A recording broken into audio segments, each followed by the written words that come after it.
I think we are ready. Streaming, jump into voice chat just in case someone wants to come by. Hello? Game? There. Okay.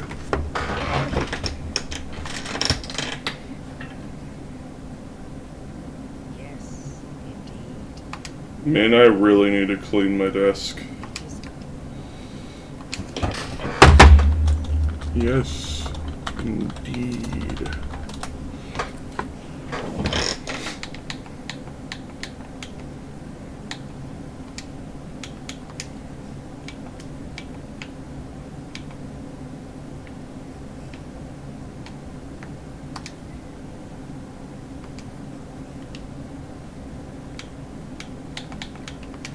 Alright, what we got?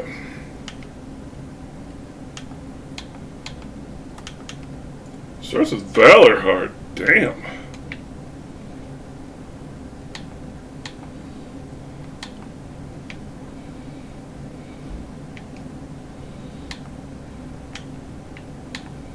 Also, not too shabby a start. Wolnir's Crown.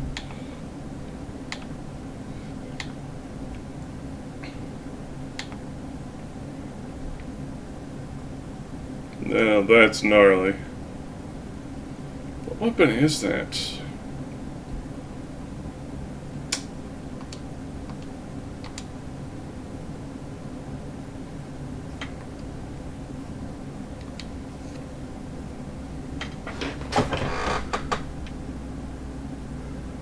I don't really know.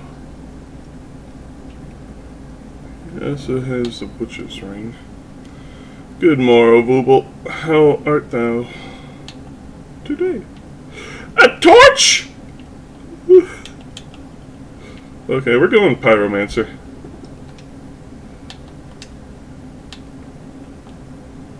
And of course, the branch. Same old, fair do.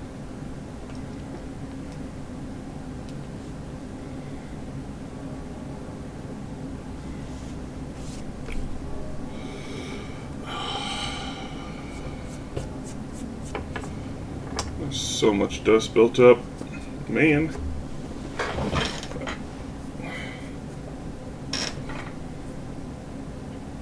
Melting in the summer heat.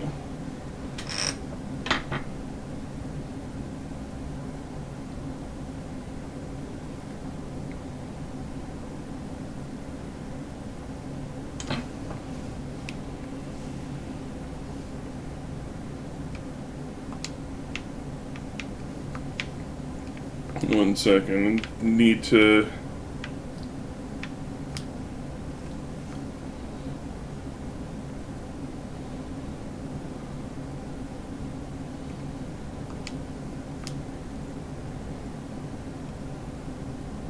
Well, there's that game progressing item. Seed of a giant tree. Can't beat the game without that. Nope. Fun fact, I have never used it, ever, in any playthrough of this game.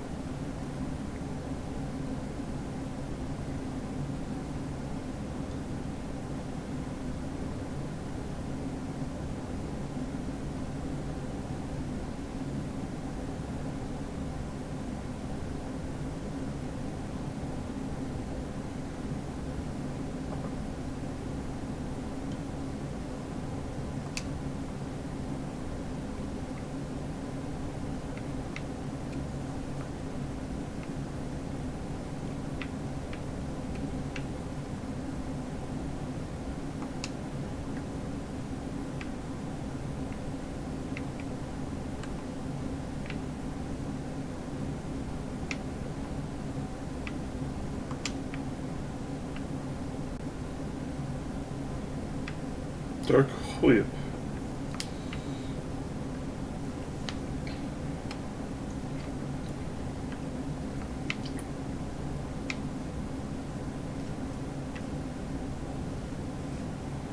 Spotted what +9? How diggity.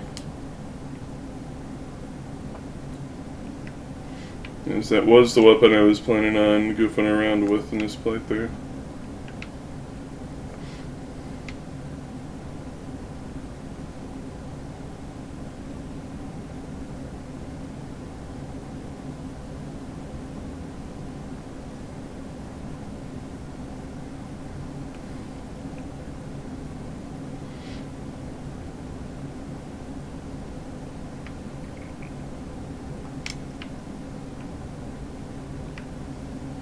As you can see, we've acquired a few items from the other games.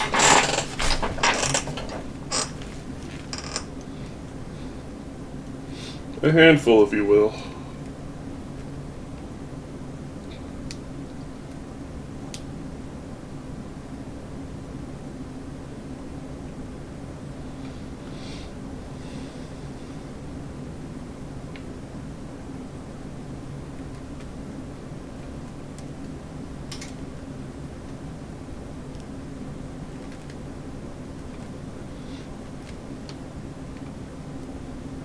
Oh, there's those game progressing items, Soul of Slave Knight Gale and Twin Princess.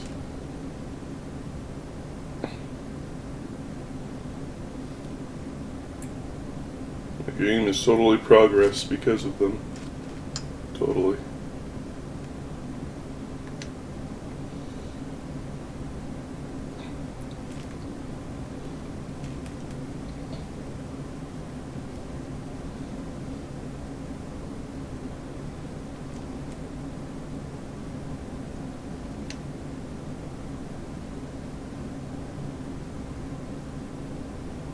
Fume Ultra Great Sword, my beloved.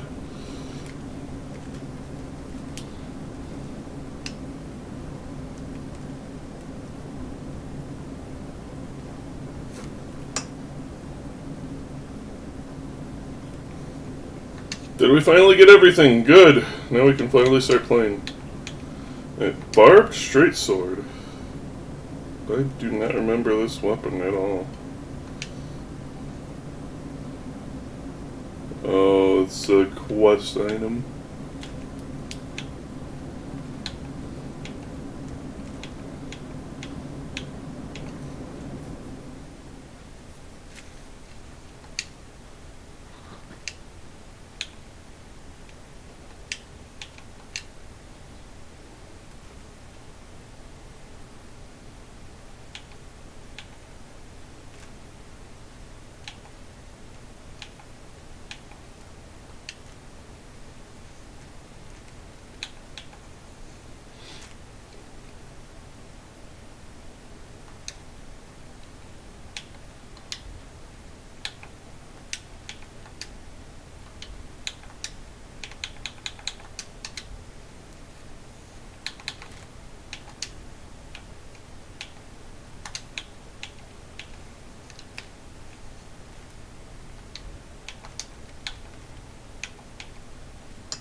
What even is this thing's skill?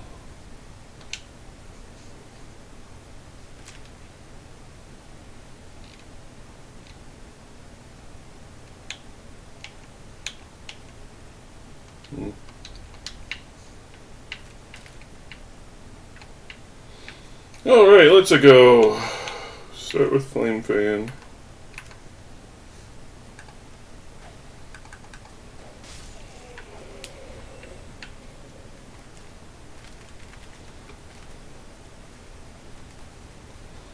I know in Elden Ring, in the recent patch, they added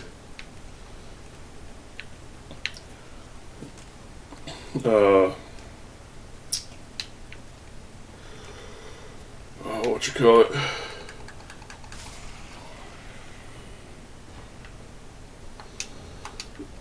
it? Critical hits. You can do critical hits with shields now. Don't know if they added for other weapons.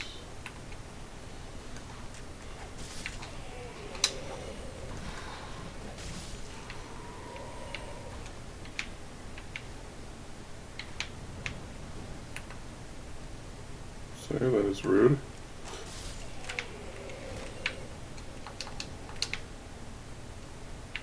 Oh yeah, we didn't even look at what our equipment can be for armor. Our drip, if you will.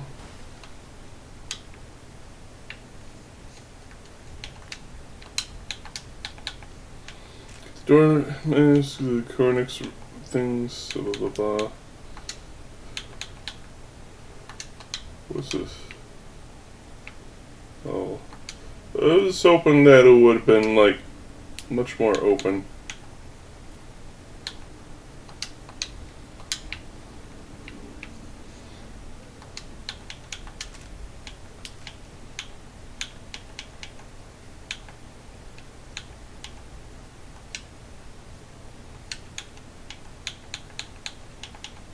So what is this Firelink armor?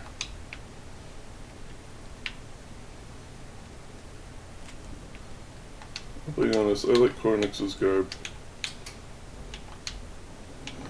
The gauntlets.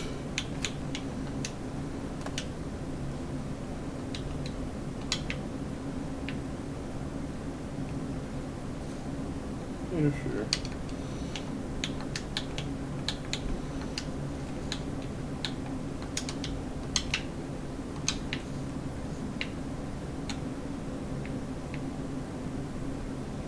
Do we want real pants or just our undies?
Yeah.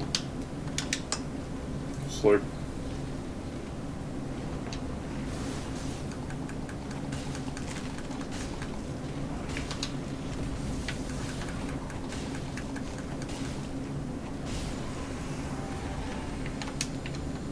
HP Berry.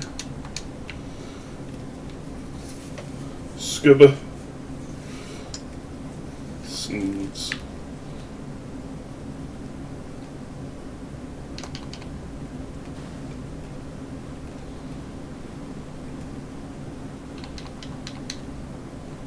This is what Flame Fan does, by the way.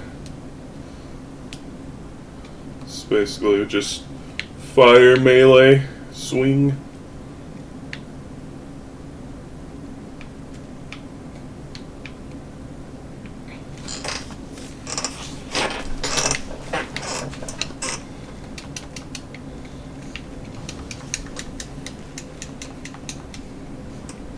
I'm keeping an eye on the clock because I have a chicken smoking today.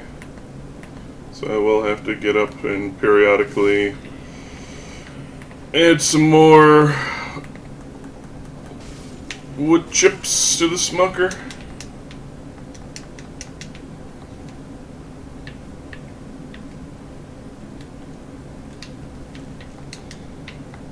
Money. So I started Slitterhead yesterday, and I don't think the game was expecting me to pick up on its mechanics as fast as I did. Because I was fighting tutorial boss and it's like, oh wow, I'm almost dead and there are no more guys to possess.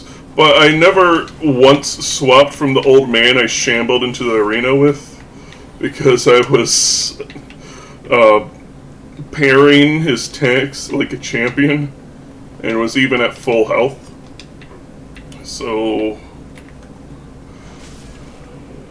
that was kind of silly. I'm enjoying the game so far though. I've only played through the tutorial because by the time I was done I was knackered and went to bed soon after. But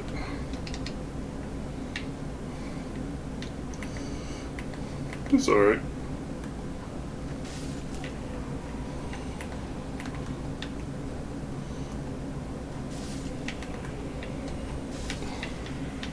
I might try Tunic tonight.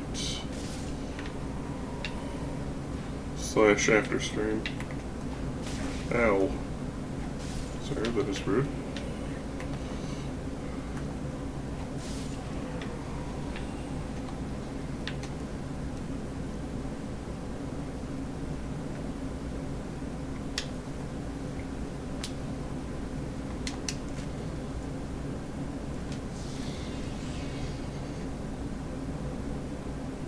Nick.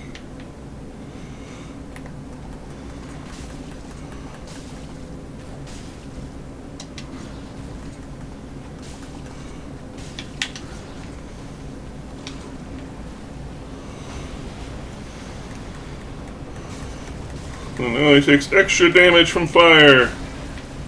If I can hit him. Slurp.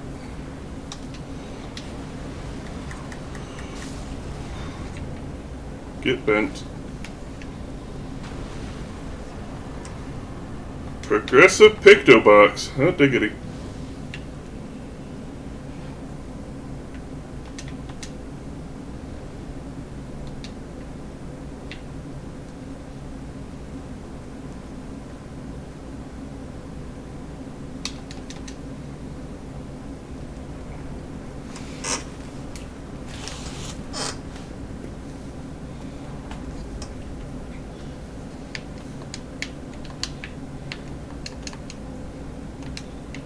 Magic meter.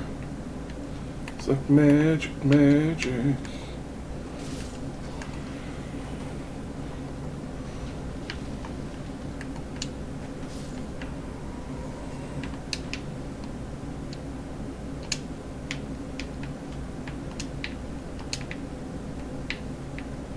Thinkigami bombs. So what does this do? That.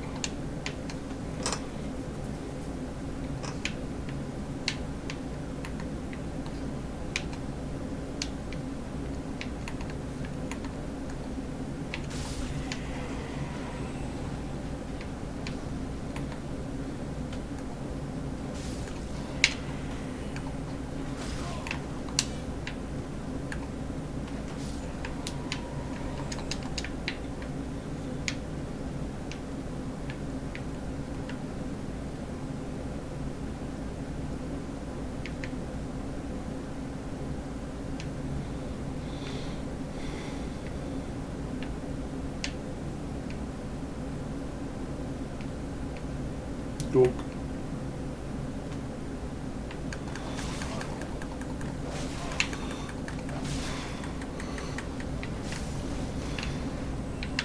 Foul beast.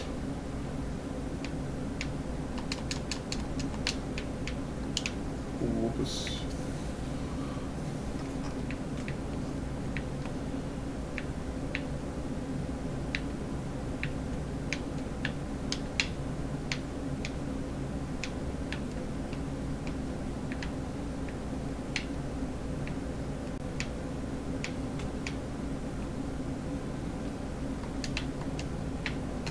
Moaning shield. Why is that progressive?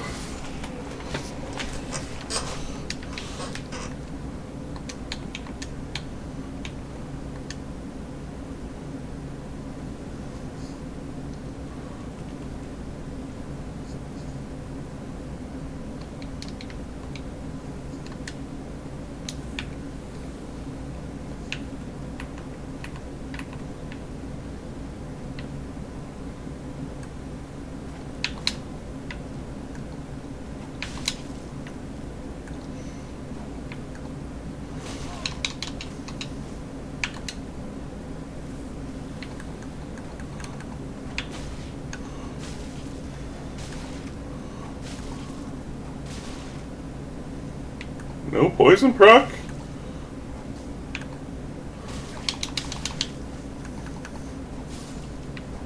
Bitch.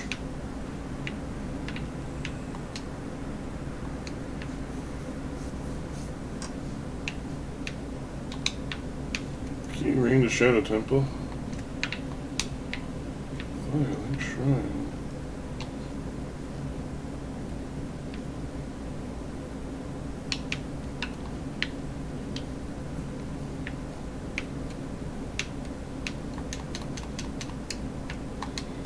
Measles.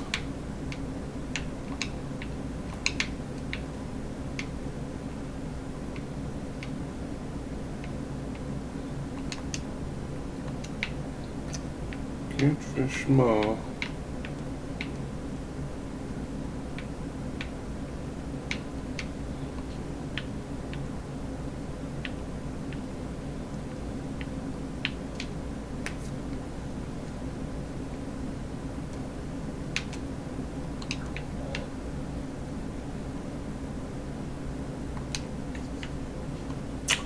I don't have an actually progressive item called the Coiled Sword.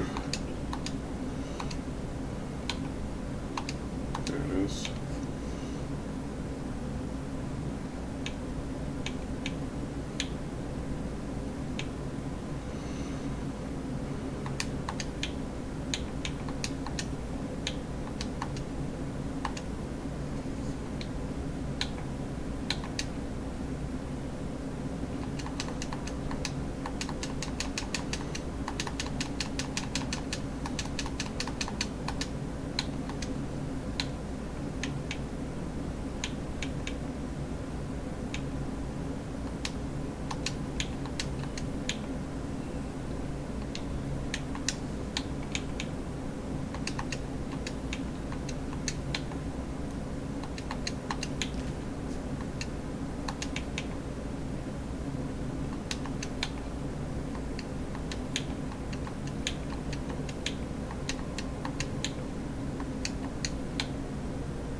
Very nice.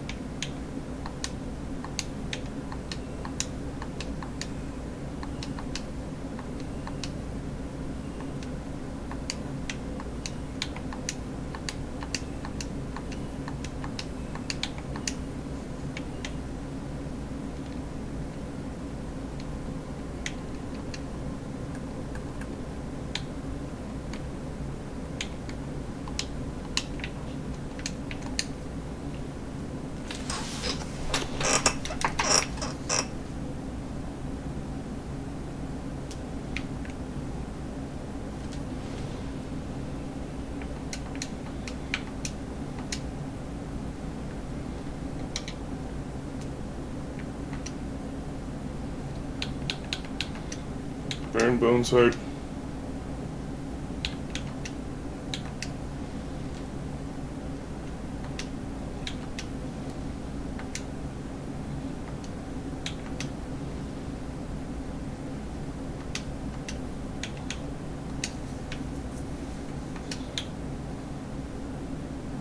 Sorcery.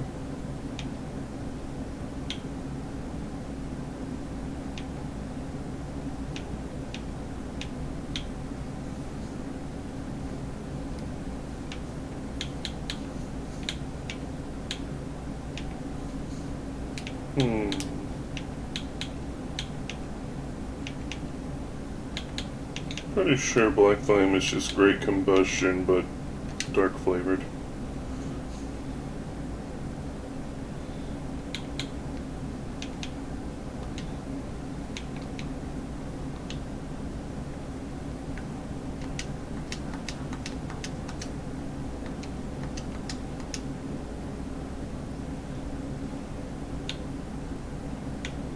Okay, we need more vinegar.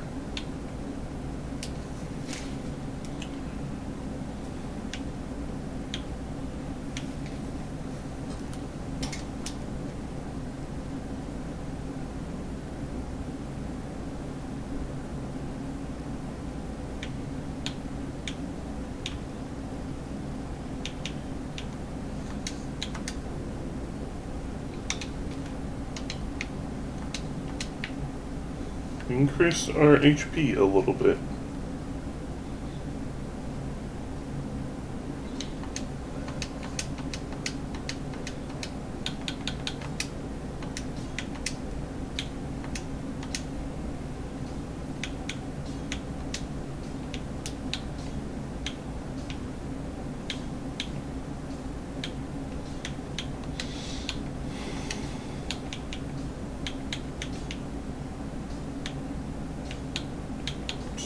Web can't be infused, okay.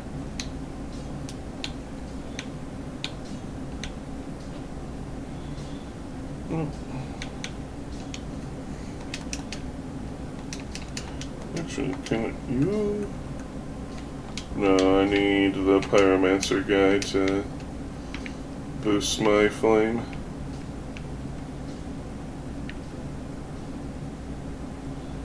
To burn my bread.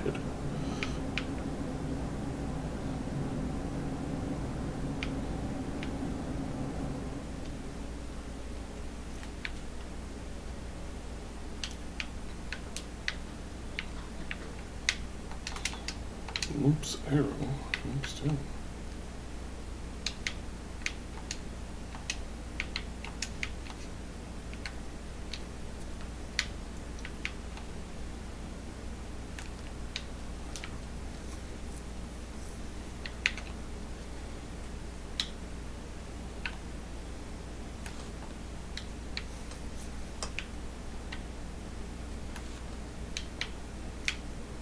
How many items does this game have, I wonder?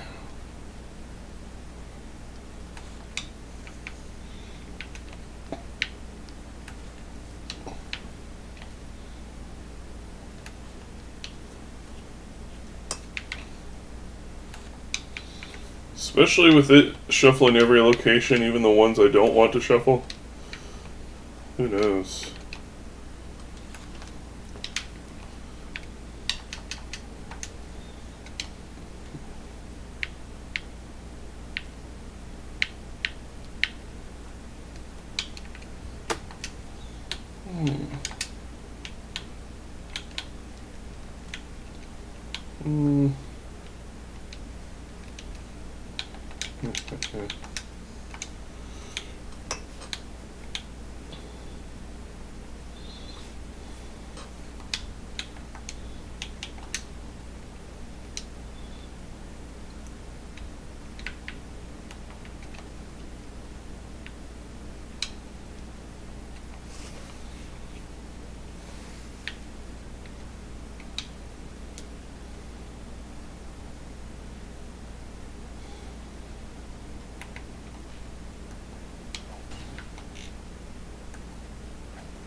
Bombs.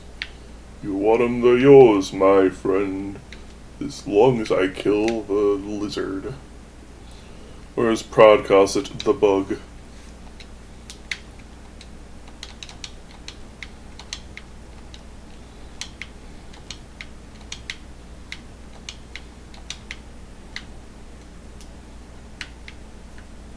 By the way, I am an adult.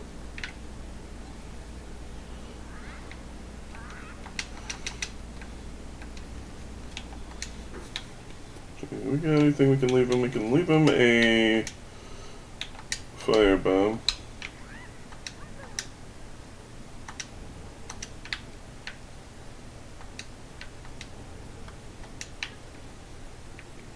Okay, so Pickle Pea and Pampa Rum don't have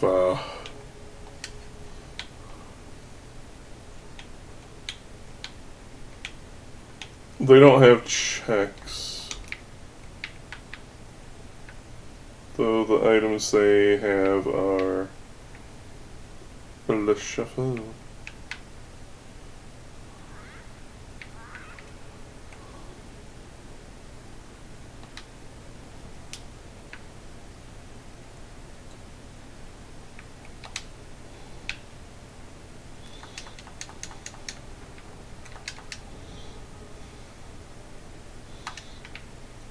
Voodle's a chef.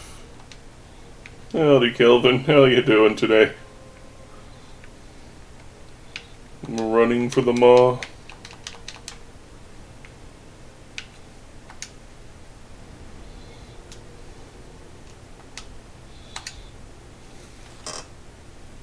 Always. Feel free to dive inside. So the Xanthus Crown is a reference to one of the bosses from Demon Souls. The old monk. He had a yellow robe that turns into, well, this. And summons a player as an invader to be the boss. It was interesting. And they've brought it back in each of the games. Well, the Dark Souls games, at least. As a little hidden piece of equipment you could get.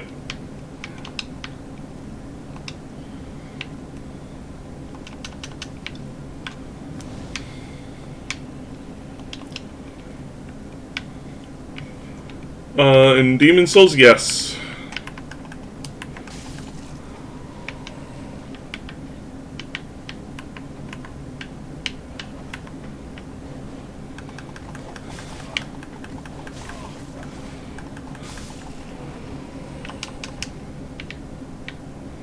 Yeah, if they wanted to, but they don't typically want to. Because then they can kill you and get rewarded for it.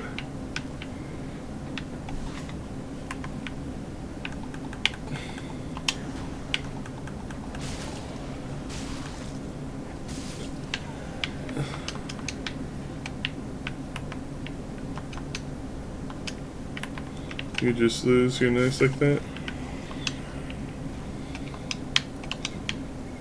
Some people are sporting like that. Well, nice, I should say, not sporting.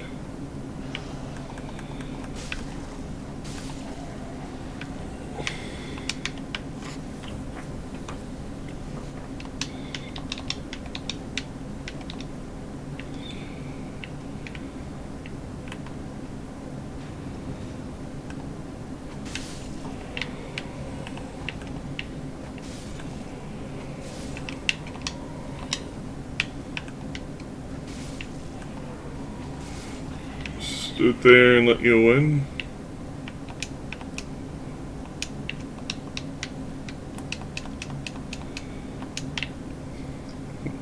Hey, whatever works. Oh, hey, World 5 for Yoshi's Island.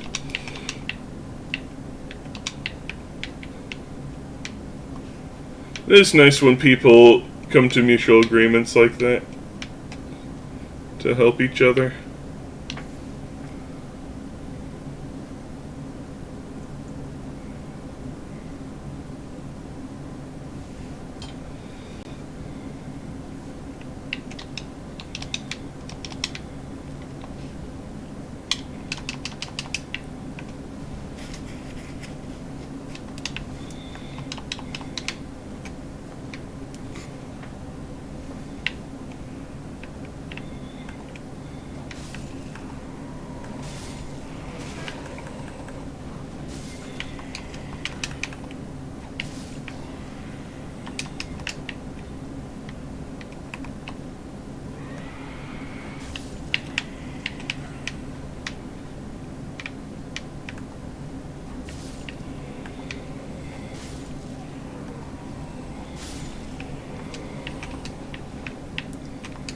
Set up a summon sign to help someone and to get the message of being summoned and invading. Yeah. It gets you like that.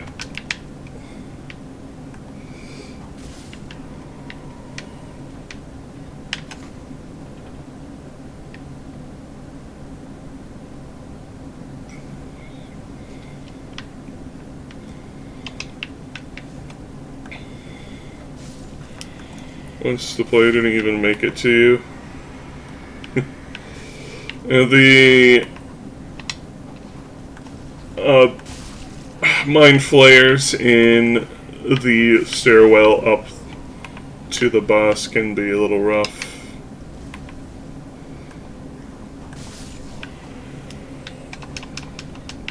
Brawlhood. Dragon Crest Shield.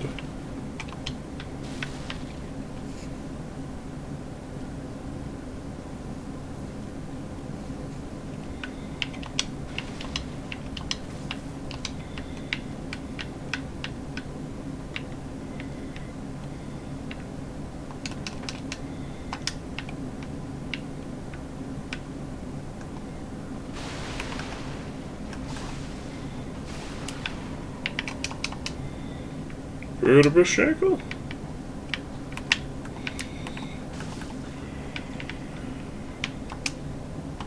Pinky Gummies. Tree-handed Whoopus.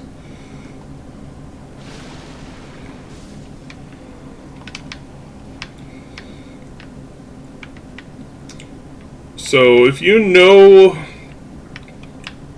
Souls games, there's this spell called, like, Homing Souls Mass that makes, like, a bunch of little magic balls appear around you, and when you get close to an enemy, they home in on them.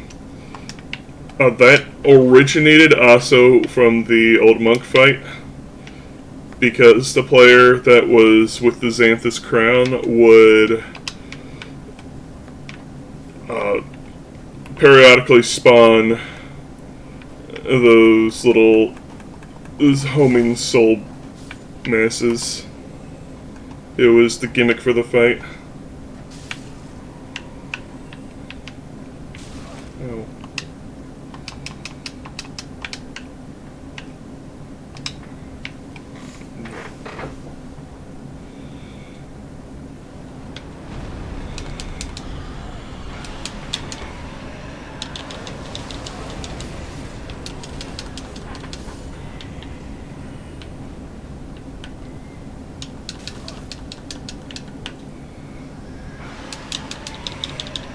Storyteller staff is nice.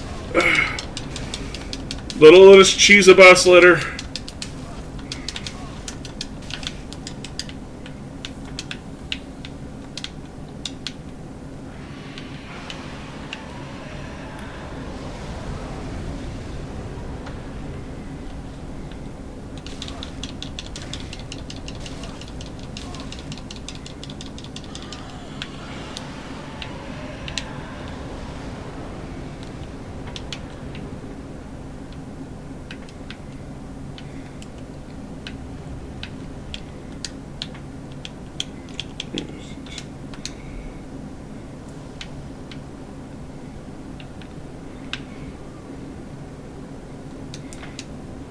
Cinders of a Lord. Hot diggity.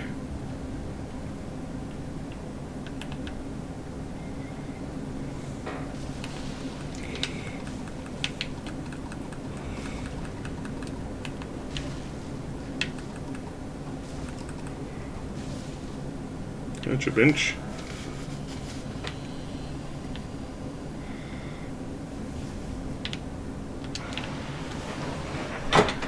Yeah, it's funny. I don't know exactly why, but if you use the Undead Hunter charms on mimics, they fall asleep. And you can loot them without killing them. But of course, we want that sweet, sweet XP, so kill them we shall.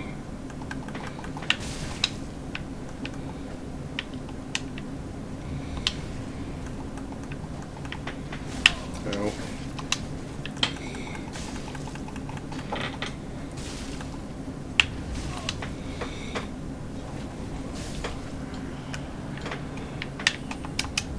Firewish leggings.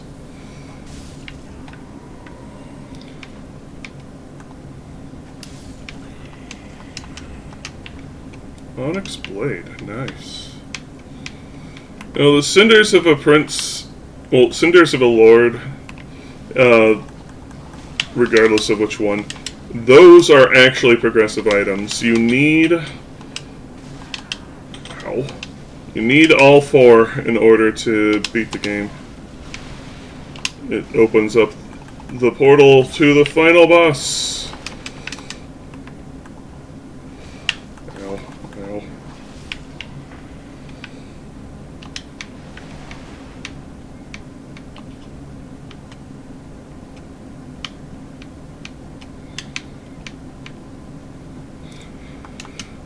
And for those who have missed out on the context for why I bring that up, for some reason, just random things in this game are labeled as progressive, even though they don't progress a damn thing.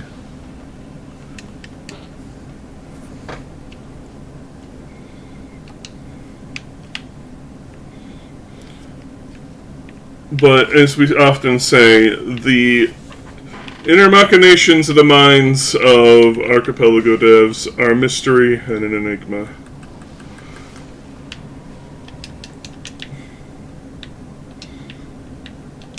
We cannot possibly fathom their minds.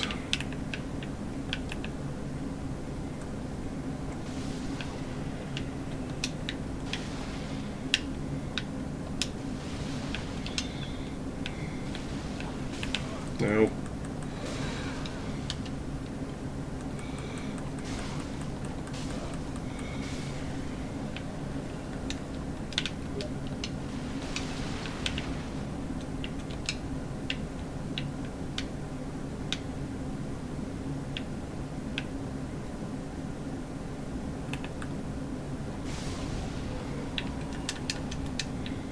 You know, if they put him, like, right here instead of over here, he'd actually be able to throw his firebomb at these barrels and nuke you. Feels like that was the intent behind it, but they kind of messed up on his placement.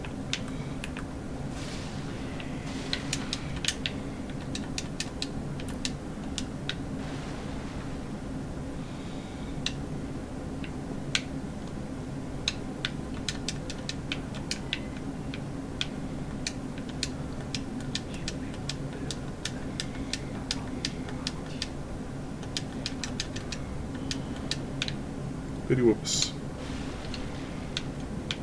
He normally gives you the blue tearstone ring, which is nice.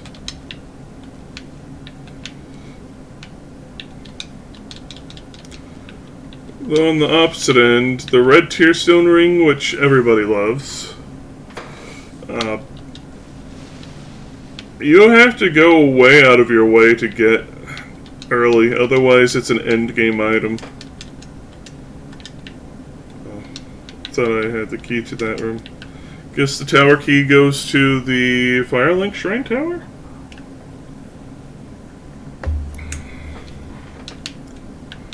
We'll check later.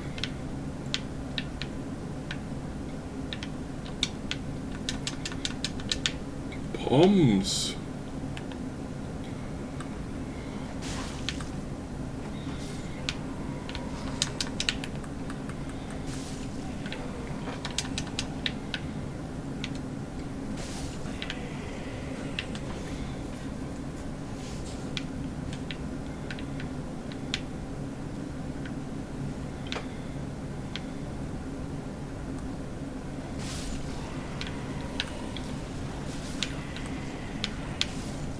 That was close.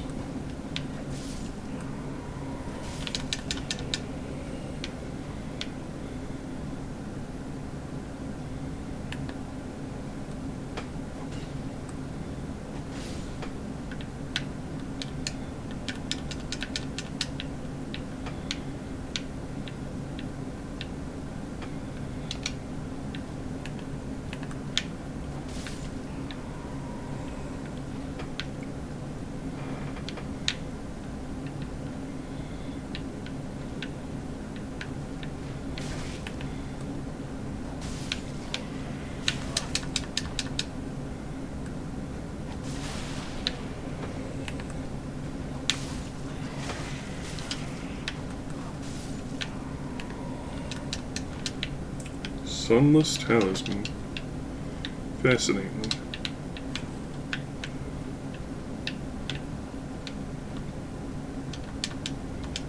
Xanthus Overcoat. The, another part of the Xanthus set.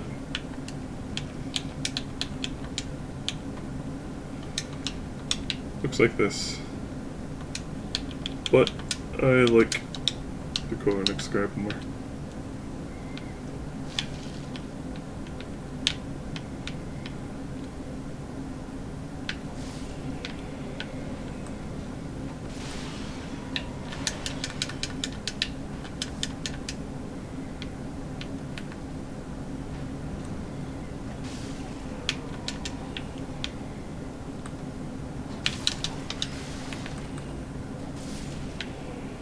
No backstabs for you, noob.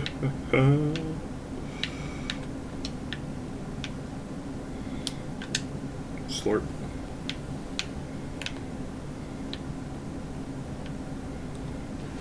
Ow.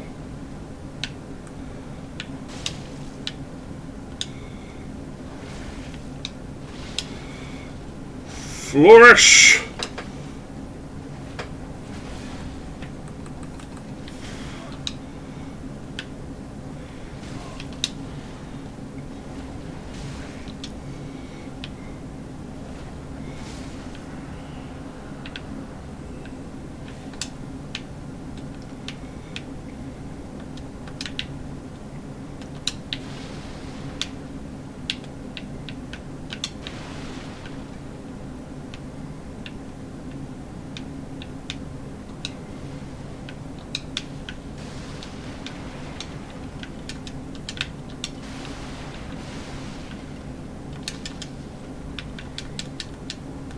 So, the mighty warrior.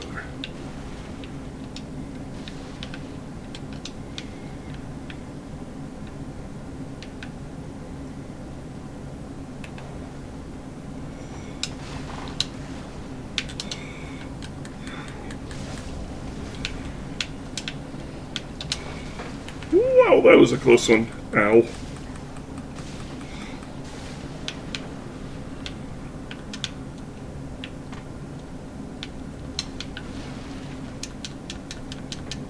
Red Switch Palace. Hot diggity. That actually, I think, gets me progress in Mario World.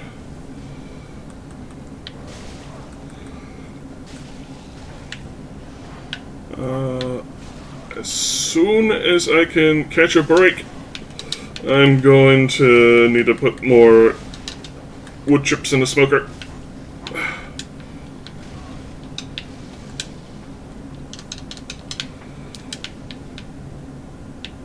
Out of juice.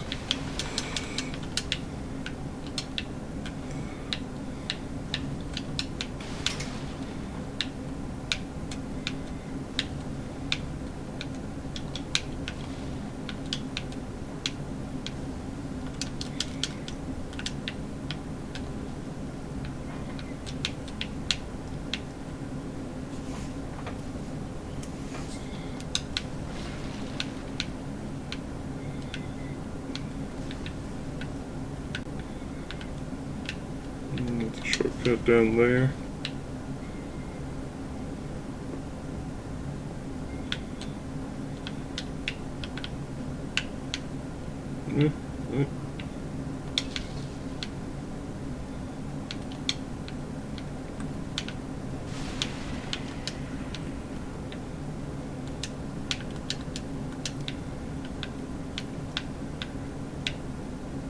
Raw gem, my beloved. Ow! Prick!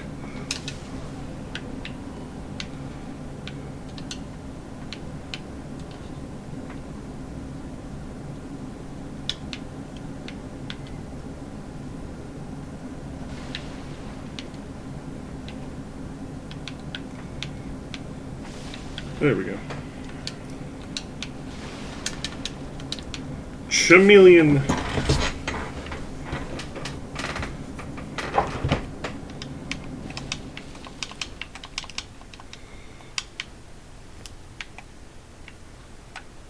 Anyway.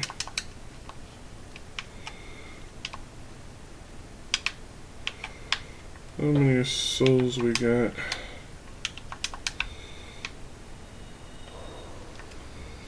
Don't think very many.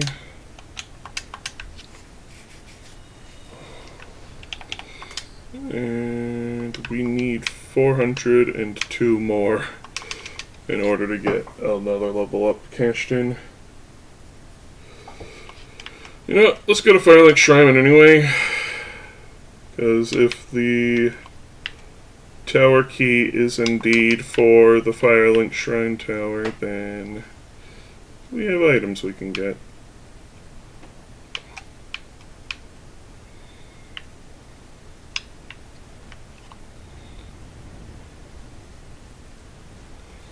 I went the wrong way and I don't know why.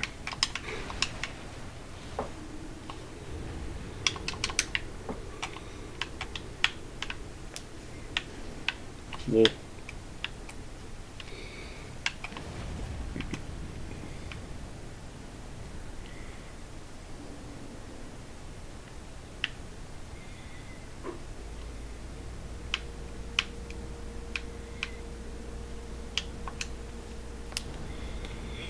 travel, Firelink Shrine.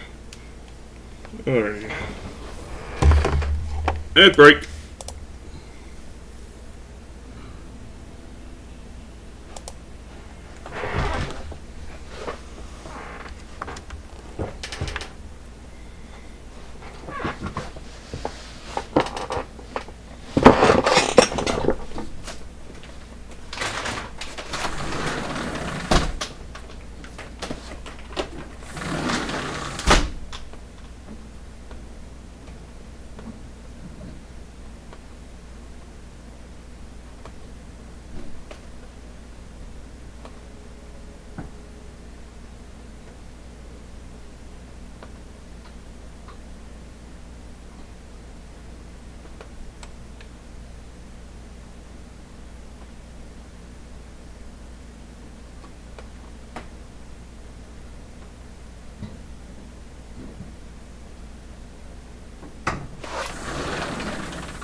Who picketh you?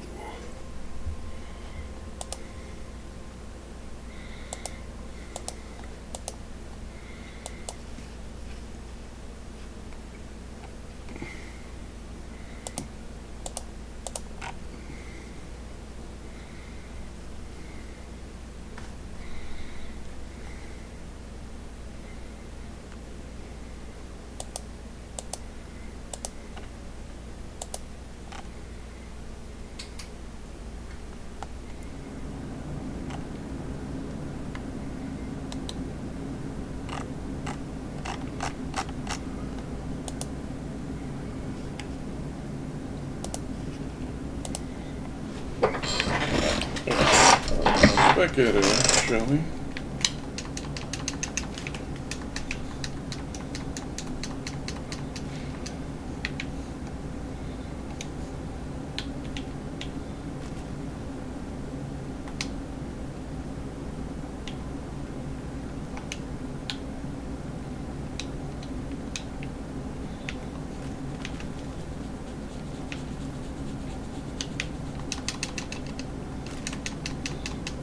Free hat.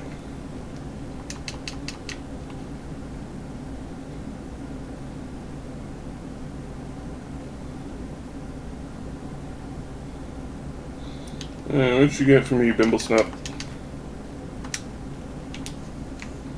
Warhol's Darkness Trap. Meme.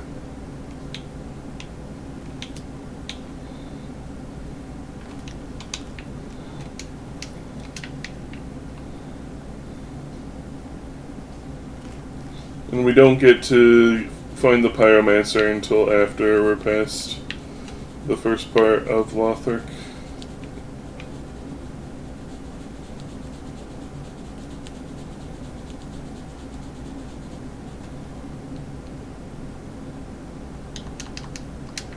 Yep. I shoulda...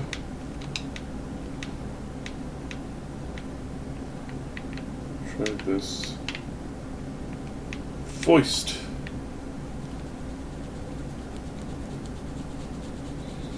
But instead I didn't, like a stooge!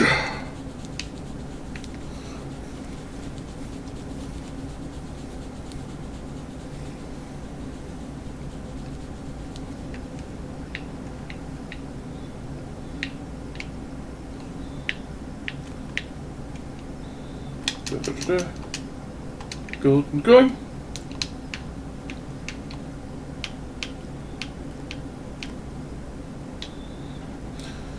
Alright, now for the part that I'm dreading.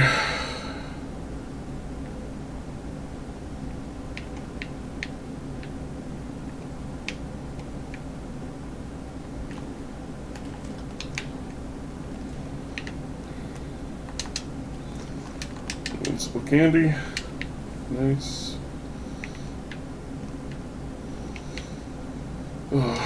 You don't know just how squiffy that jump is if you've never played this game before.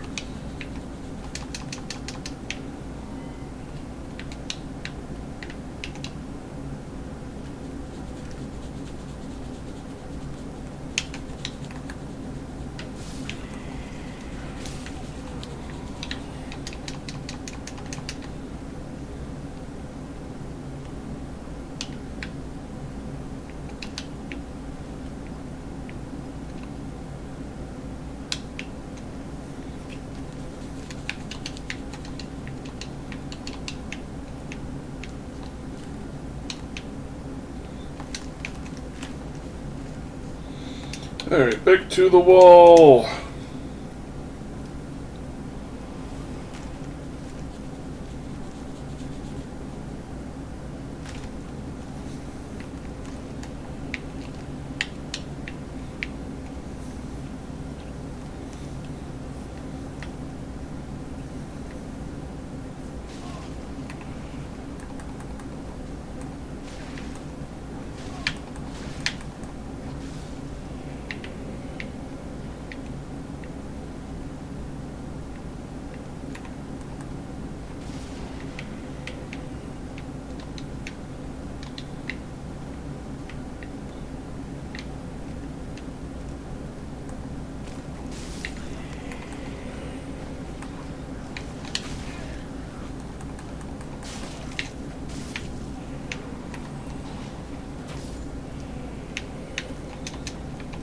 Jailer robe.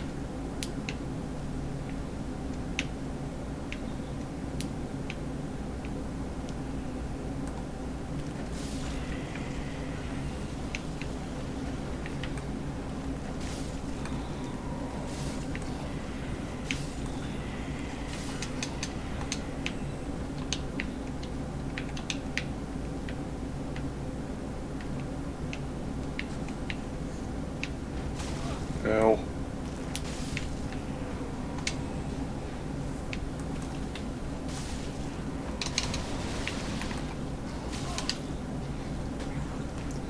So Unring tutorial is you that if you kill groups of guys, you regain charges of your flasks. But that mechanic was introduced in this game, but they just never tell you about it. So while I was playing through this game for the first time, I thought I was going nuts because I just randomly have more charges in my flasks than I thought I did, and I was like, what? Am I losing me mind? Me marbles?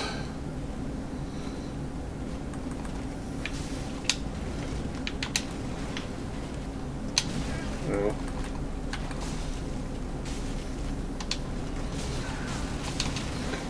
Holy moly. I'm gonna need you to quit that.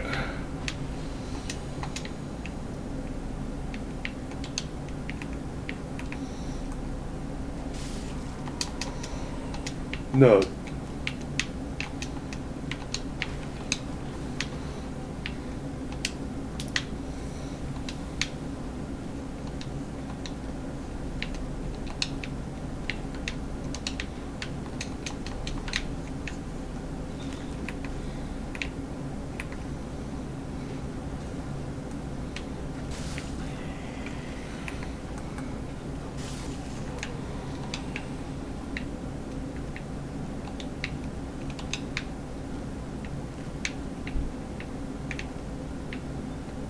I know people complained about the durability in Dark Souls 2 for weapons and armor, but I actually liked it.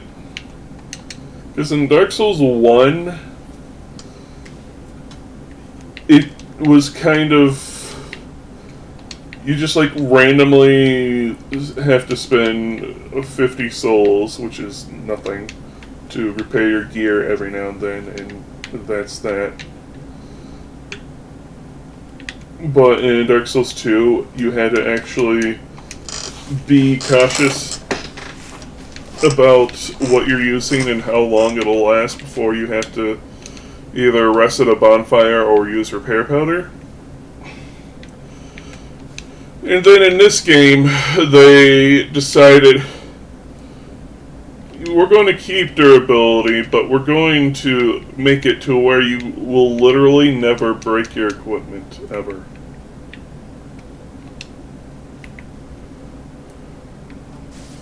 Because they did the whole automatically repair stuff at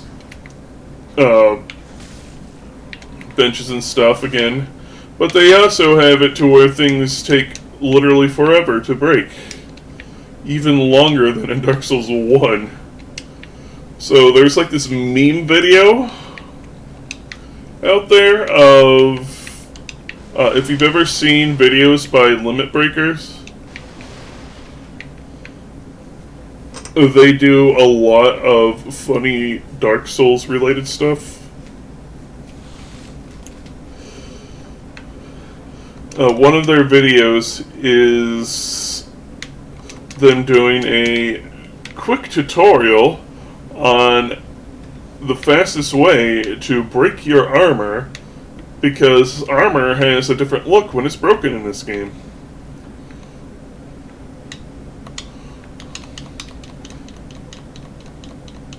It's 3 hours long, and it's just them being beaten by little crabs forever.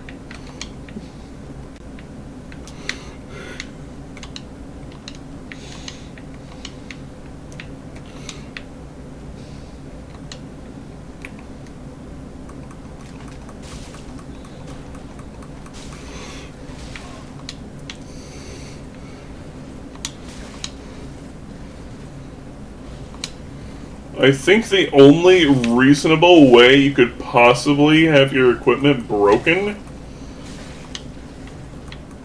is if you go against PvP players using Acid Surge and just spamming it.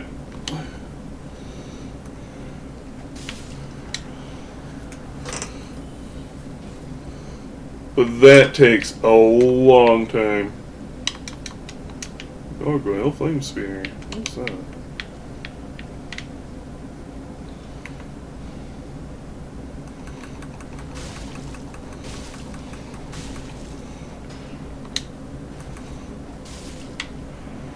If I remember right, doesn't this weapon have a feint? I guess.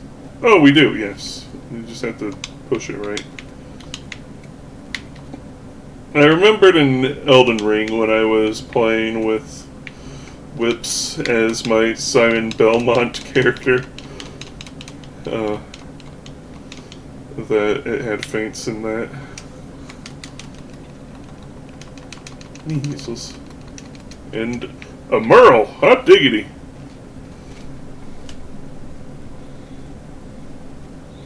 We'll come back for her later.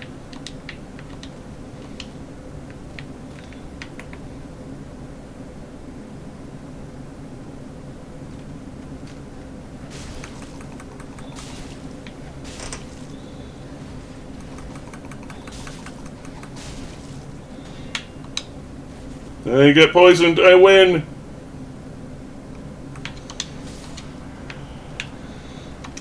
Lightning bolt.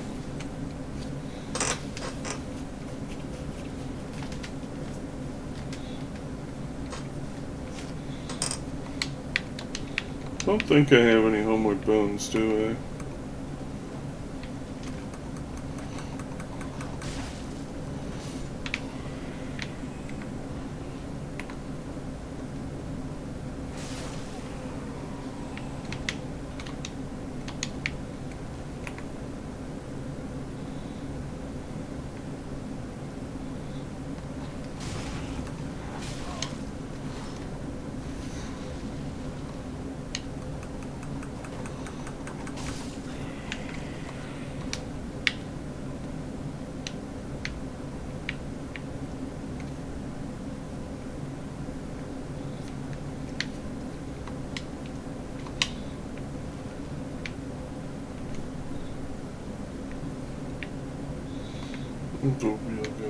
See, I got 2 charges back to my flasks.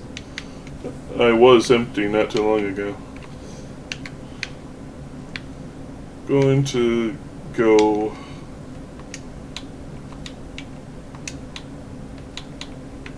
Yeah, no bones.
Gosh dang.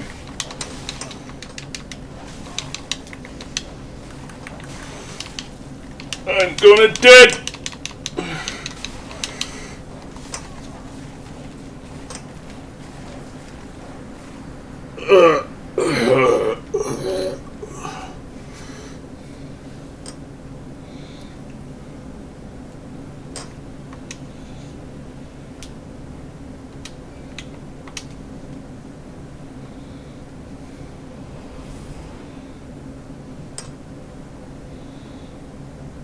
Could not attack fast enough to get out of that.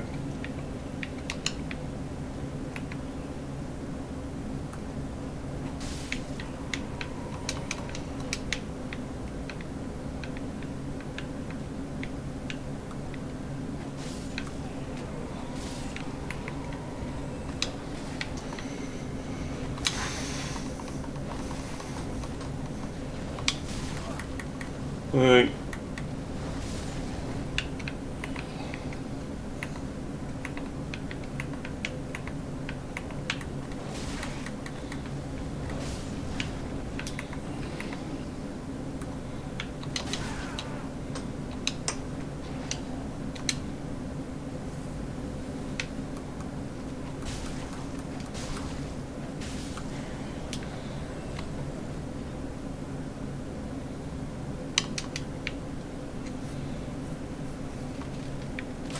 So rude, gosh.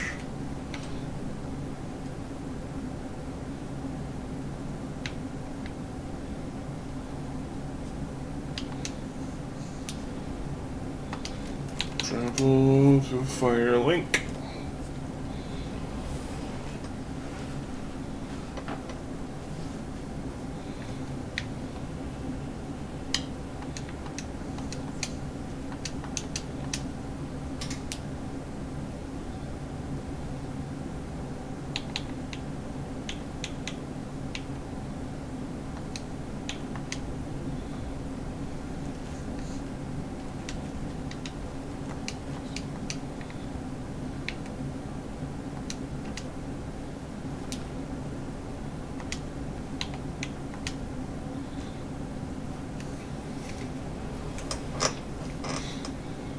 So much for a deathless run.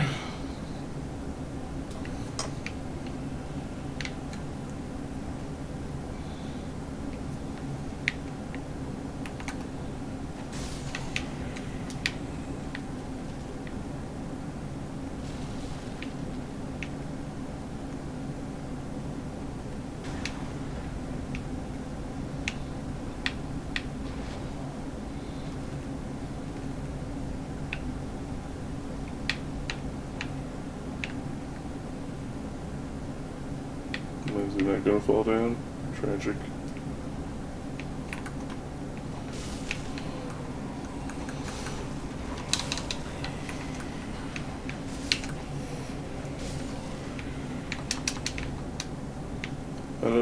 Bamba. Isn't there a guy over here?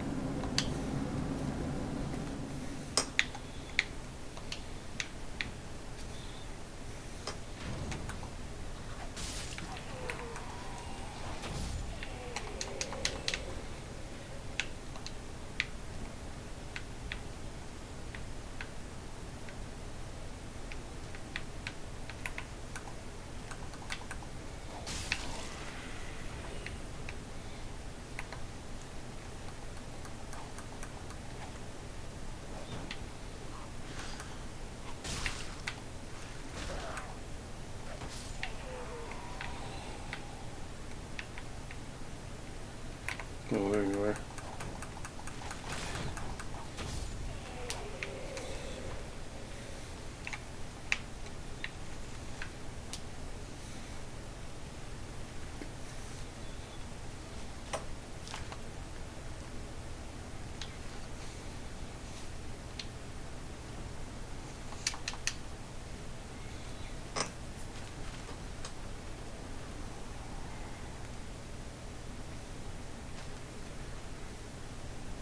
Wiesner.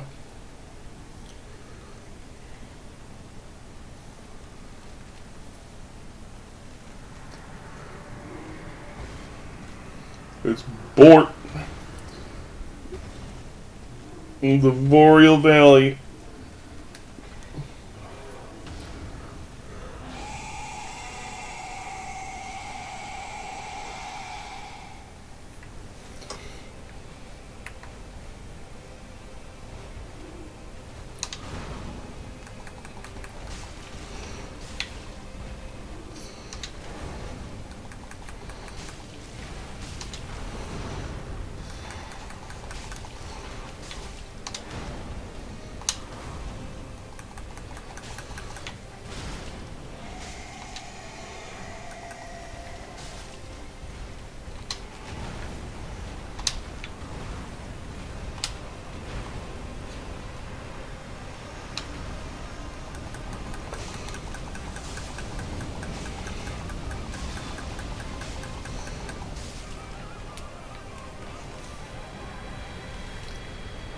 Easy cheesy.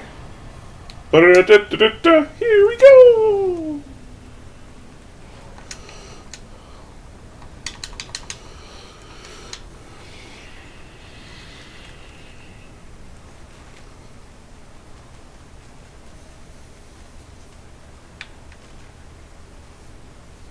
Now we summon the cheese demons.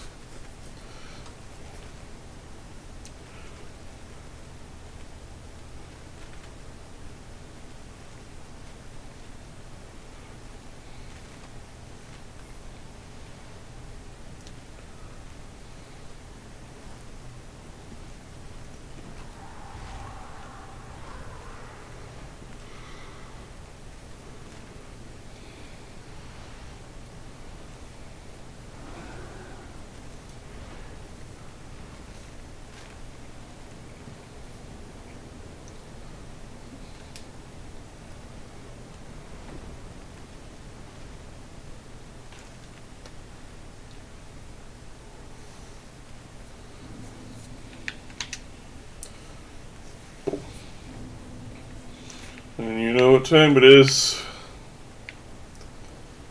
It's time to say hi to Joel.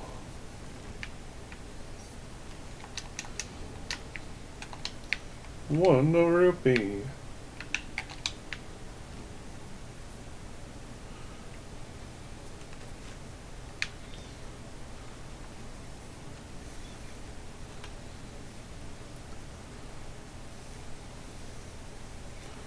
Suppose first we should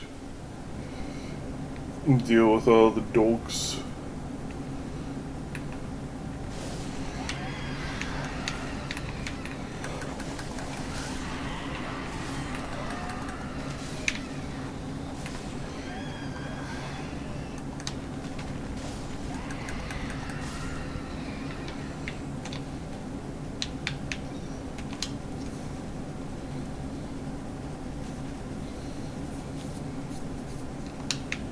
Then we can go speak to Joel.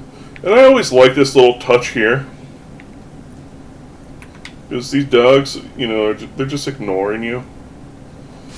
Now, normally this is an alluring skull,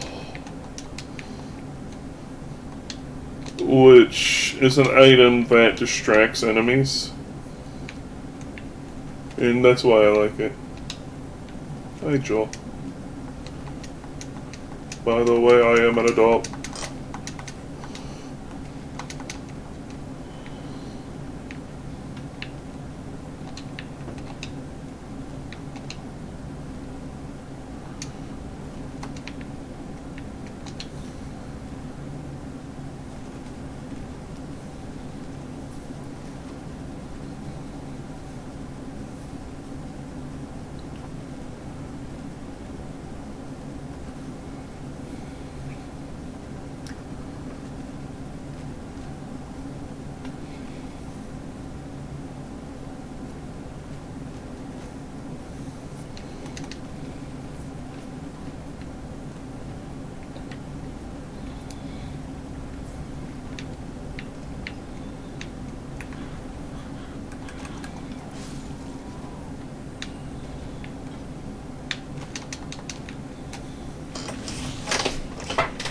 Bonfire, you lit, yo!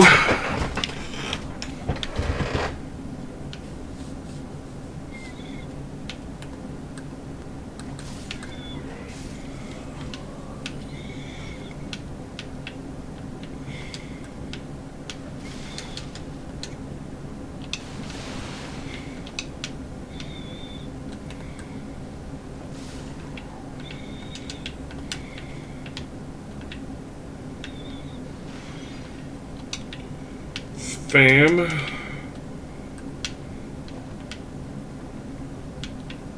Squad. Yeet.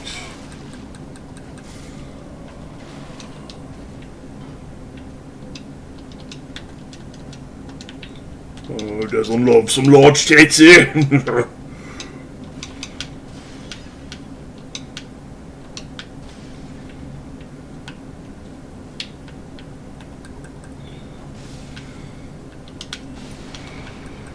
By all means, the notched whip is probably better because Poisoned got hardcore nerfed in this game.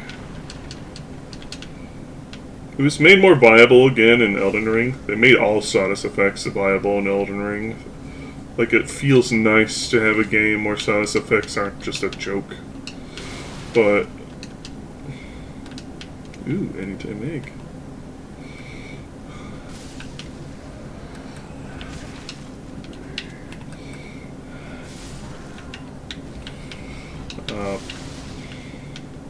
Yeah, in Dark Souls 2, Poison was really great. But, like, Bleed was nerfed into the ground.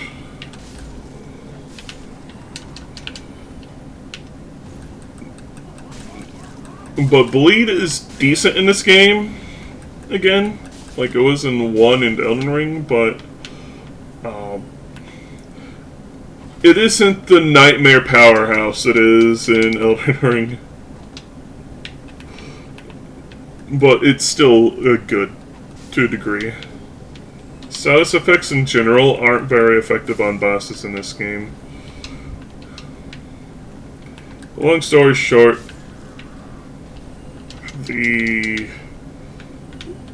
I'm just saying the notched whip is probably more useful than the spotted whip. Purely based on poison doesn't do much in this game. If you can even poison proc something.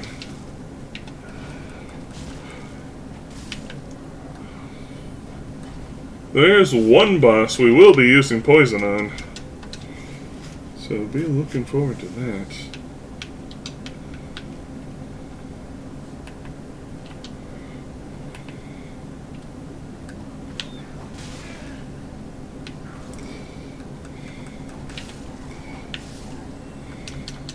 And the only reason why we're doing it is because we have the storyteller staff. He's not a hard boss, but it is fun to cheese bosses in this game.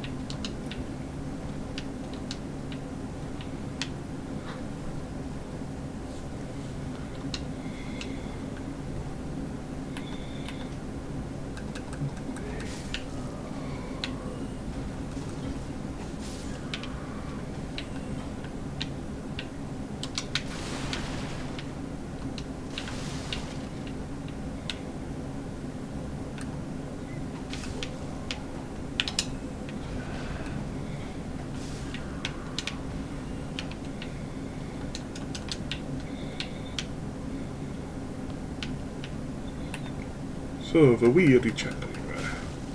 The mighty warrior! Gonna win. See, we had procced poison on him, but he's already dead. It's full of wood. Check or chimp.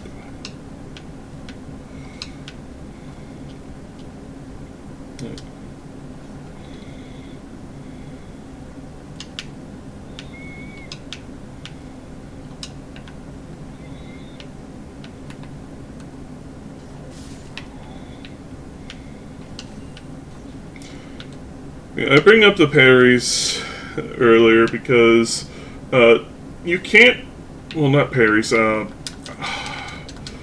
critical strikes, because you can't critical strike with whips in this game, so I'm curious if they added critical strikes with whips in Elden Ring with the recent patch. I haven't played since the new patch. So, I don't know for sure. I could boot up good old Simon Belmont.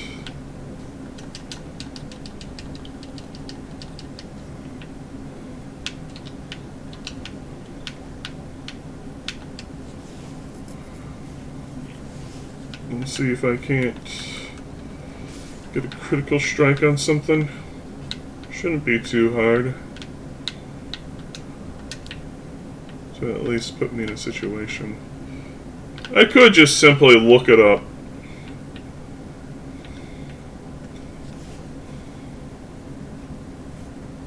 But we'll do that later.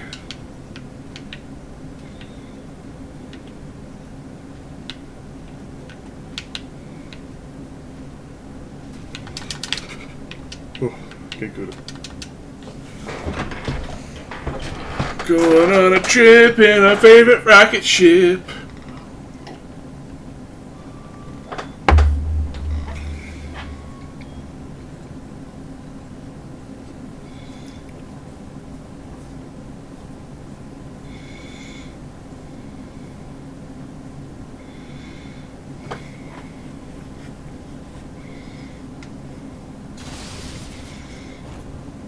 One, two, three, four, get ready to explore.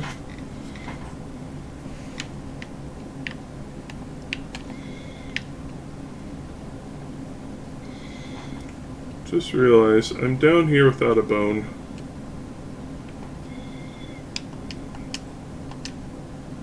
There you go.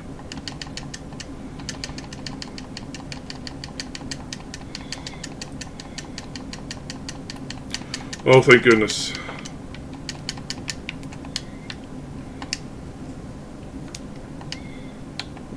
I only got 2. I need at least 10 to get the first prize. Corpse gauge driver sheet. Yeah. Howdy, donkey. How you doing today?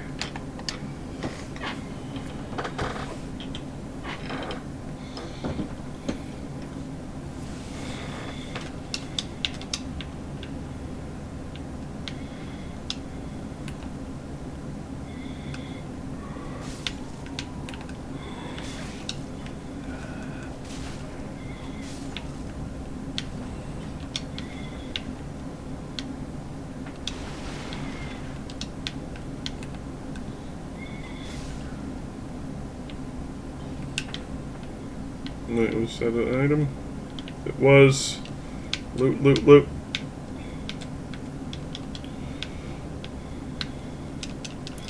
Keep forgetting there's a Dark Souls 3 because everyone talks about Elden Ring. People talk about Dark Souls 3 all the time in my experience. They're like, it's the best Souls game. But it's no longer my least favorite. That belongs to Night Rain. But it is not one of my favorites. But I don't hate it. I just have gripes with it. And in my opinion, Elden Ring is just Dark Souls 3 if Dark Souls 3 was actually good. But that's just me.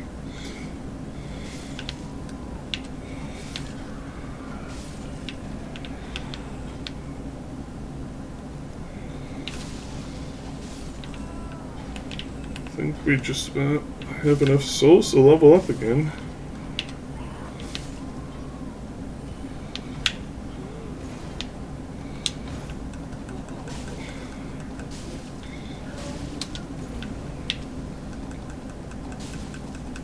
These hugs are not free, miss. You gotta pay $22.99 plus shipping and handling.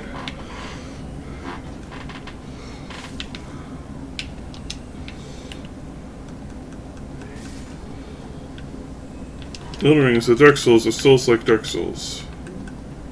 Yes. I tell you what, though. When Elden Ring gets added to Archipelago, I'm gonna be playing a lot of that. Elden Ring is by and far my most favorite.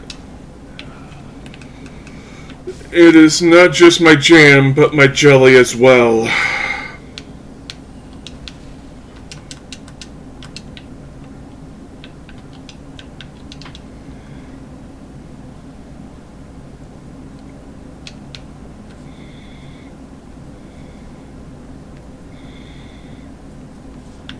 I should also put points into attunement so I can get more spell slots. Because only having the one is crimping my style.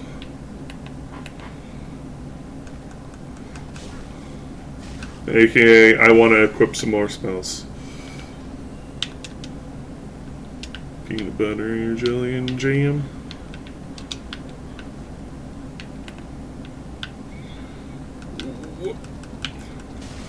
Ow! Sir? Wait. Who's bombing me?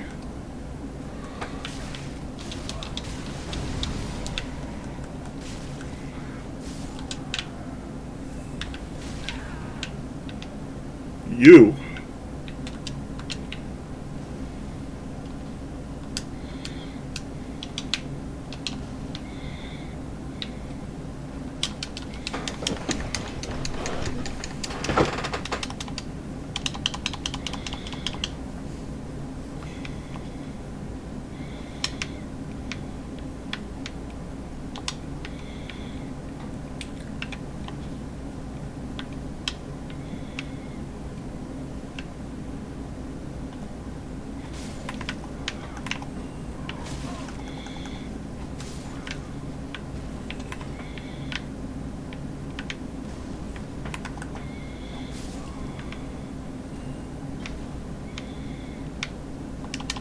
Hola, amigo. And now we get the Pyromancer.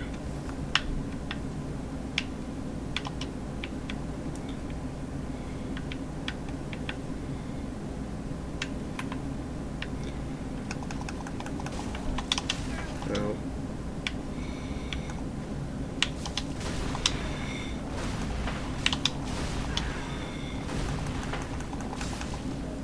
Swoop was too mighty for a warrior like me.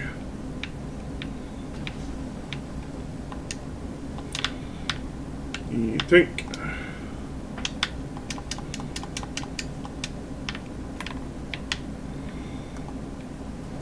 Out of my way. Silver rupee.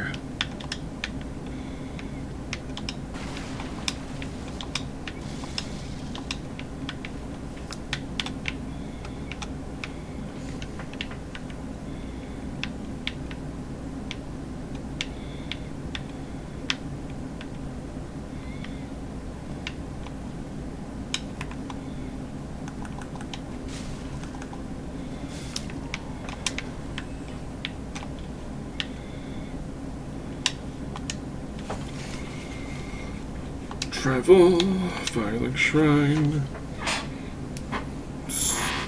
Chunky Bold, that's me.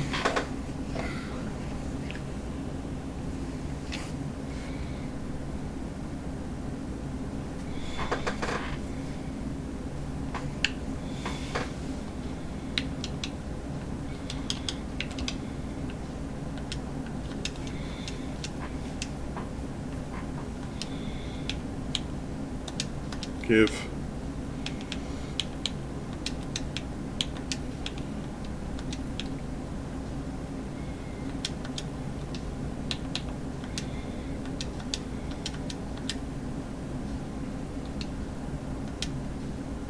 Oh, I need more shards.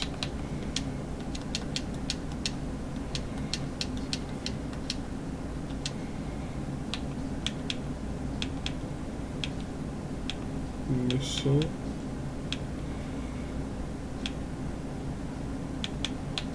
None of these are pyromancies. But I do need another tit shard.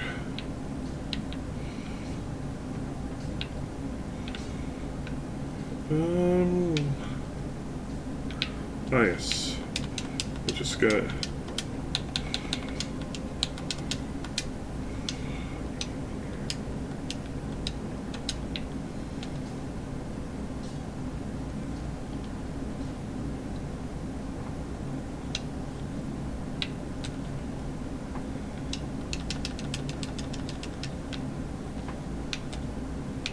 Oh yeah, oh yeah.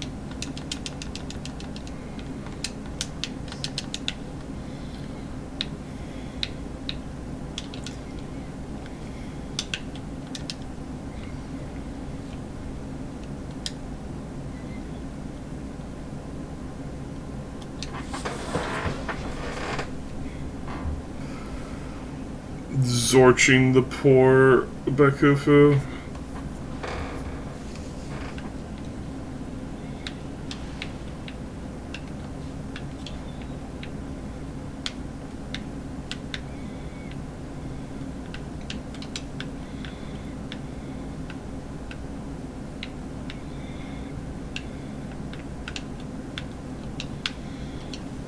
I say Bakufu because I completely forgot the name Typhlosion for a bit.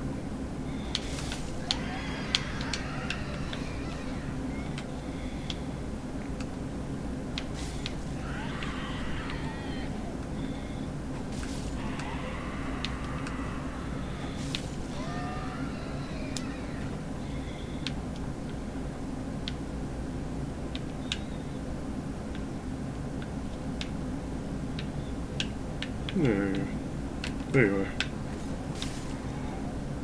Bench.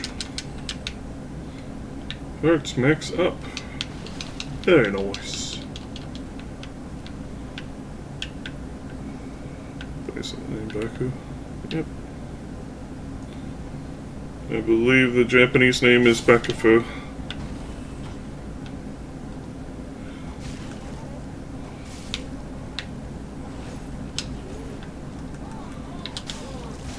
Well.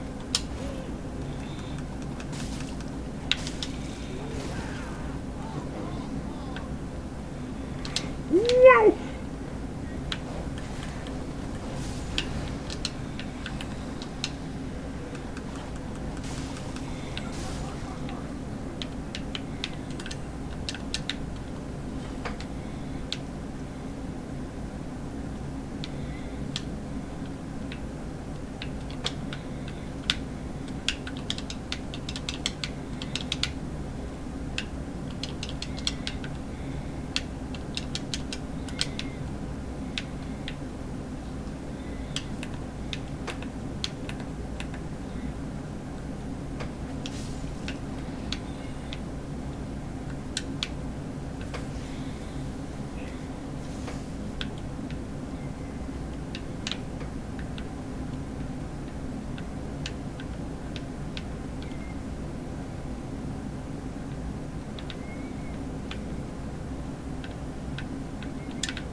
Sure, we're tippity tap on our HPs.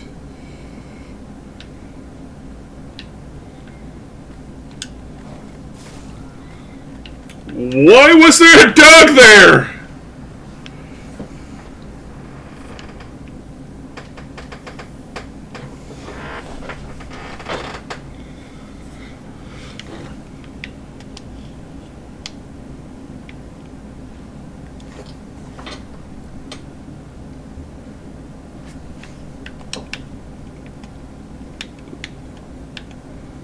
Fox are liquid.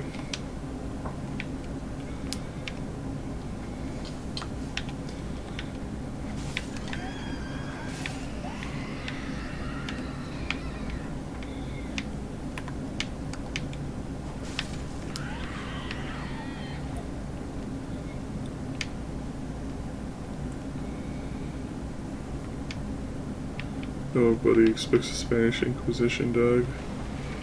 I know this area in general can be kind of weird with the enemies, where sometimes they'll just be where they're not supposed to be.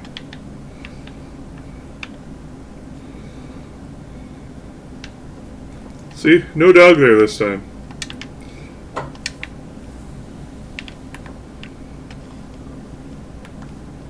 There's not supposed to be a dog down here.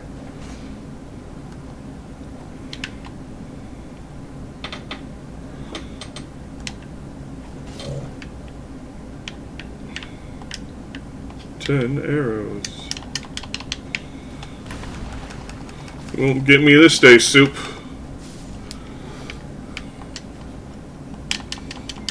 Bombs.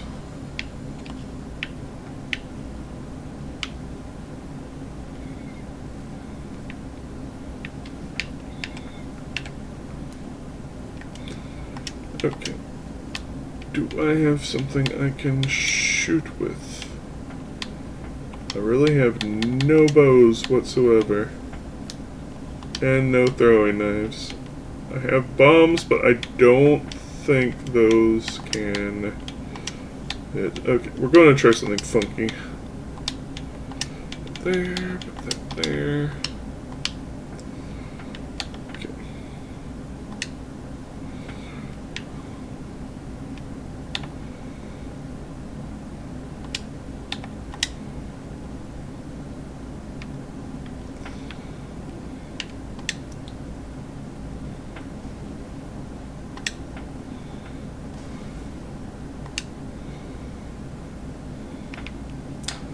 They just can't get enough air.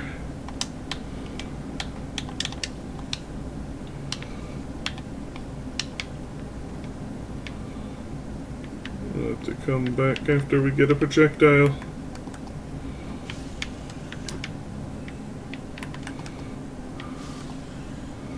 But hopefully we don't gotta do that fall again.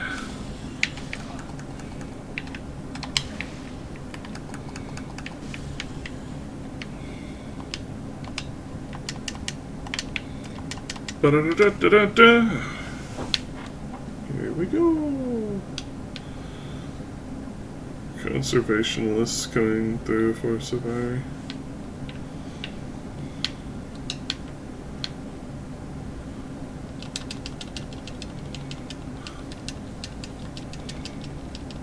There are quite a many critter.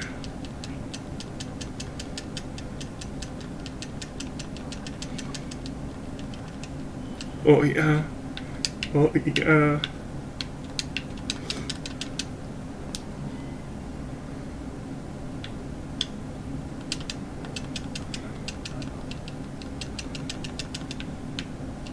Friendship.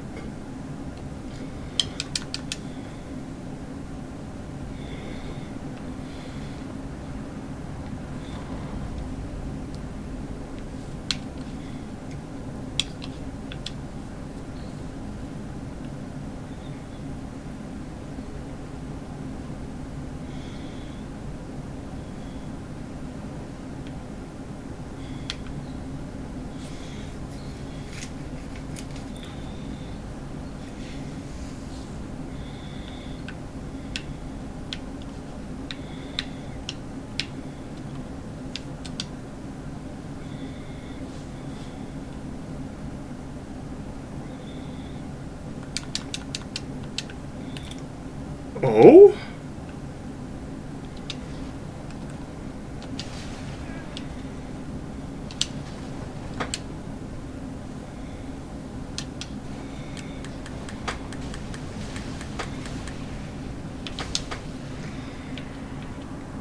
Get borked.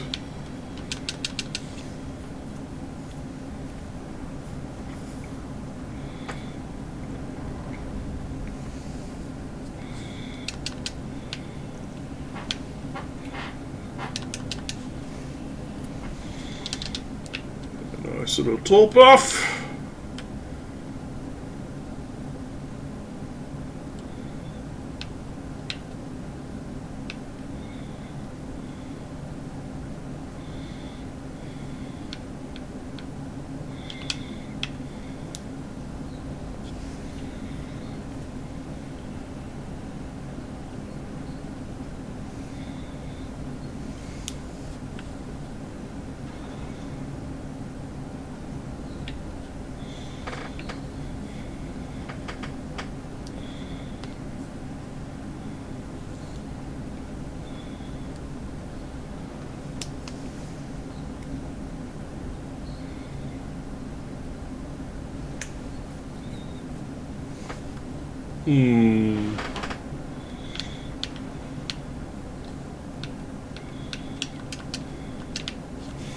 Skull woods to stink.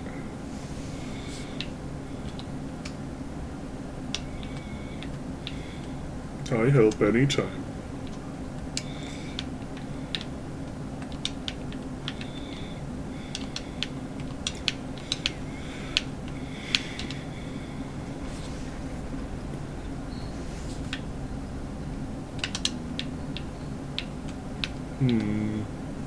Oh.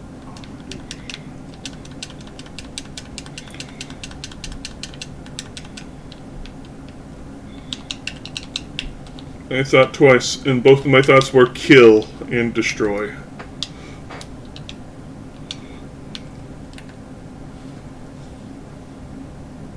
There was a third thought, but unfortunately I cannot vor in this game.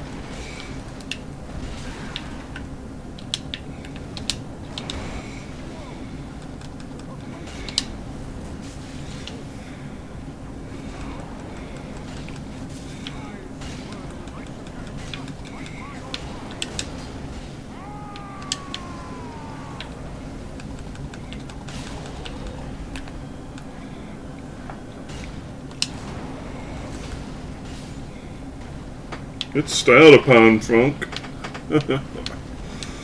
Nut.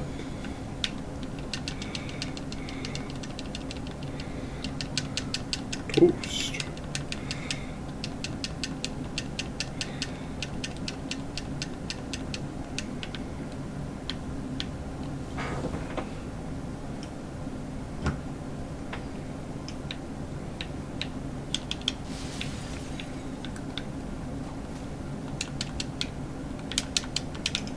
Where's that?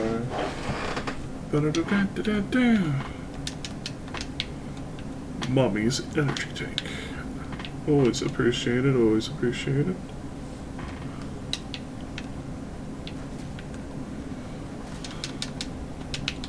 Sponge Monkey MP.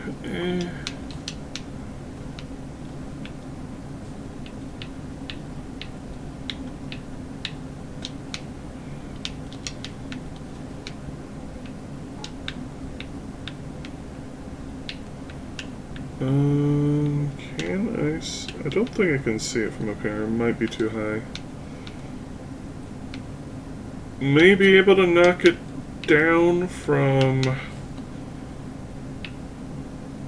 the lower area with a bomb.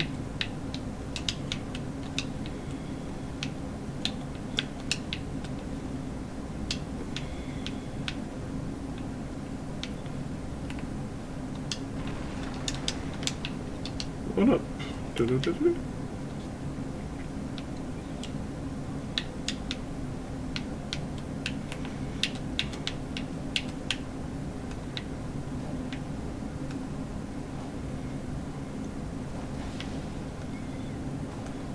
It's the ones that aren't blue that are.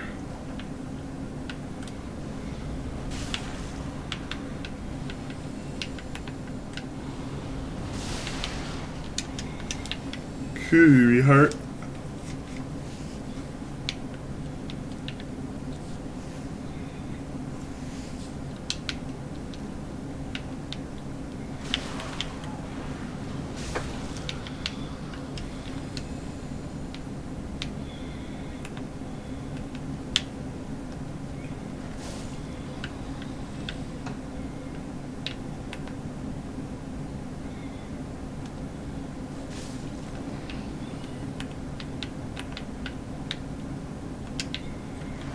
Ambush.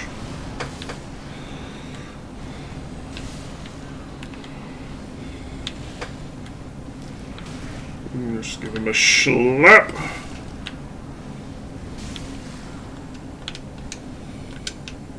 Choco chimp.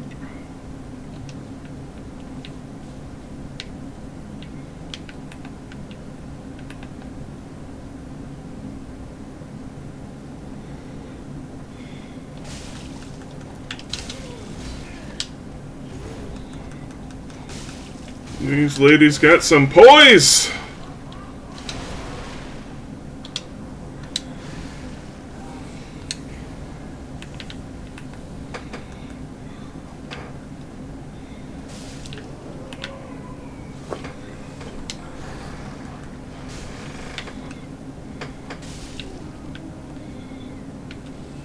Any items? No. So one thing that I like about Elden Ring is that they send off like white sparks when you kill an enemy that's dropping an item. So you know whether or not you should wait around or just go.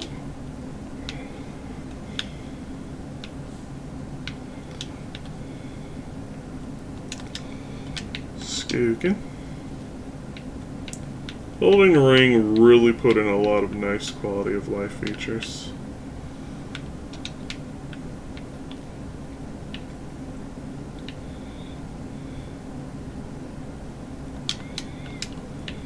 Dinkygami, Fatty Whoopus.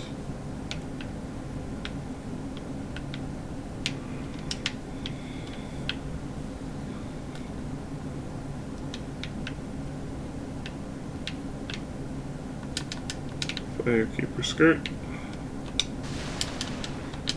Heal.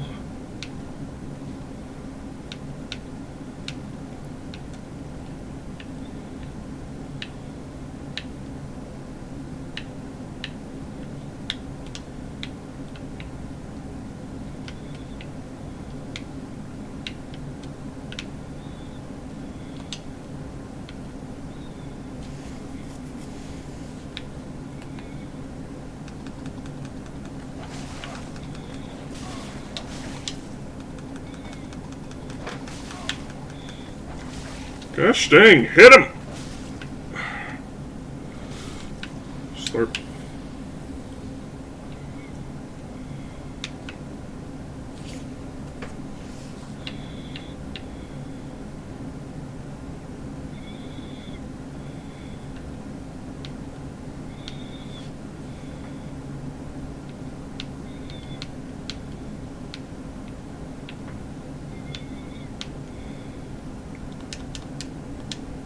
Small key, 2-leg, which doesn't really matter too much because once again I have the magic key, so I basically have infinite keys.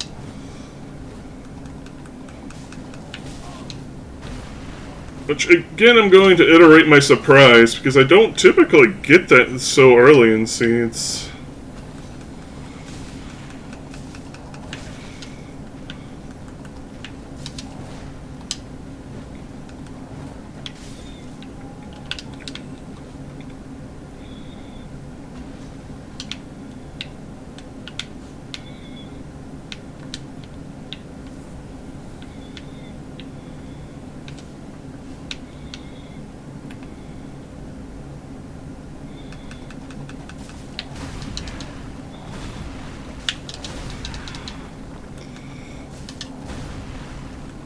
I'm sure your chili is nice, but you don't need to beat me over the head with it.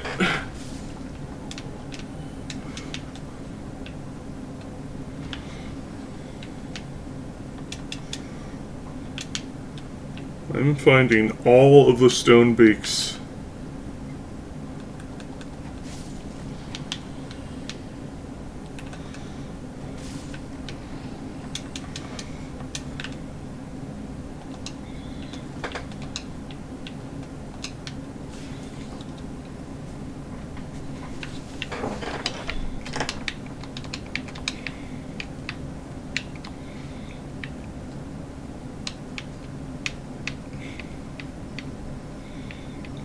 Where is that corpse?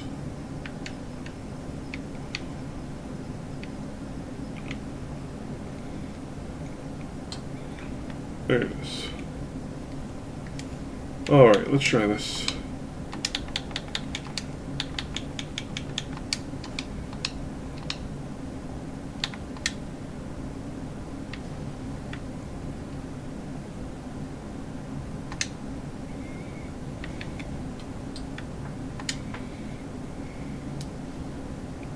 A little higher. Got it!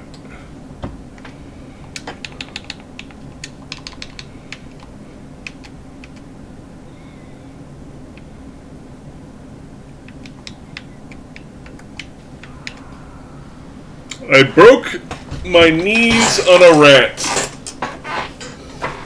as I misjudged how deep the hole was.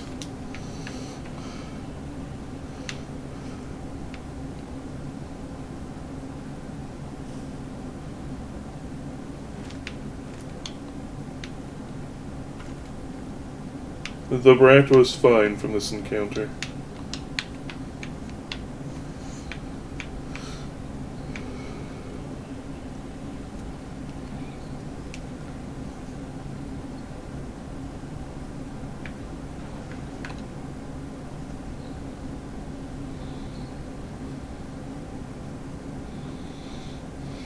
We probably got to knock this down again, right? Yep.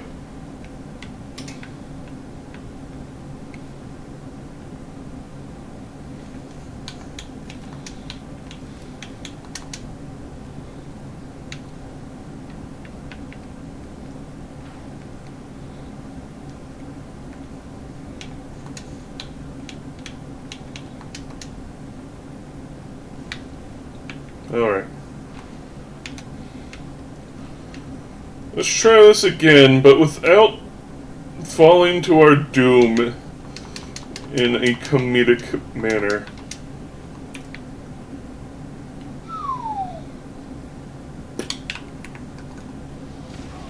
Ow.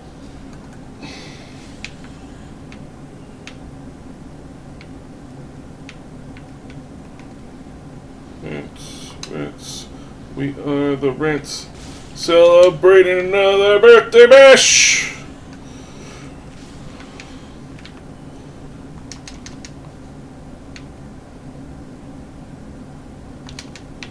Steak.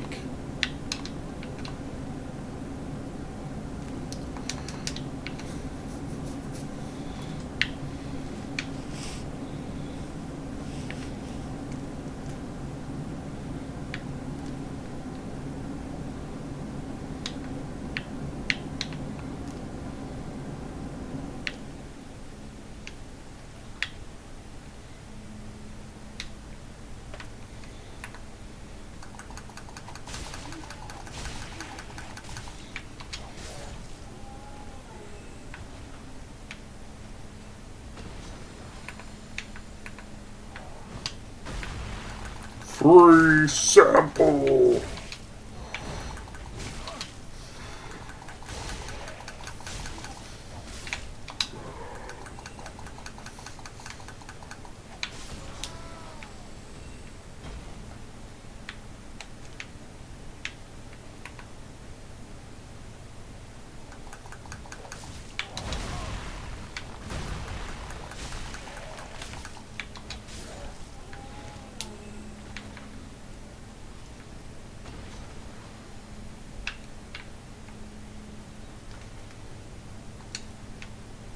Schlurp.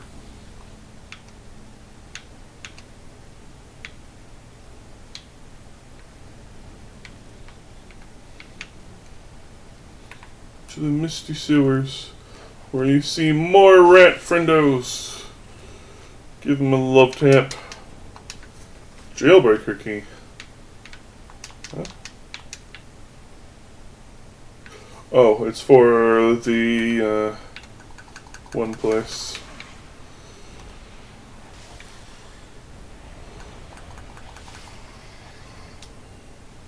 Book of Medora.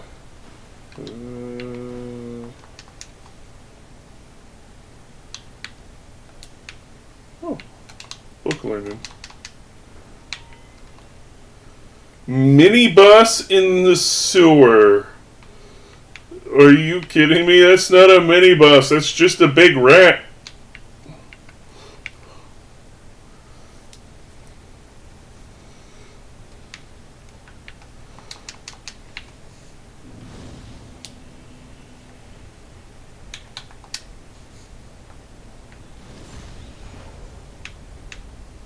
There's an invader nearby, which is why we're using that.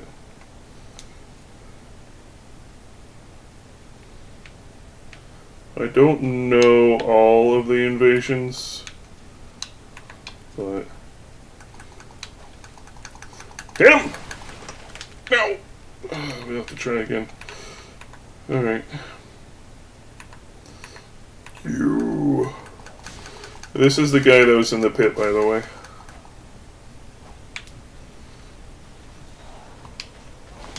Warmth.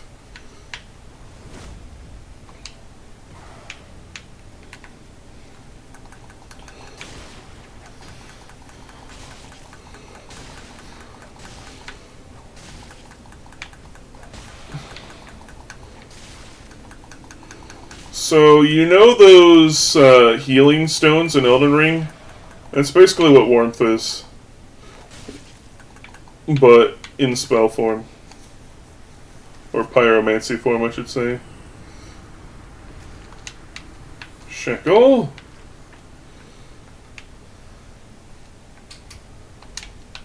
Do we have... No, we don't have any covenants yet. If I remember right, you need to trade in 30 shekels to get warmth from the whatever brick or shekel thing covenant.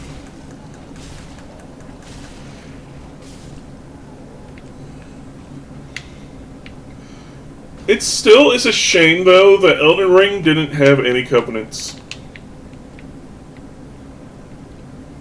I feel like they were going to, but they just didn't have enough time to put it in because there's no real reason for there to be two different invading things because you don't really get anything different. All it is if you use the recusant one, you come in as like a yellowish phantom. And if you use the bloody finger, you come in as, well, a bloody finger and have a red classic phantom look. But both are just invaders and nothing more, and...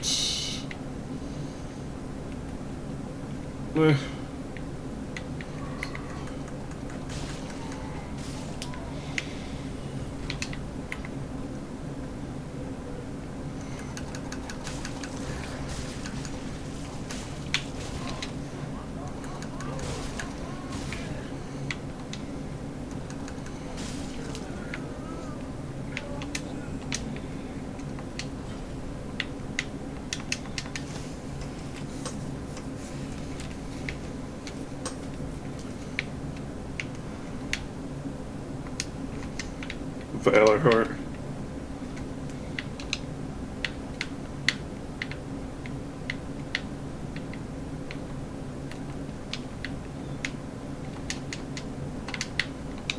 Is there a Rippy?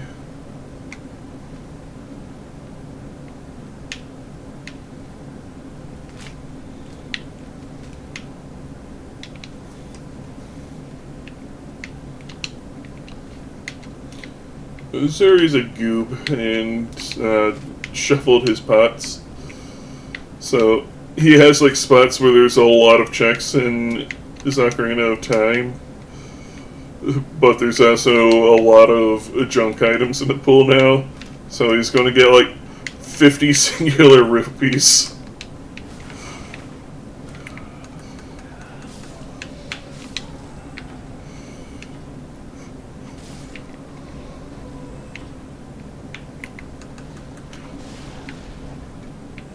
I'm not too fond of using pot checks myself, just because there's just too many and I don't really care to get notified for every single individual singular rupee. But yeah, that's just me.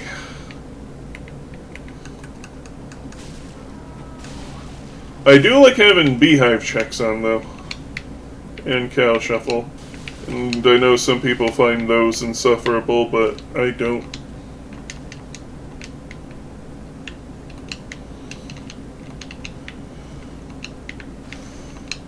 But that, again, is just me.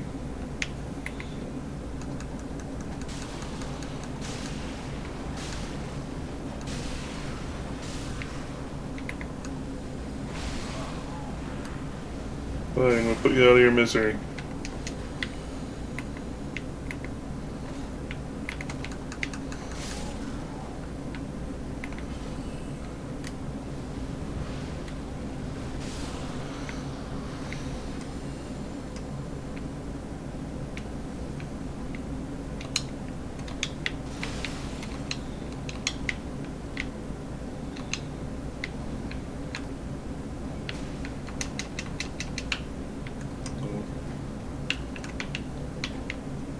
Give me item.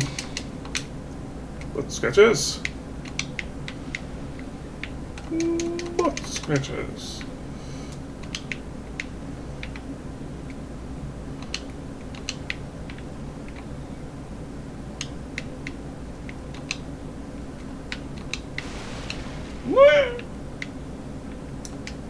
That good soup. Bomb.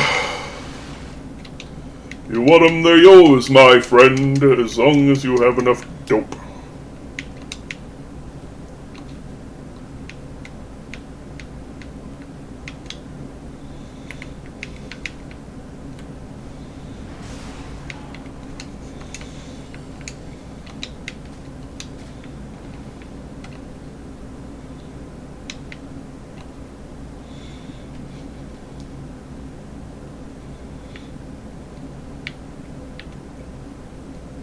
But anyway, it's interesting that they introduced the concept of mad spirits, which are invader phantoms or cooperative phantoms.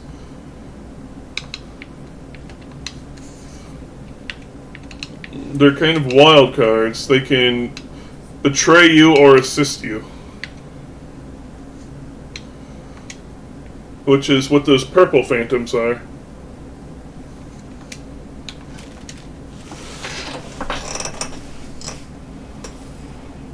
It's pretty neat stuff. Cool ideas they had in this game. Shame they didn't bring it back.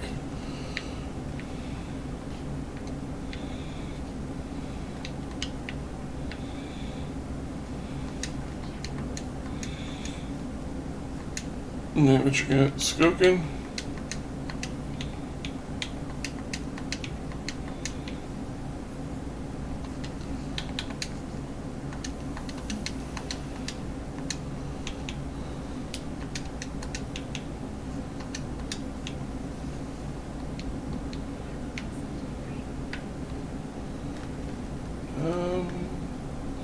Did we ever get enough shards to boost my flame lore?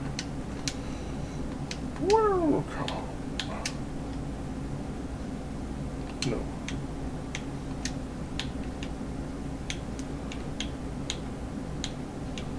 I do desire to get that. 20 Mobus.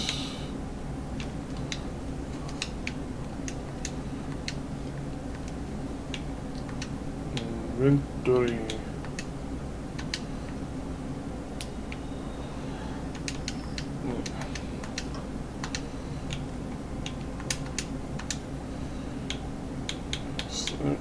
Handy dandy. We may get that in the future.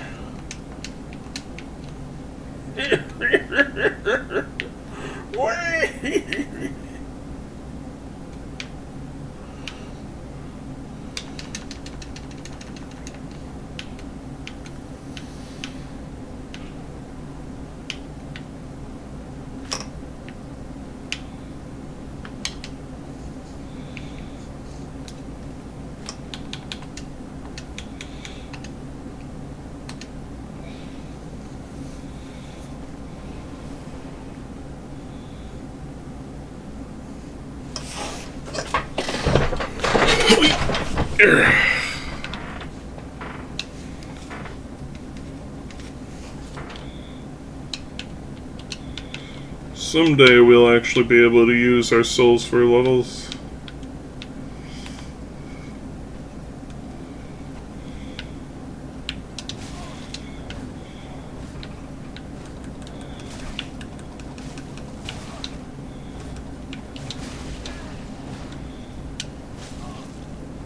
Sir, I do not need this harassment.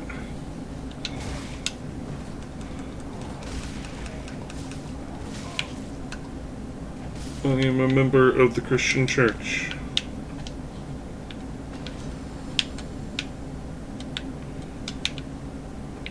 Just making sure he didn't drop anything.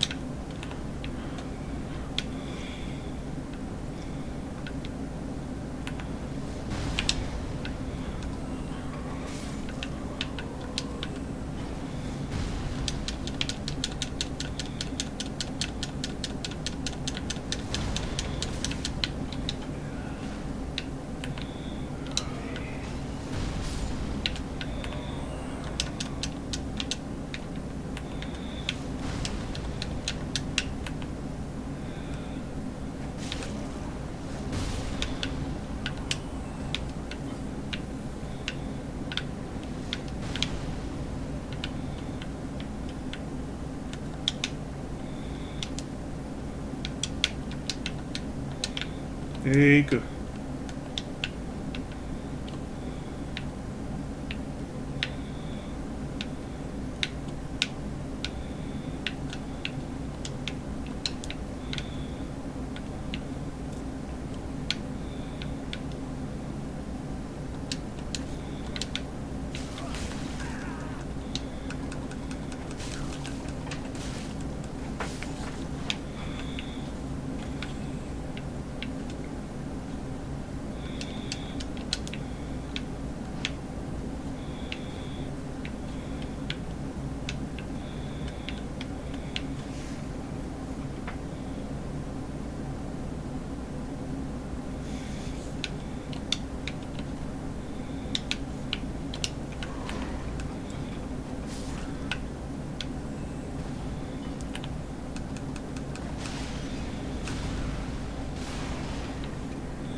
There's normally a scythe.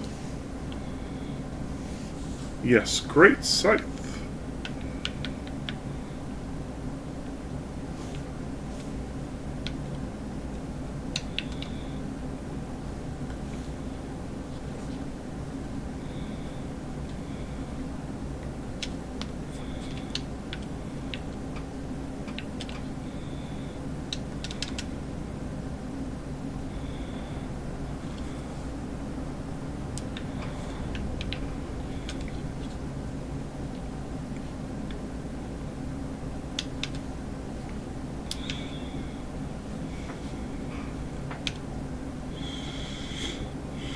Are you ready to combat genital warts?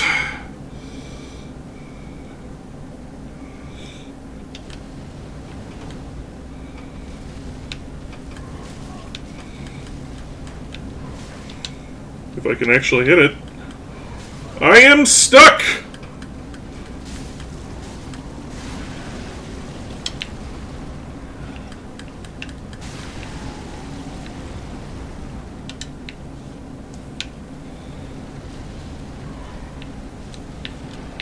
Is this it? We going down to Goblin Town?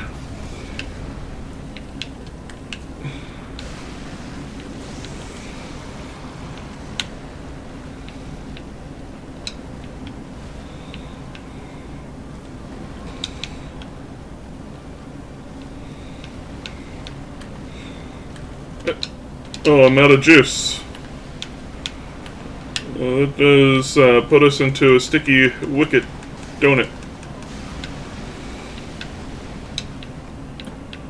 Unfortunately, your mother...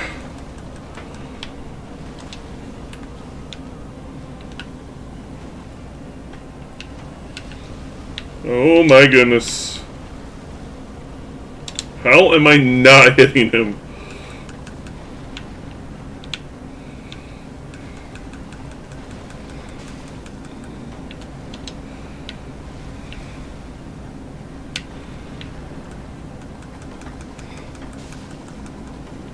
I will pop your zits.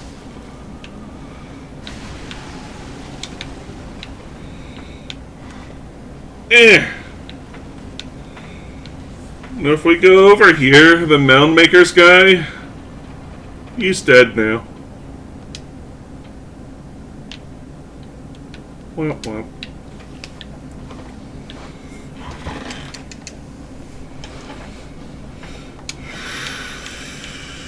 Road of sacrifice.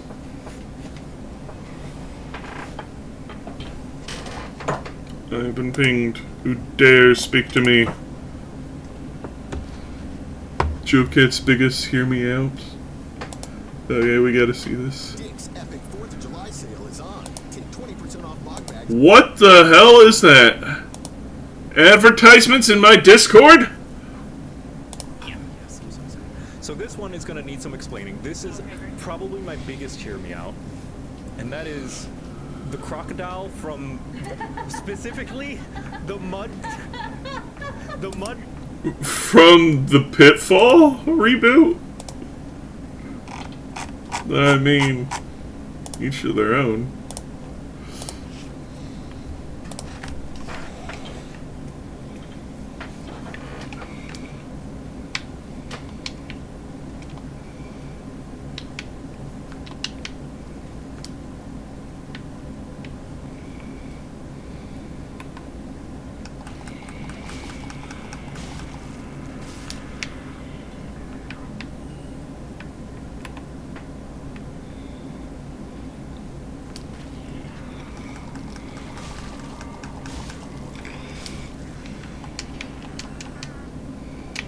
Archdeacon White Crown.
Map bombs? Did I read that right? Hang on. Map bombs. Okay.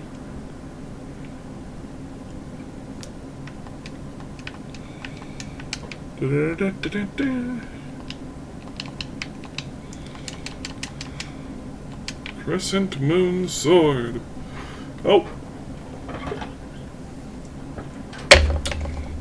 It's time for another ad break. because I need to put more chips in the smoker again.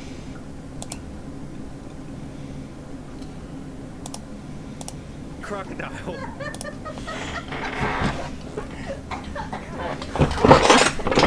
Kate is giving me a weird stare. So, Alright. this is why it's a hear me out. It's because I need to explain. The mud crocodile from Pitfall: The Lost Expedition is a PS2 game, a kind of obscure PS2 game, a follow-up to the Pitfall series by Atari, where they gave him a weird personality, and it's actually quite an interesting and like innovative kind of open world-esque Metroidvania where you get upgrades and stuff and tools that allow you to explore different. But that's besides the point. I don't know why this crocodile, as a kid, we listen and we don't judge.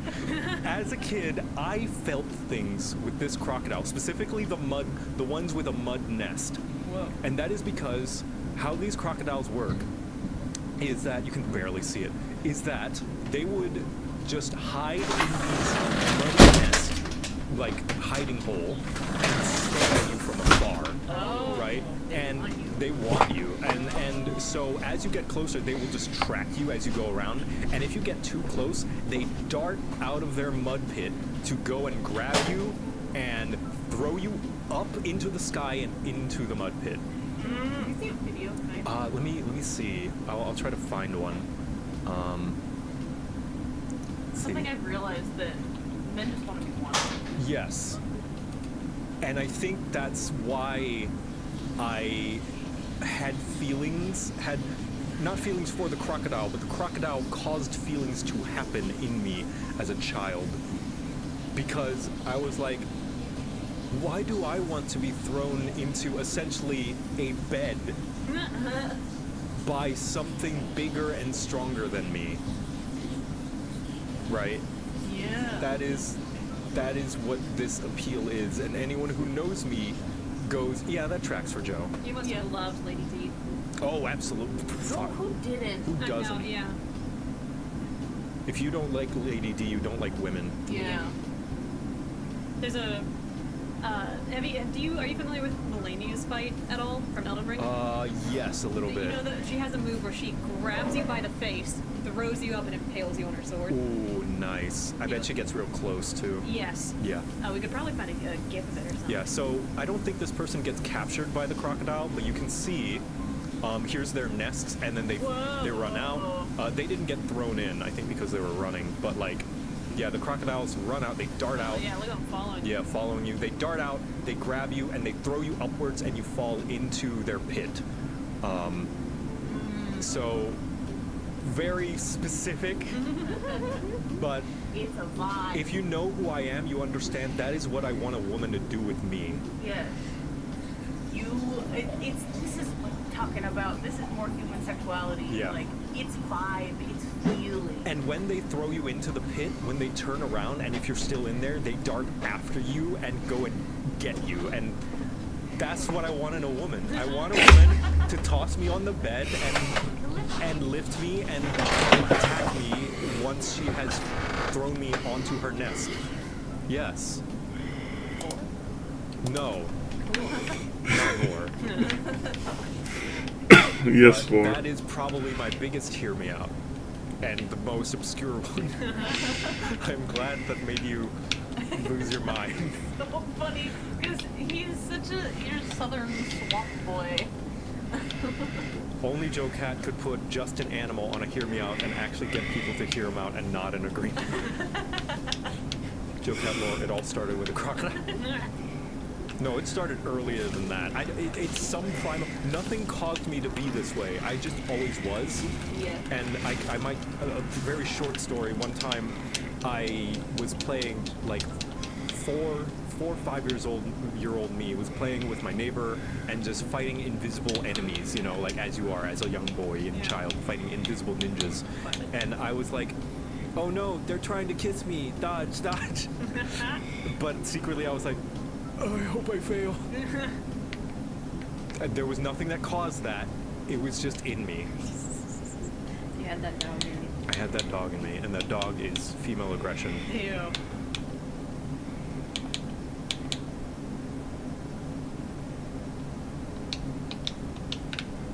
That is a pretty good game, by the way, the Pitfall Lost Expedition.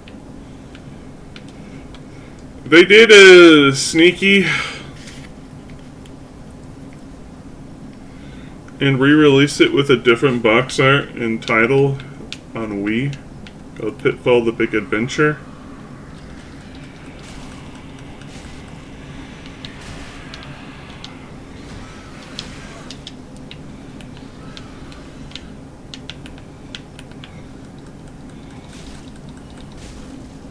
And it was an experience and a half.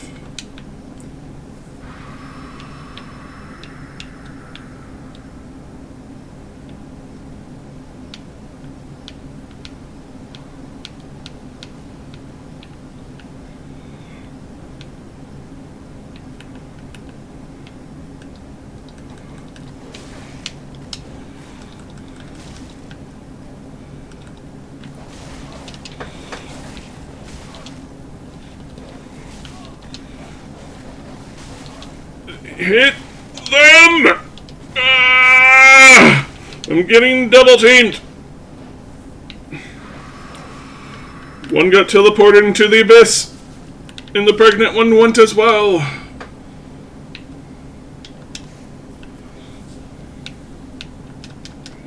Yes, that dog was pregnant. It's a unique dog that can only be found here.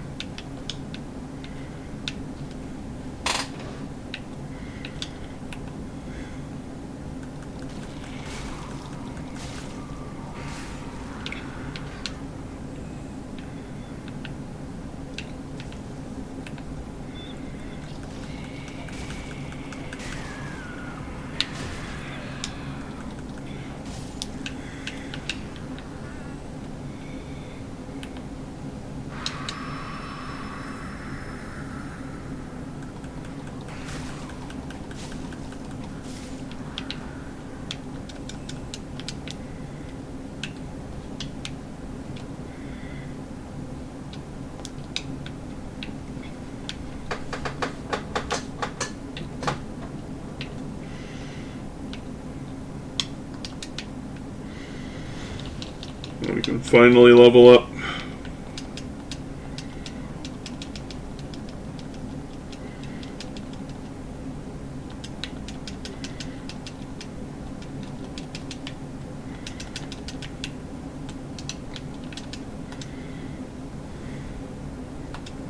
Travel to Flink.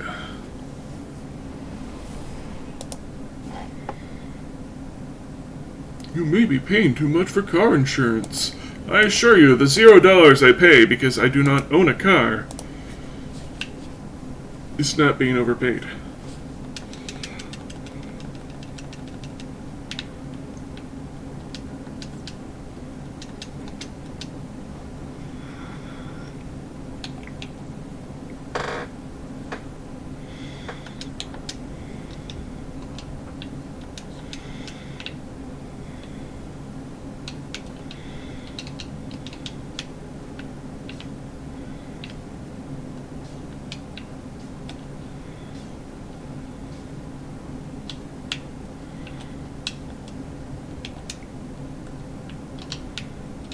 Do you have a tit? Just chunks.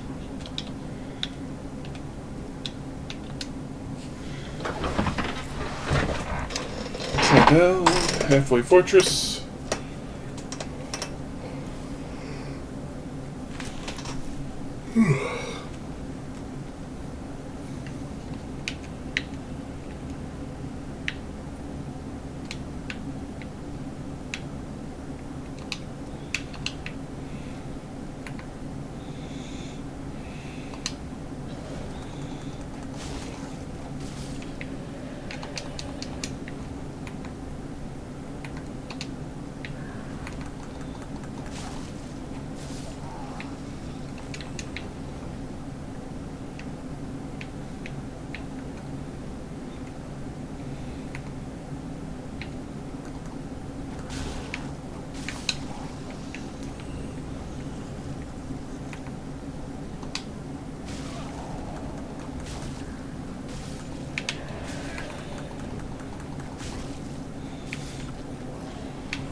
expecting it to come after me.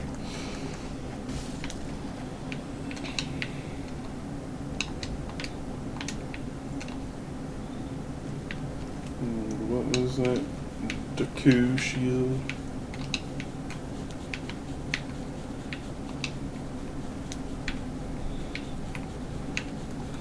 Dark Souls 2 poison bugs.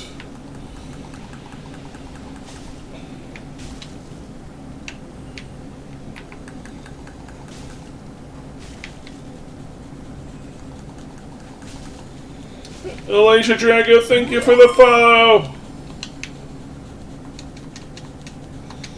Welcome on in. I hope your day is going Kino Nifty.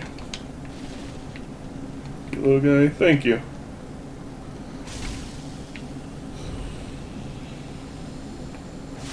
You have joined us for some Dark Souls 3 in our current Async, where there are many games with items shuffled throughout all of them.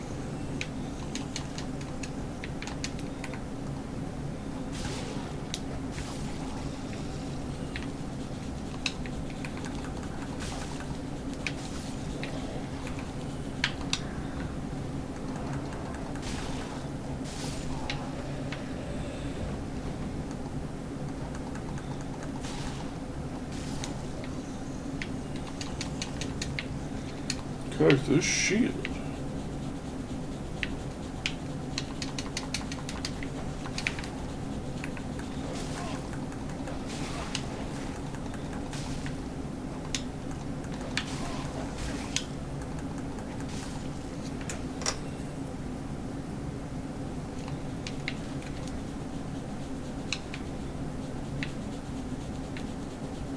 So what the heck is a conjurer's robe?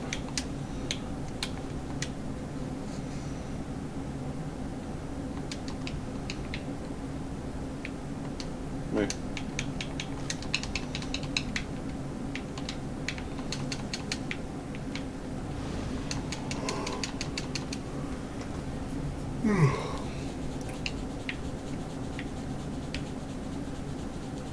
It is time for crab. Attack the weak point for massive crabbage.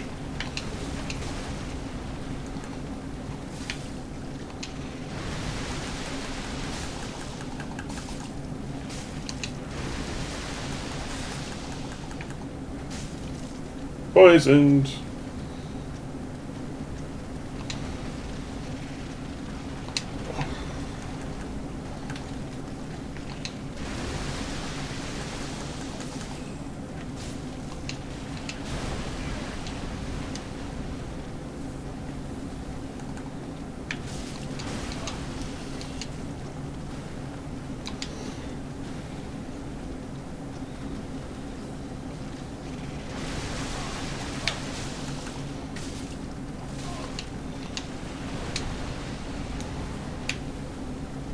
Heck, is he using a pick?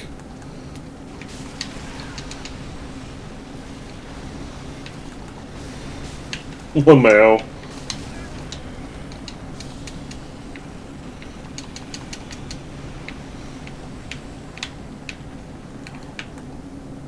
Bonk. Bonk.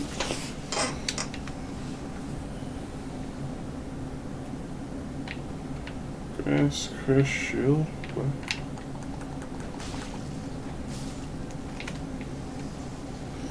And there is another Crabbo that we need to give the Stabbo.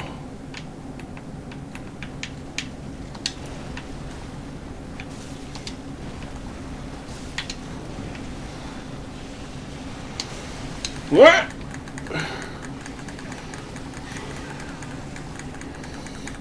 You pinch.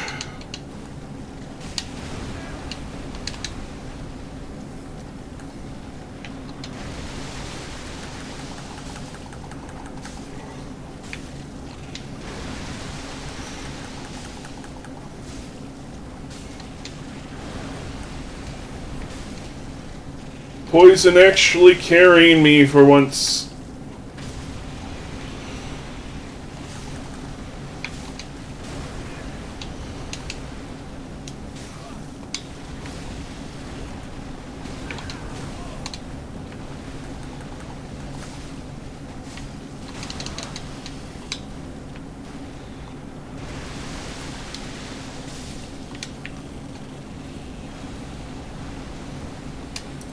$10.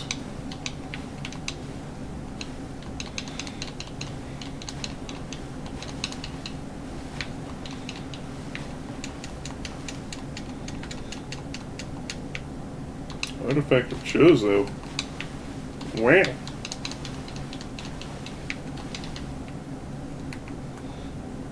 Bunk. Bunk.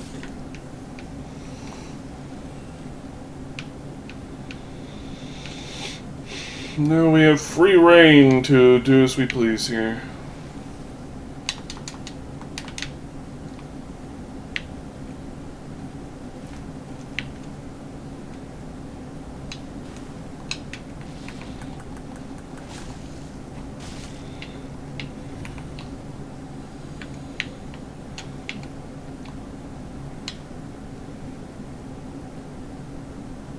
We just popped in.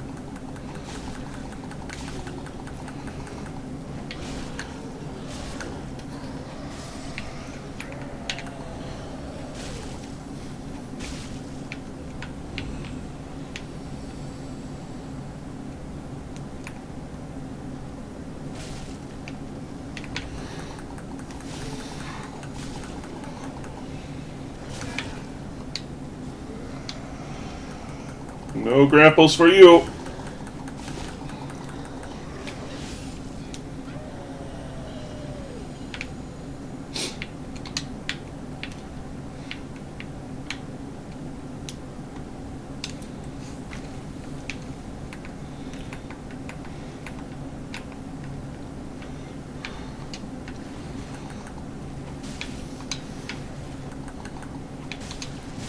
Well.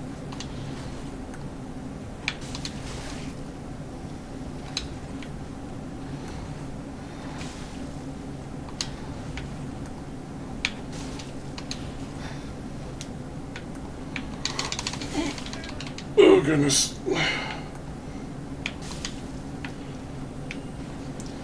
Phew.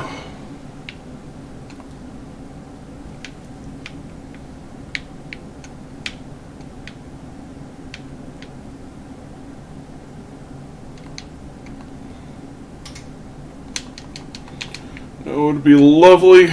A ring of regeneration.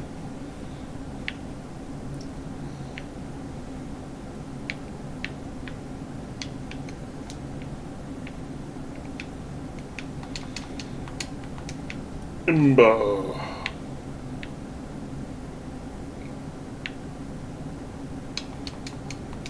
Twinkling Dragon Torso Stone.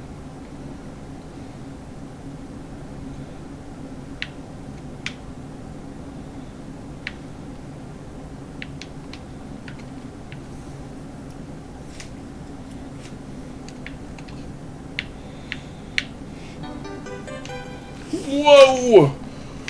Little, thank you for the biddies. I appreciate your patronage.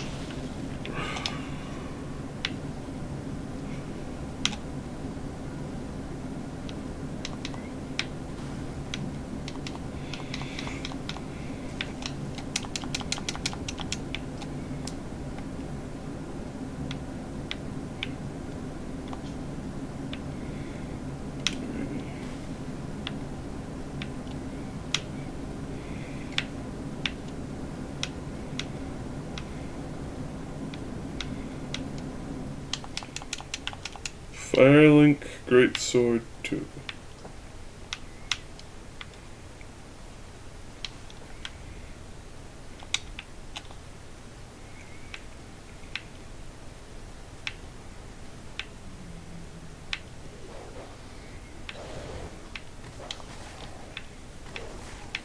Go, go, go, go, go.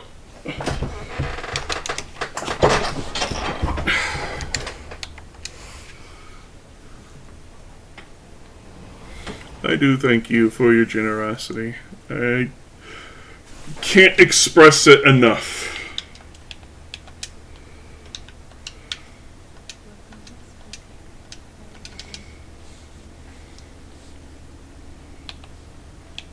Hey, second slot.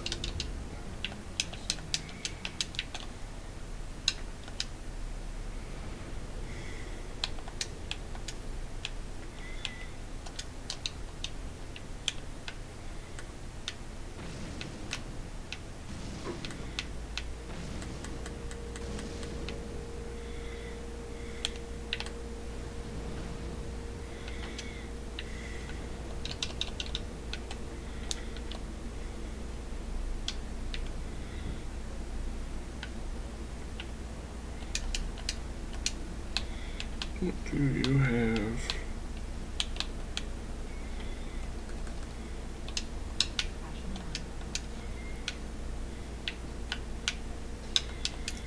Just to make sure I'm not being goofy here, I can't infuse my spotted whip.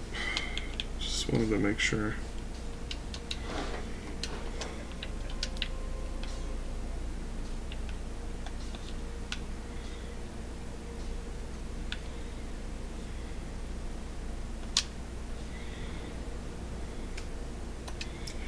Travel, Crucifixion Woods.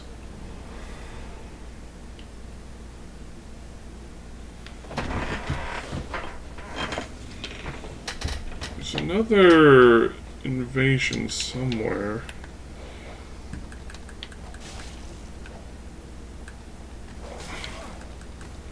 I suppose it's not so much an invasion as much as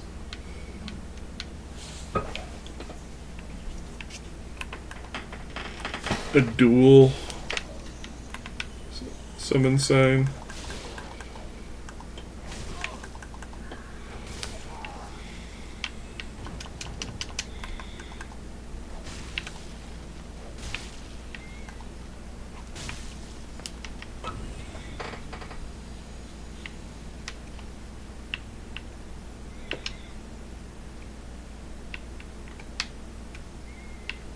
Somewhere around here.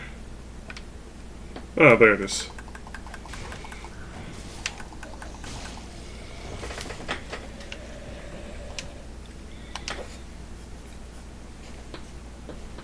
Summoning a mad phantom.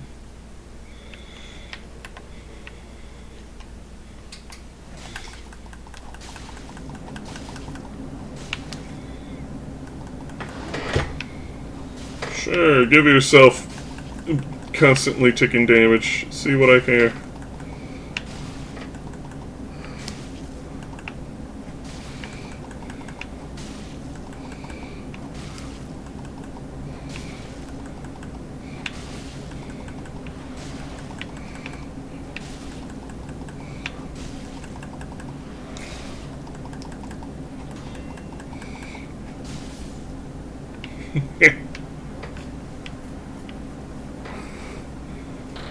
Got your bench. Give me your loot.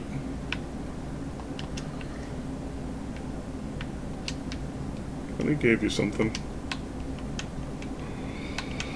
So I wanted to see Firelink Greatsword.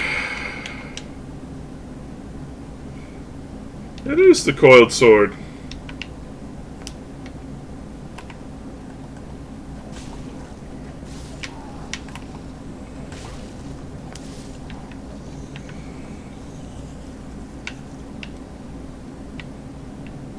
Really?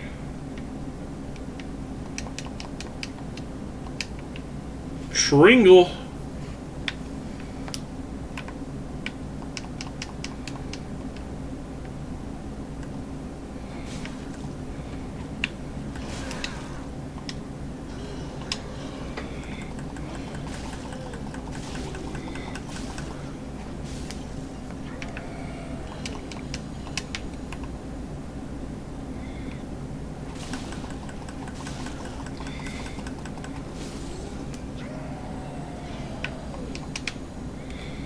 Cool guys don't look at explosions. They just blow stuff up and walk away. 'Cause who's got time to look at explosions? You got so many cool guy things to do.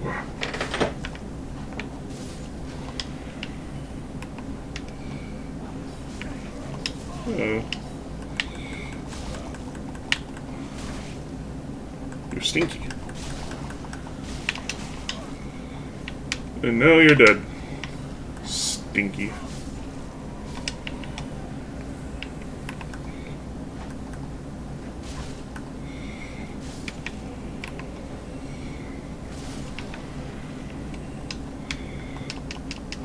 Old sorcerer gauntlets.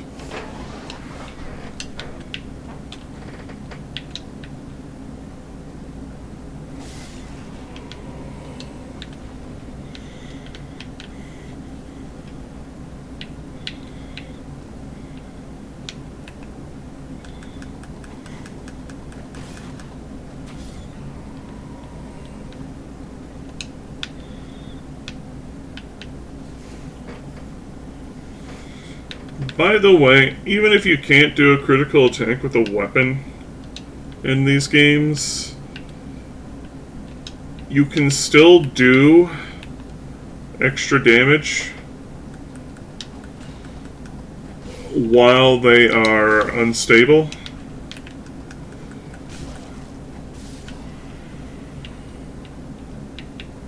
So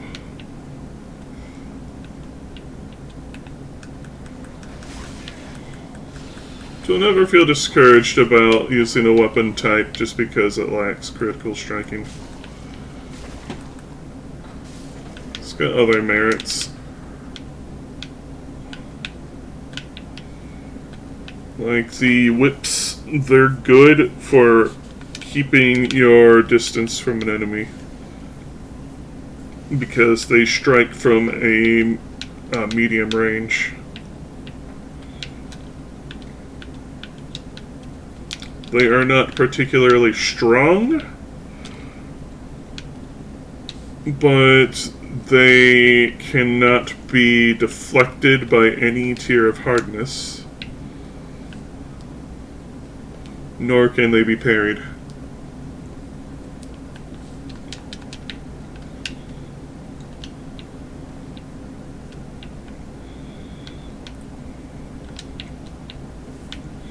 If you're wondering what I mean by tiers of hardness, there is a thing, if you notice, where if like someone's using a shield and you use a weapon like, let's say, a spear,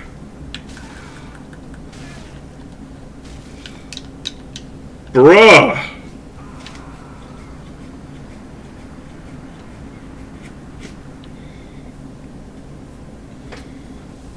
Hopefully it doesn't mean the item's just gone now. Anyways, what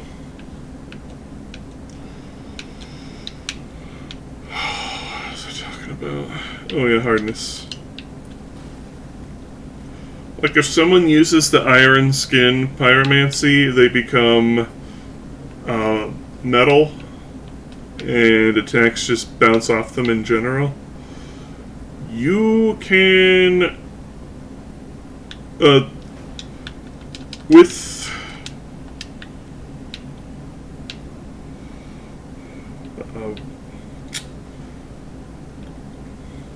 my thoughts are scattering again.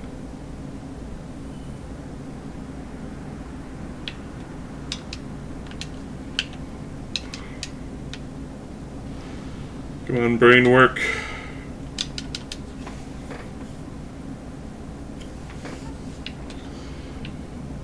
So how should I put this? Pierce damage type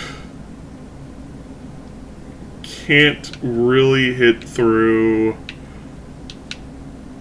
any tier of hardness, which is why you will just take no damage from arrows being shot at you if you block with a shield. Because arrows do pierce damage, and pierce damage can't go through like any tier of hardness, and shields are like hardness 1, I think.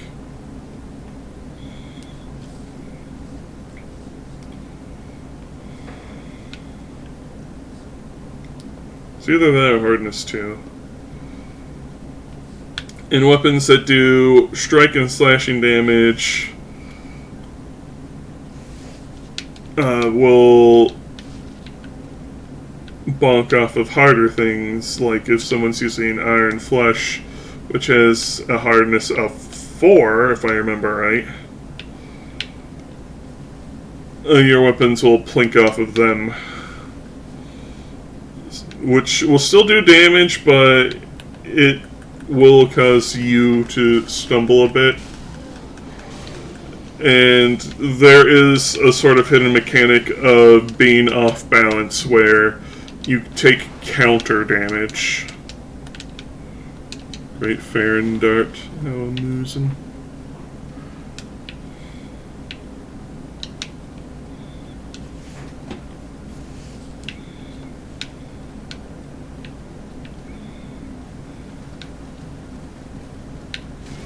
Ow.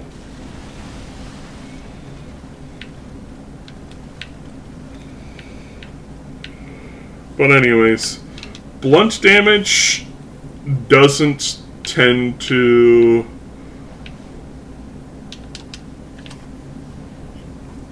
get deflected too easily. I believe clubs and great clubs can hit up to hardness 3, if I remember right, without being deflected. But whips, they don't have that problem. Oh, this one's slash type? Why are they slash? They're blunt in Elden Ring. Anyways, even if they're blocking with a shield, you can still whip them, and even if they block, you won't get set-offs. You won't get a set-off balance or anything. You can't get counter-damaged that way. It's also why, if you notice in these games, if you take more damage while you're running away, it's because your character is off balance, technically. If they hit you from the back while you're running, you take, like, extra damage. I think something like 20%.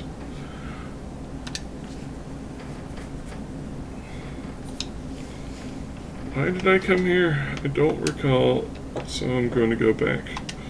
Specifically, I'm going to go here, because we need to get the bug.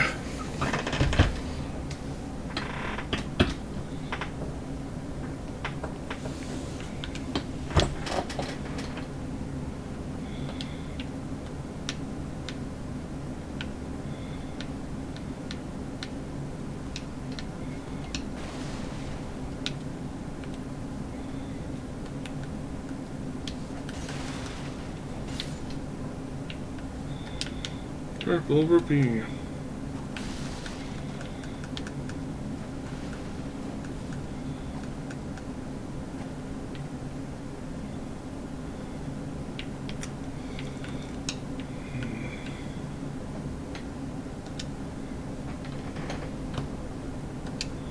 It's also why spears are kind of shit. They can't go through any tier of hardness. So any enemy with a shield, you're just defeated. It's going to be an uphill struggle. Your coffee shipment has shipped. Huzzah. Let's see, when will it arrive?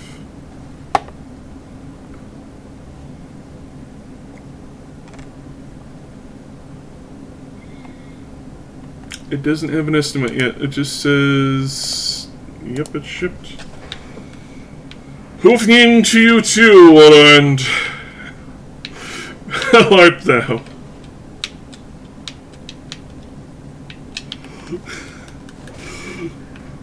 You've joined us for Dark Souls 3 in the Great Async Randomizer.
Well, aren't I a silly bench?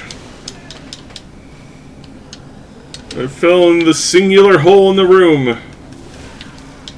It's like that time that I fell into that one level in Mario Bros. 3 with the Goomba shoe. There is one pit in that level, and it is one block wide, and I somehow fell into it. Name, thank you. Well, no, thank you.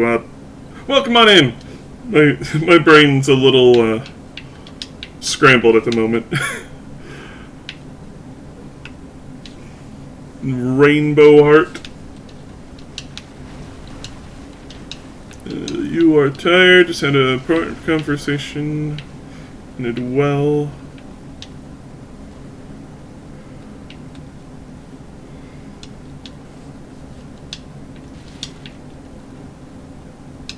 Oh, thank you for the follow. Welcome on in. She is ace and you're horny.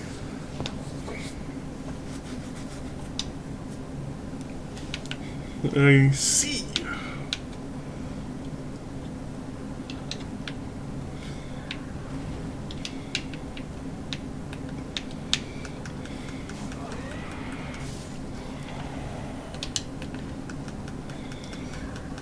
Well, at least the conversation went well.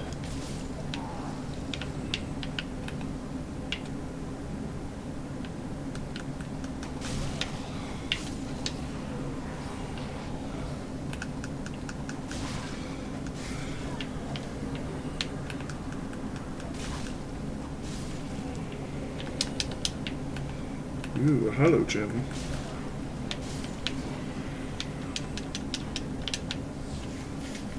Still kind of want to do a luck-only playthrough of this game sometime. But I don't know. Kind of have my reservations about it because this, again, is not my favorite Souls game.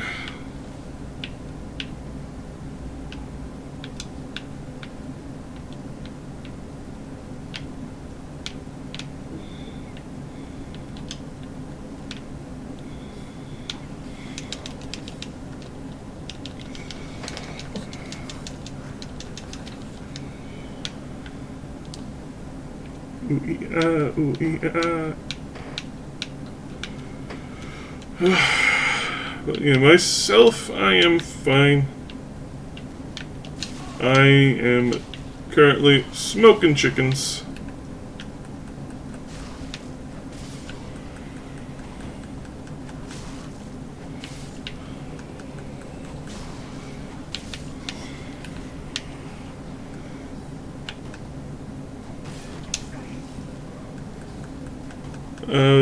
Wood chips. I'm using an electric smoker.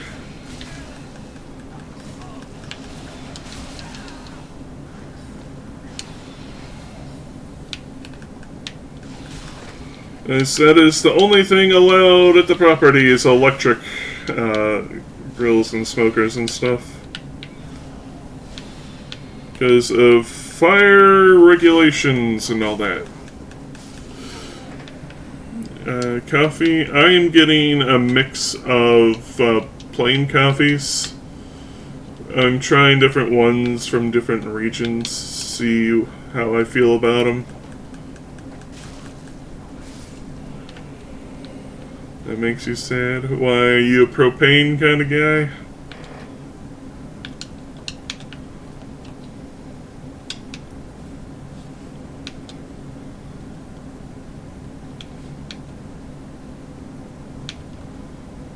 Tell you what, I'm about to bring the propane to the Crystal Sage.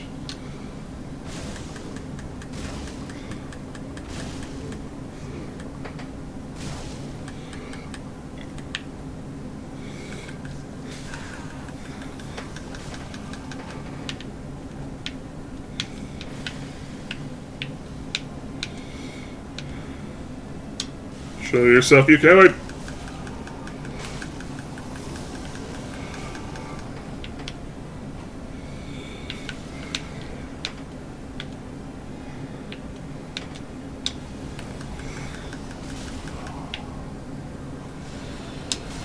Ow.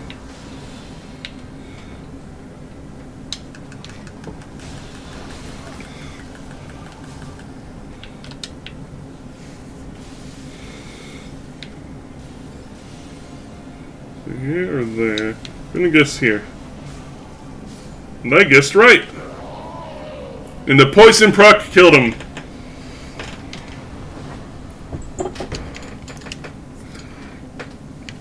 Brick shack in the backyard with a pit in the bottom and throw your logs in.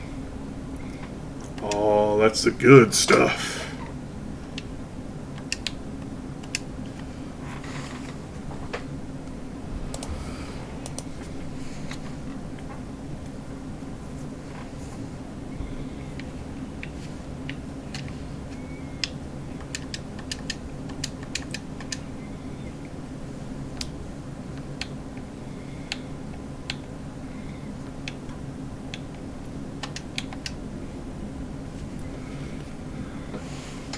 I'm going to level up luck now.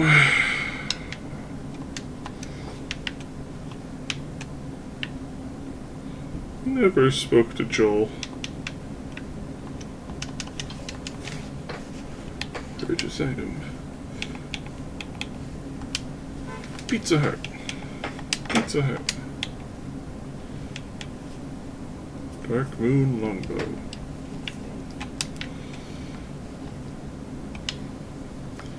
Big enough to hang 2 pigs, cow, several rabbits side by side.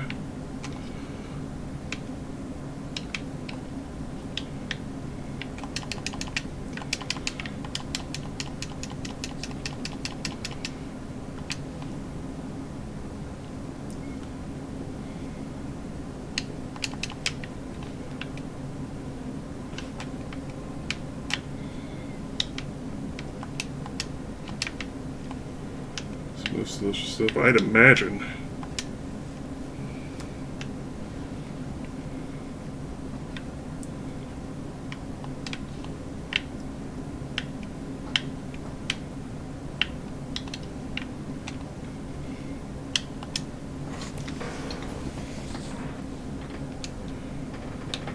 Just slow roasting it all.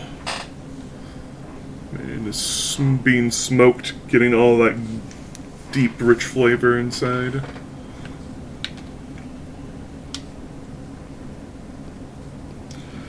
Electric smoker still works pretty good, though.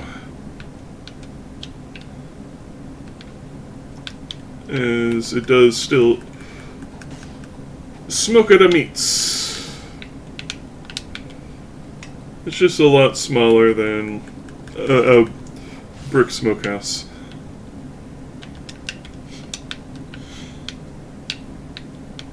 Like, if you've ever seen Ordinary Sausage, I believe he has the exact same model of smoker I have. He gets the job done.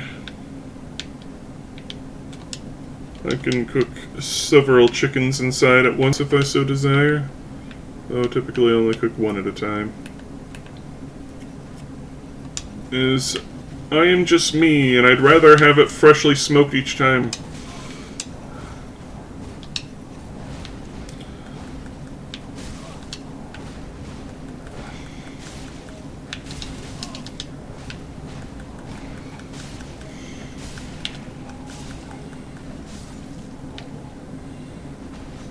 Second did farm chores, 3 more wooden, watched a parade, test more wooden, watch, back, test more wooden, literally walked over to the neighbors, small area. That's how you get your neighborhood to love you.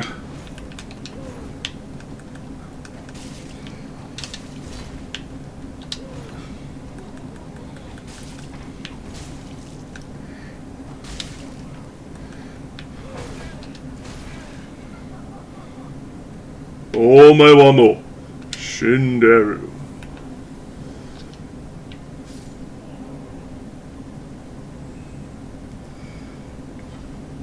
Da da da da da da da da da da.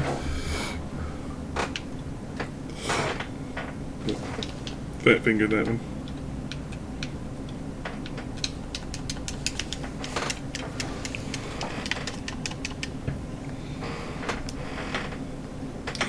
I'm going to make some coleslaw and rice to go with my chicken. Going to mix the chicken drippings into the rice as well. Gonna be super flavorful.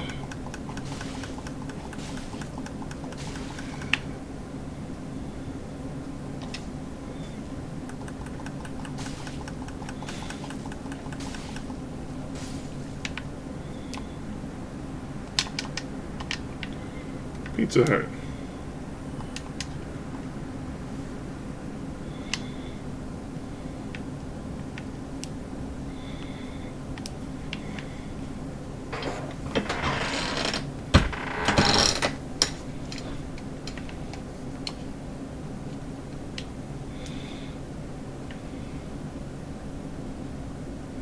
They got first offers on used farm equipment.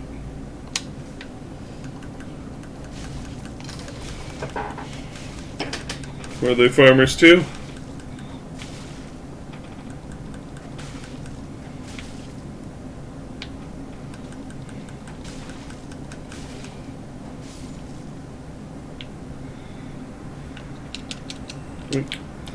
Orange rupee.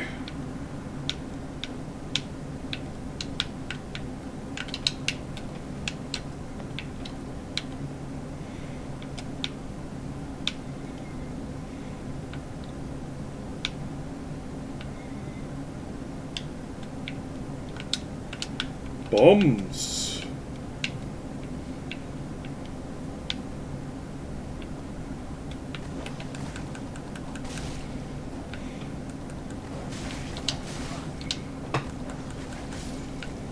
Goes in the railroad with had big jobs and bought the farm as a hobby. It's failing when they bought it.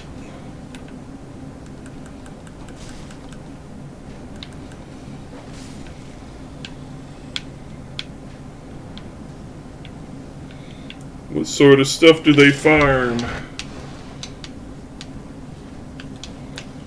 Is it crops, animals? Both.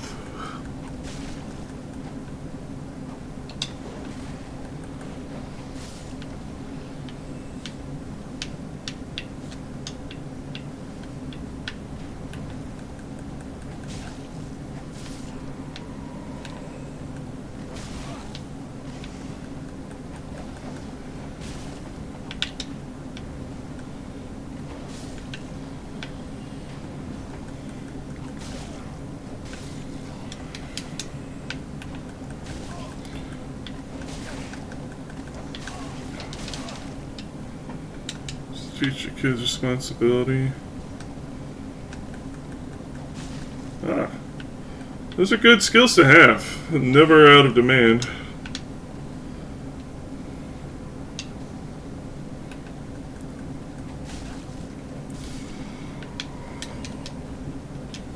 $9 million profit. Holy moly. Are the new owners at least keeping it up to snuff?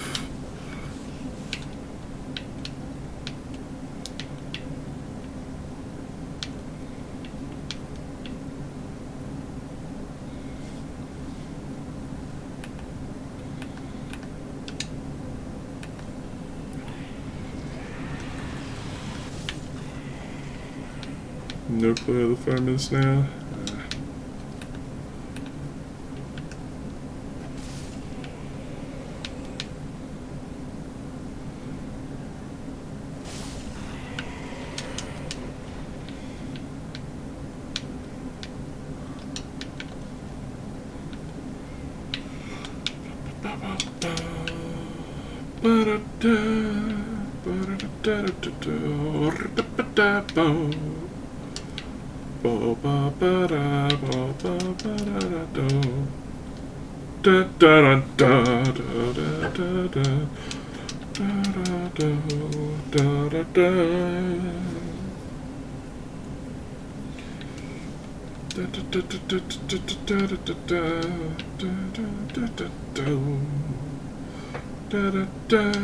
How many do I need for my next level? 11.4, give or take.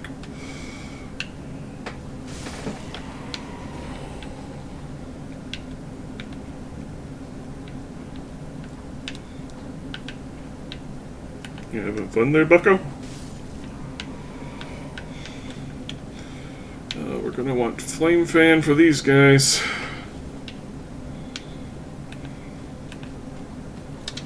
Woo!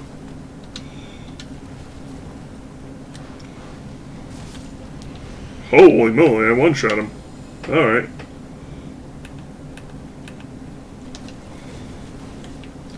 How about you, Maggot Man?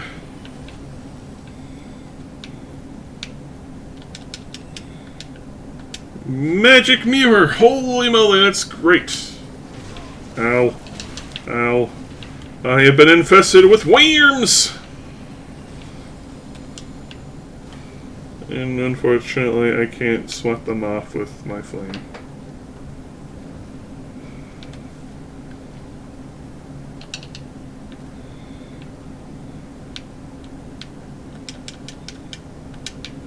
Blood loss.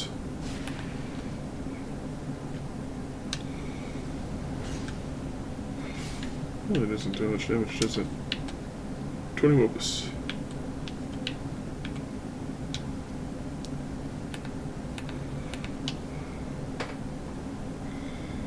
Oat Lizard 1.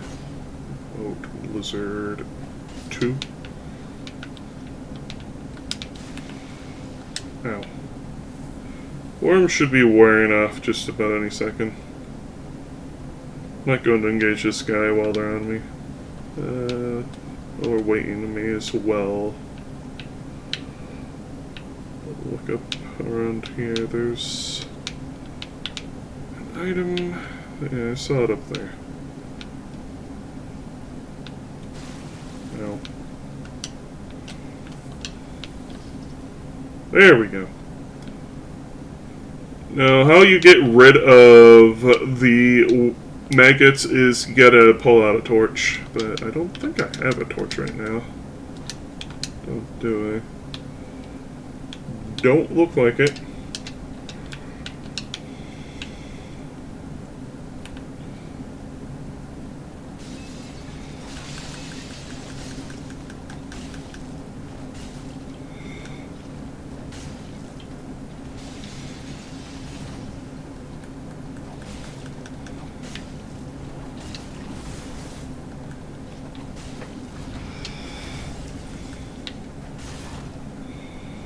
Oh, you got a kilter. There we go. 1 rupee!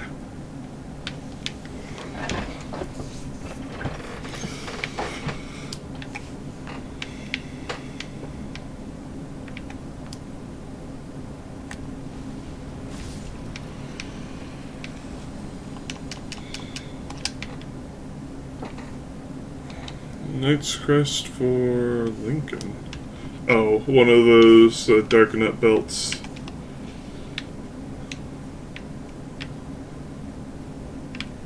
Did I go up there and grab that yet? I did.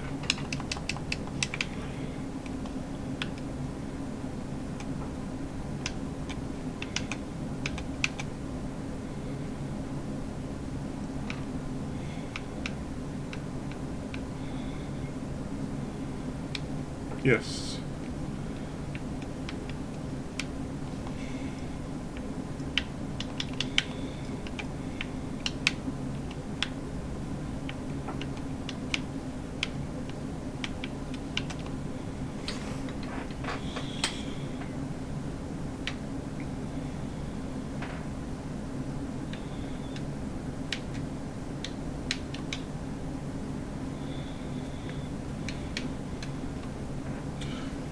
I still want the Link's Awakening remake and Echoes of Wisdom as well.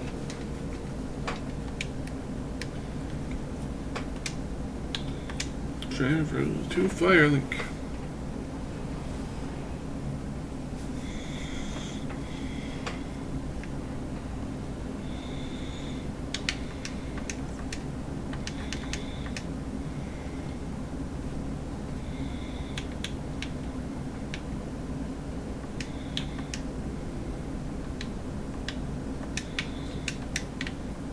If you're wondering why exactly I'm leveling luck, it's because status effects in this game are affected by luck.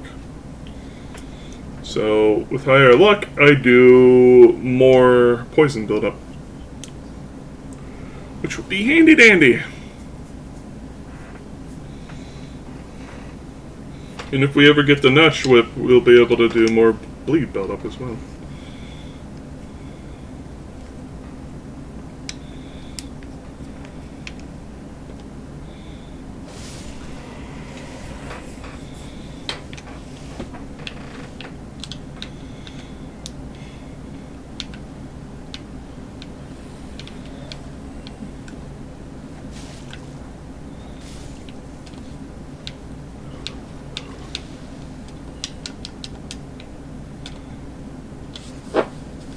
Smile?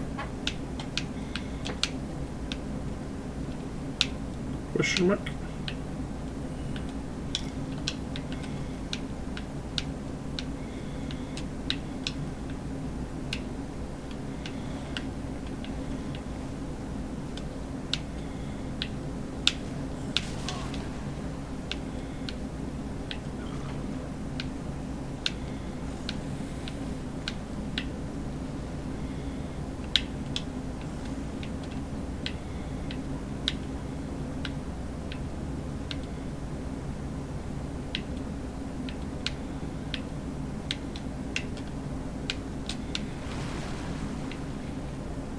No. Bad.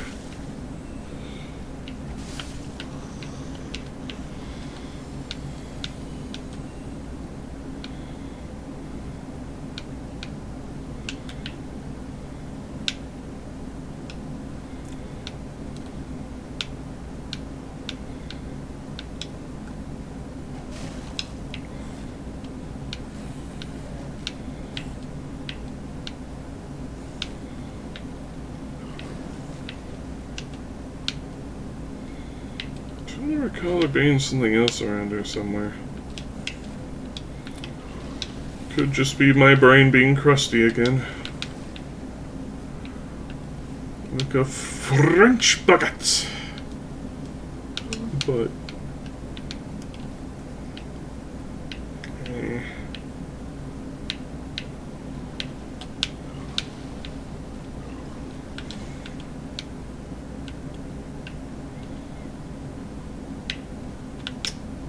I'm just gonna move on.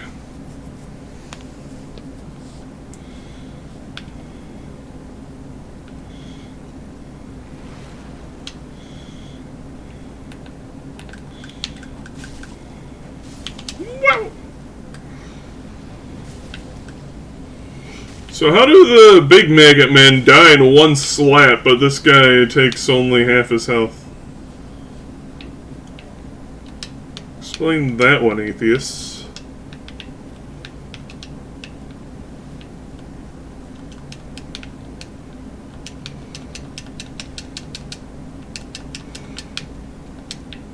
Black Bulwer be a poopy, if you will. Click.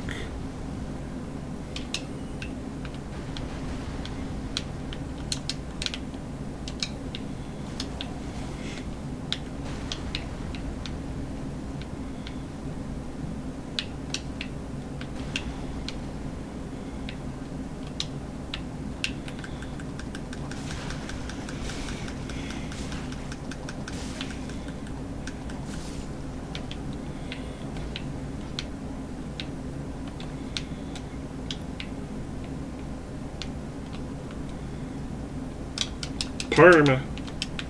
Yoshi! Whoa!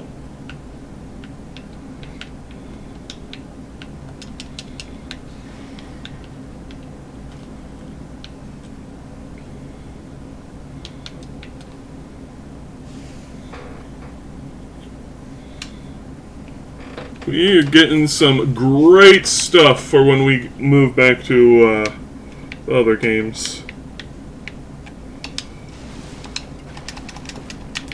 A lowering skull.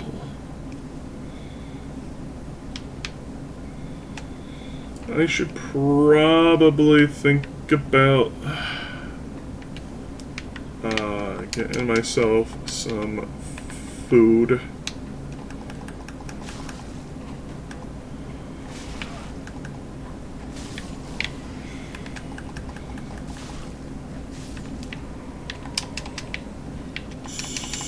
So...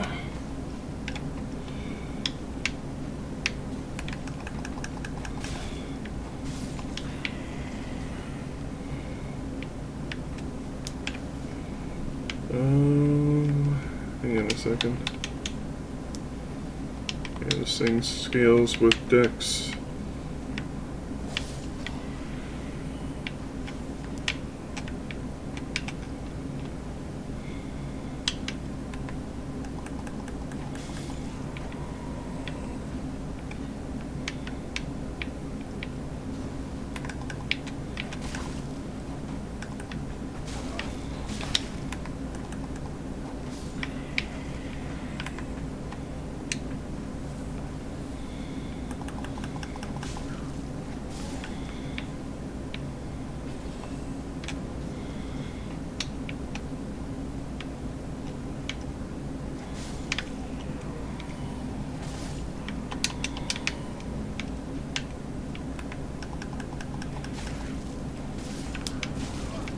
Ow.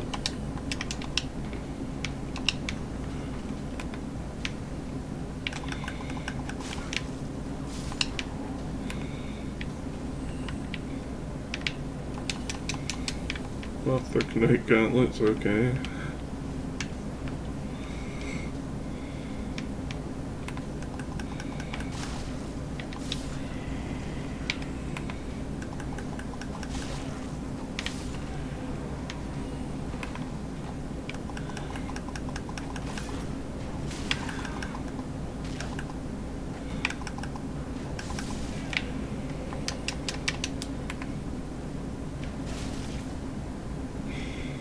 That's it, you get the slap.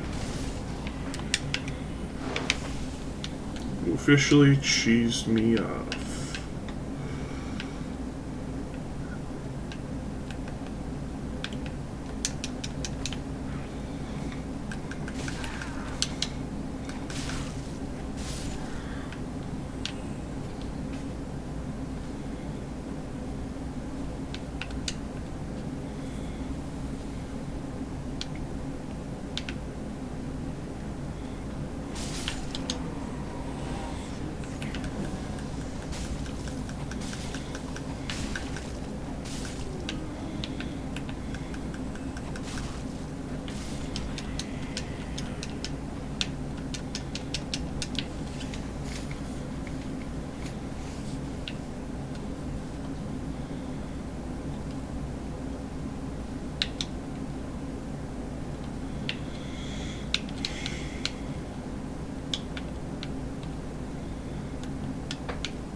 He's hanging onto nothing.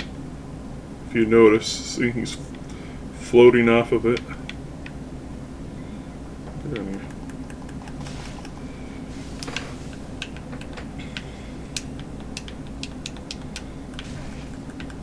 Keep getting chunks and large tits, but no small tits. All tits are valid in this house.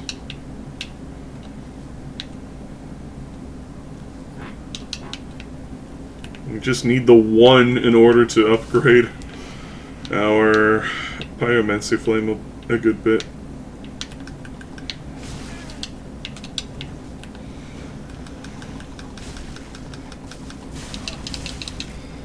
Sir?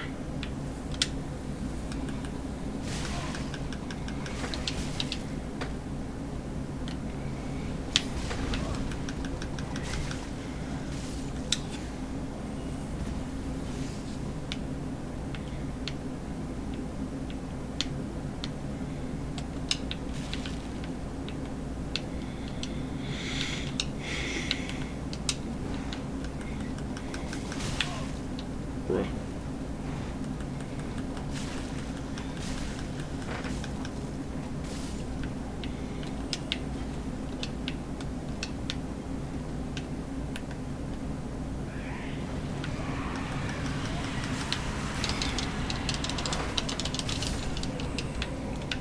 I somehow survived that.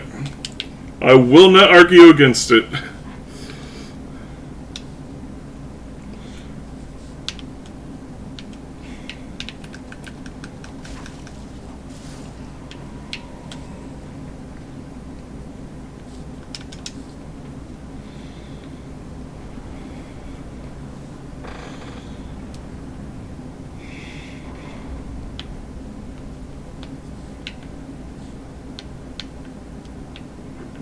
You ever think about how the major part of this game is that you're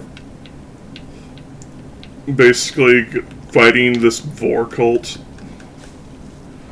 the whole way through?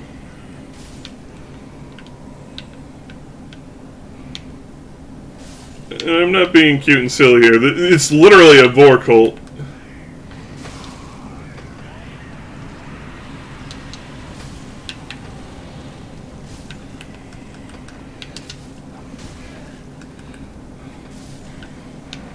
The cult leader ate so many people that he became a blob. You don't know anything about the game? I don't think many people do. It's a really weird game.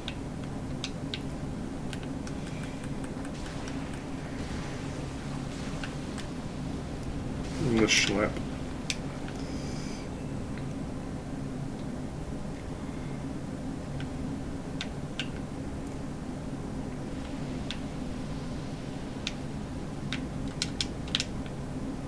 Oh, it's poison. That's not good. I don't have any poison moss clumps. Go, go, go, go, go, go, go, go, go.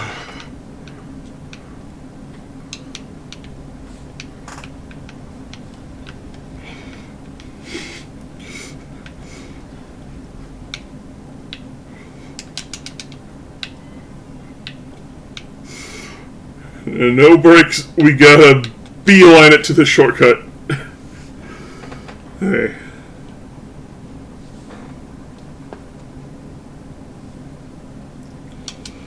Woo!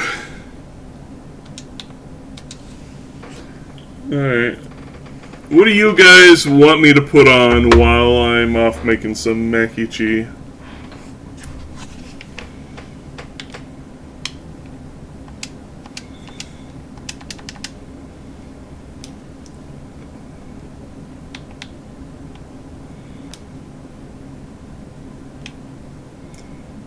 Oh, I'm short on sauce.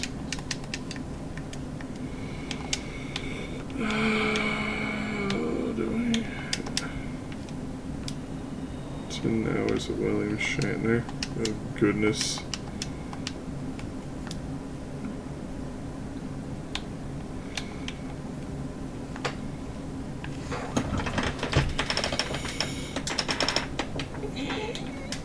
Probably gonna put some points into Dex for a little bit.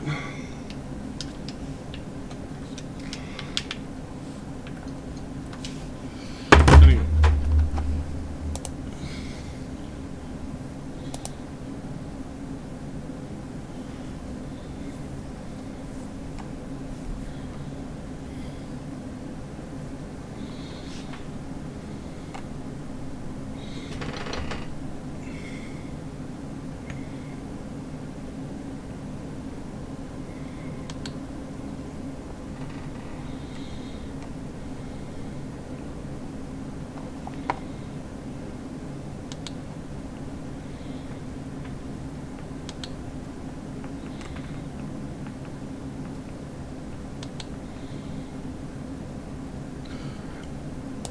I'm going to be watching this. Well, not watching it, but I'll be putting it on for you guys to watch blind. And I will still be listening. YouTube.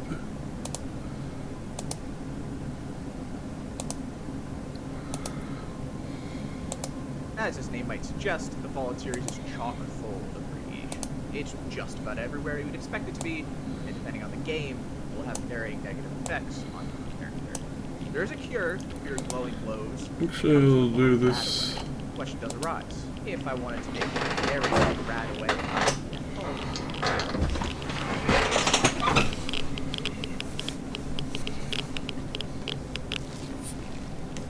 at least in the 3D Fallout games, Radaway works by reducing the number of rads that your character has. You can acquire rads in a myriad of ways, from eating some irradiated food to hanging around your favorite vats of radioactive waste. A rad is an actual unit of measurement and stands for radiation. It's how we measure the amount of radioactivity absorbed into a medium, such as a body of water, the air in the region, or a person. 1 rad is equivalent to a full body X-ray, and your body can handle it on its own. The United States Department of Defense published a paper in 1977 titled The Effects of Nuclear Weapons, in which they outlined just what varying levels of rads actually would end up doing to a red-blooded patriot such as yourself. Per the report, 0 to 100 rads have no real short-term effects. Vomiting does start to occur at that 100 rad number, with hemorrhaging becoming a concern at 200 rads. Survivability really starts to come into question at 600 rads, and with your prognosis being simply listed as hopeless at 1,000 rads, I would say that's a place you don't want to end up. These rads, or rage in general, interact with your body in a pretty interesting way. First, we need to take a step back and discuss in very oversimplified terms what radiation is. Radiation is a broad thing, but in this context, the type we're concerned with is ionizing radiation, which is the flavor that actually does damage. During nuclear fusion or fission, which is the process that creates the food emitting from our favorite nuclear weapons, a large amount of energy is released. Along with all this force comes gamma rays, which is effectively pure energy, and alpha and beta particles, which are subatomic little balls of light. These things come flying out at unfathomable speeds and are not really looking to stop anytime soon. So, when they come in contact with the cells inside your body, they carve a path, and you're left dealing with the consequences. Depending on what they hit, this may lead to cell death, which sounds like a horrible thing, but the cells inside you are dying constantly anyway, so a little added on top is no big deal. However, if you absorb enough radiation, you can have too many cells passing on either beyond or radiation poisoning can take various forms with varying severity, like what was described by the U.S. military a few years ago. Even after the nukes have stopped falling, the stuff they leave behind continue to emit radiation, and there's things hanging out with us on Earth, like uranium, that are just naturally thrown off these bad vibes. Luckily for us, or I guess unluckily for the human race, but good for the context of this video, we've been living with radiation for quite a bit, and have developed some methodology to deal with it. The first method to combat radiation poisoning is to just stay away from it. While you might find it difficult to predict when the next nuclear bomb will rain down, you are able to detect passive radiation sources with a Geiger counter. So if you hear that signature clicking, attempt to get as far away as possible from where you currently reside. Now, if you can't completely remove yourself from the area, like your entire world has become an irradiated wasteland, and you do end up absorbing enough radiation for it to be a problem, there are some medical treatments, which leads to the actual thesis of the video: what is a radical? The treatment for radiation poisoning can be broken up into 3 groups based on what they're trying to do. You have the stuff trying to replace what it can replace, stuff that tries to fix what it can fix, and stuff that tries to stop more radiation. Not all the cells in your body are created equally, and some of them are far more susceptible to the damage that a radioactive particle or wave can do. There are also just some cells that are fundamentally more important than others and require our utmost priority. So, while the lining of your stomach and intestines are not going to fare too well against our radioactive adversaries, it's not really high up on the priority list. We can throw some anti-nausea medication into the Radaway to reduce the eventual vomiting of your destroyed stomach, and some IV fluids to replace whatever comes up with it, but it's not really a we are far more concerned with the destruction of your blood cells. These cells are what carry oxygen to where it's needed, fight infection, and seal up common diseases. If enough of your blood cells get destroyed, you can result in anemia, where your body requires to function properly. You can also become incredibly susceptible to infection, to the degree that something that might just be what everybody knows, when healthy, may lead to your demise. And any minor cut can rapidly become a major problem, which is not great when you're constantly being rattled with bullets. So a Radaway would also need to contain a whole blood transfusion, which contains all the different blood cells that you have lost. Not all of your body is as replaceable as your blood, which means that we need to facilitate the repair of what we can't easily just back. Just as the cells within your blood are incredibly susceptible to radiation, the cells within your bone are as well. And when I say the cells within your bones, I don't mean the stuff that make up your bones. I mean the cells literally inside your bones, known as your bone marrow. Your bone marrow is primarily responsible for the creation of new blood cells, which is kind of a big problem because, as mentioned above, your blood cells are also getting destroyed. Although the Radaway is providing a blood transfusion, this will only help in the short term. And we need to get your bone marrow up and running to have the chance to eventually find your son, or your dad, or a nicely dressed gun. Luckily, we have something that works pretty well at mending your bone marrow in the form of stem cell treatment. Conveniently administered in an IV, just as a blood transfusion, these stem cells enter your bones and pick up where the bone marrow cells might have left off. Now, this treatment usually takes a couple weeks to actually start working, but I will assume in the 50 years we have until total atomic annihilation, they've dropped that timeline down quite a bit. Now that we've treated the damage caused by the radiation to the best of our ability, we still need to prevent more destruction from occurring. Just because you left in a radiated area doesn't mean that you're clear. You can be harboring radioactive particles inside your own body that you might have breathed in or consumed in the form of a delicious soft drink. You now need to worry about making sure that you get these things out of your body ASAP, and not letting them go where they can cause some damage. A common culprit is radioactive iodine, which could be absorbed by the thyroid, where it will continue to emit its harmful radioactive chaos. A solution to this issue is to flood your body with non-radioactive potassium iodine, which would hopefully dilute whatever your thyroid is become. So let's toss some of that into our pouch. There also exists a treatment known as Prussian blue, which binds to the radioactive cesium and thallium to prevent them from being absorbed into the body as well. There is a minor issue in that the Prussian blue works within the gut and intestines, and is administered via a pill. It would not work via IV and has to be left out of the Radaway. If only there was another treatment that could be via pill, the Pathology verse that carried this medical form. So I think we have our cocktail to treat our radioactive woes. Radaway is some mix of a whole blood transfusion, stem cell treatment, potassium iodine, anti-nausea medication, and standard IV fluids. Let's toss on a couple decades of advancements caused by the fear of total atomic war, and we have a quarter-pound bag of brown liquid to get you right back into the fight after staring down a tactical nuclear weapon.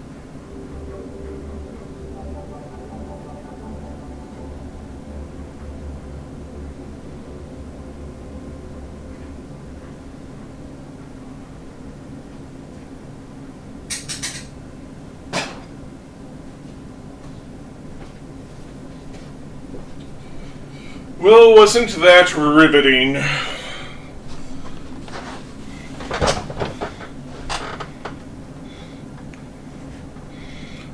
Nurbit video. Nurbit tends to have fun stuff. Concerning amount of Mortal Kombat over the past few years. This had led me to messing around with an old mod in Skyrim that turned me into Scorpion, along with all the inevitable bells and whistles.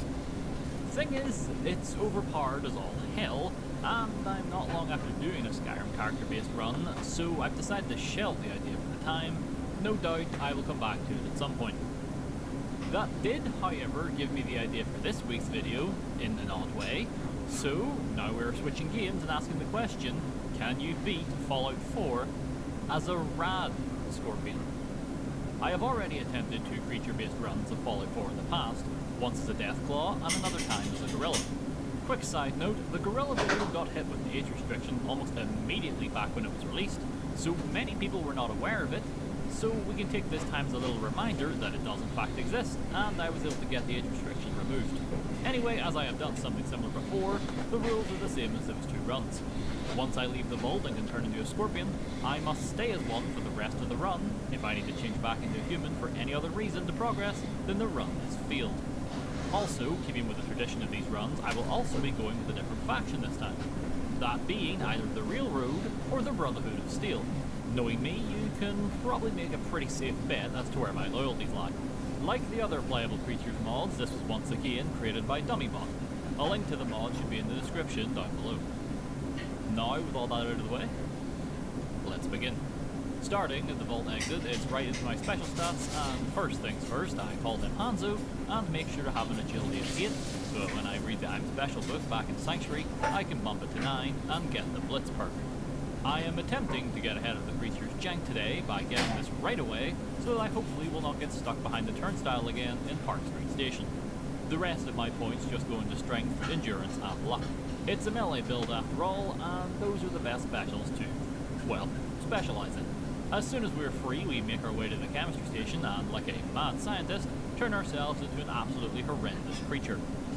Unlike the Deathclaw, you don't need a mod to adjust the camera, as the Rad Scorpion is small enough to fit into view just fine. Initially, I was concerned that I was going to be painfully slow, but thankfully, that's just when you have your pincers, and I quote, sheath. Holding in the ready weapon button, or just attacking, puts you into attack mode, where your speed is increased dramatically. Nothing happens when I try to sprint, so I can always travel at max speed without having to worry about draining my action points. According to the mod author, he believes the Rad Scorpion is the most fun to use due to how many attacks it has, and honestly, I would probably agree. Just about every combination of the attack, bash, and block buttons seems to do something different. It also depends if you press them together, how long you hold them down for, or even which direction you're moving when pressing said buttons. It gives you quite a lot to work with, and it's wonderful. Considering I am a creature you normally wouldn't encounter until a decent way through the game, I am more than able to pinch and stab the Raiders of Concord to a much-deserved afterlife. Preston isn't very picky with who he calls on for aid. Remember, in another life, he voted that a gorilla be put in charge of the Minutemen.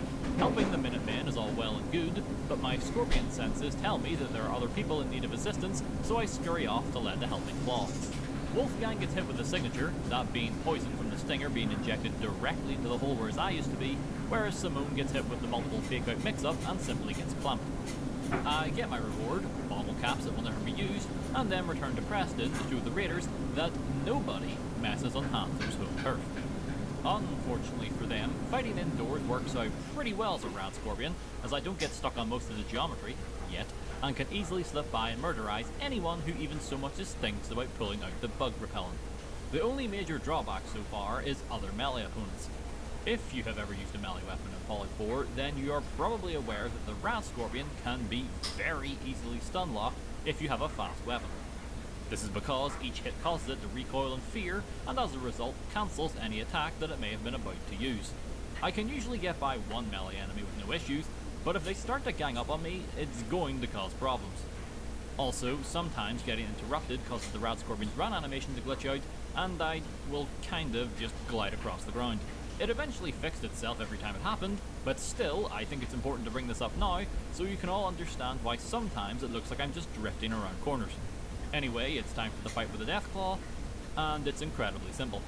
I mean, I got stuck in the hole in the ground almost right away, but we'll be choosing to ignore that for the most part. Whenever I managed to find my way back out, it was very clear that the Deathclaw really didn't have anywhere near as much health as I initially thought, as I very quickly proceeded to pinch and poison him to death. The tail attack does actually poison, by the way. You don't see the effect very often as it one-shots most enemies in the beginning, but still, it's a nice touch. A few more pinches after he has finished abusing his longer arms, he goes down, and I can easily mop up the final handful of degenerates. Considering how easily I dealt with the Deathclaw, I decided to up the difficulty to very hard. Hopefully, it should make things a little more difficult. Spoiler warning, for the most part, at least right now anyway, it didn't seem to change a whole lot. I started to adventure around for a bit, simply because I was having a lot of fun with the Scorpion. During this, I fought many ghouls, gunners, and raiders, and not one of them could inflict a sizable amount of damage on me. Like usual, I specifically went and paid Red's gang a visit at the Federal Ration stockpile, as it's a good supply of early game XP, and plus I thought they may prove a challenge. Well, the raiders themselves were child's play. I had to leave some of the turrets though, as I couldn't reach them. The rat scorpion can jump, by the way.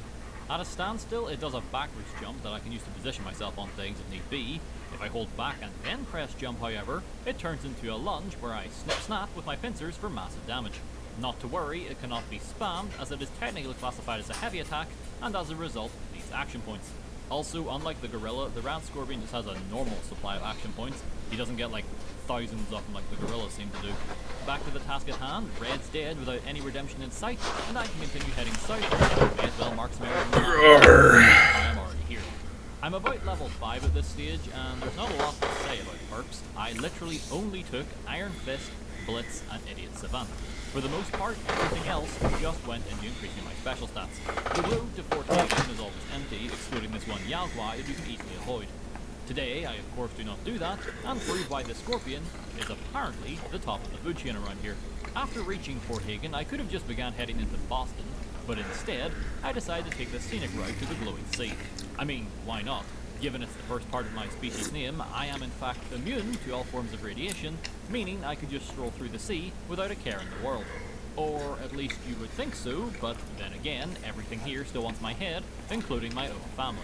Now, there was an option to have myself marked as a friendly in the Rat Scorpion faction, but I never did that with the Deathclaw or Gorilla, so I wasn't about to start doing it here. This meant I was fighting for my life the entire time, regardless of being able to breathe the air. In case you're wondering, the reason why I keep randomly jumping to attack things behind me while I fight this Deathclaw, well, whenever you hold back an attack, the Rat Scorpion does a quick 180. It's pretty good for dealing with enemies who have moved behind you, for what it's worth. However, whenever you get smacked with a melee attack, as I said earlier, you get knocked back a bit. This classifies as moving backwards, so more often than not, after I've been hit, I try to fight back right away, and end up doing so too fast, resulting in the game believing I'm holding back on the stick, and causing me to keep striking at nothing. Eventually, I was able to get used to it, but this happened a lot throughout the entire run. After getting past the in-laws, I went to fight Mercy, simply because grabbing the BFG from his dead hands completes the From Hell quest, and will afford me a good little bit of extra experience. He manages to get a single blast off, which very nearly kills me, but it does cripple him, allowing for me to easily win the fight. This being the Glowing Sea, it's not long before more creatures try to rip me to shreds, and of course the next thing that grazed my body with the intent to kill was another Deathclaw. I attempted to fight back, but it was very clear I was not going to last more than a few seconds before becoming dinner. With a literal sliver of health to my name, I retreated further into the Great Green Glow. In an embarrassing turn of events, while making my way for Virgil's Cave, I was jumped and killed by a mole rat of all things, due to me being careless. I'm not allowed stint max today. The only way I can heal myself right now is either a well-timed level up or a med.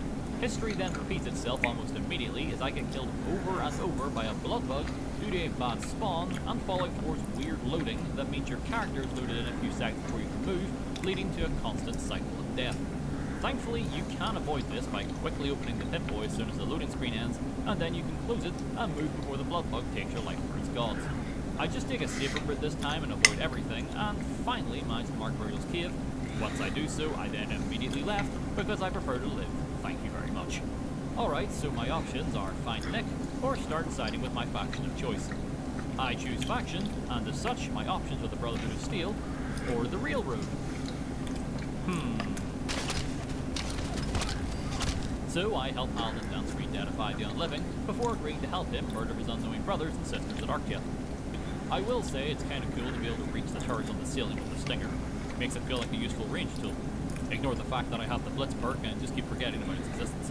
If we are talking about interesting uses of the Rat Scorpion, I should mention its ability to transcend space and time, and thus phase itself right through solid geometry at a moment's notice.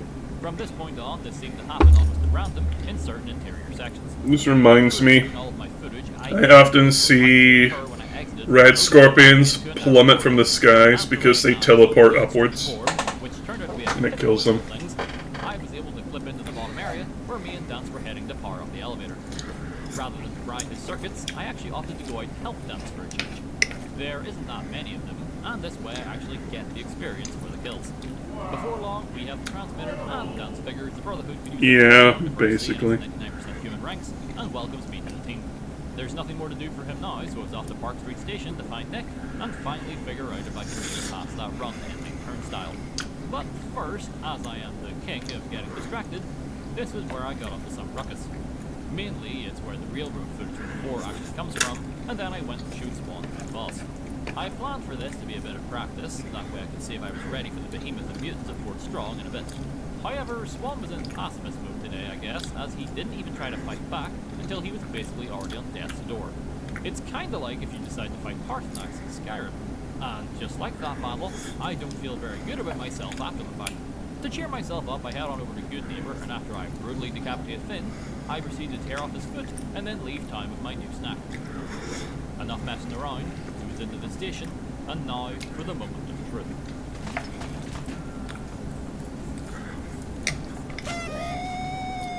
Thank God. I am so elated by being able to slip by with no issues that I just effortlessly slaughtered the triggerman, all the while smiling at not feeling the run.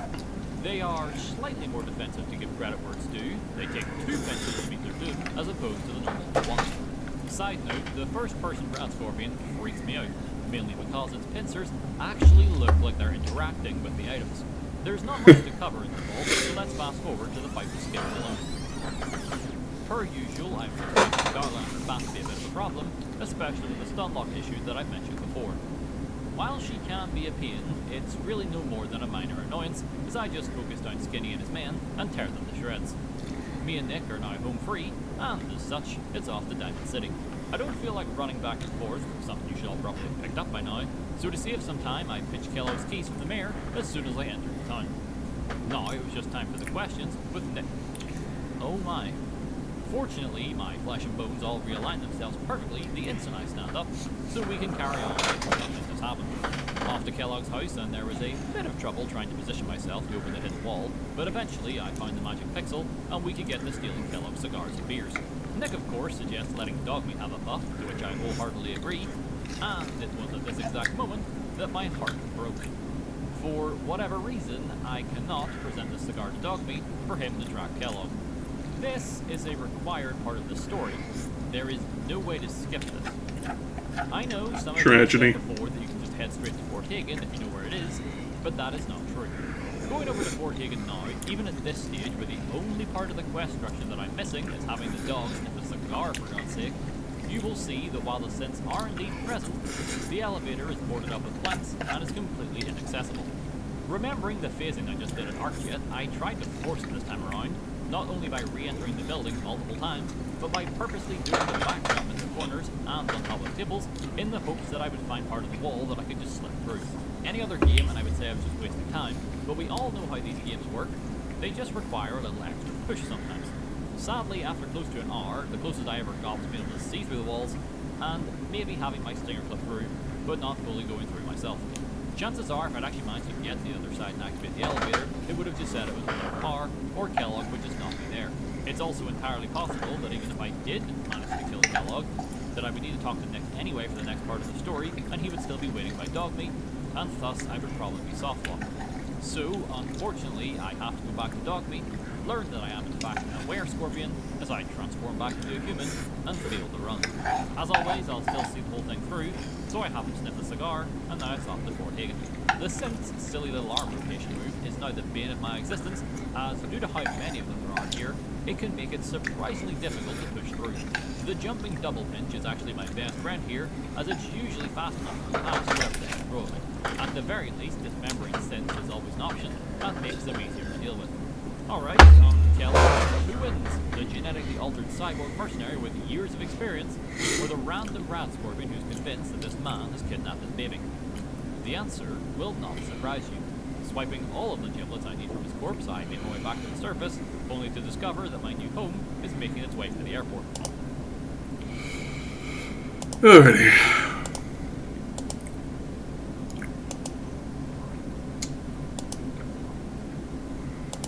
Let's get back to it.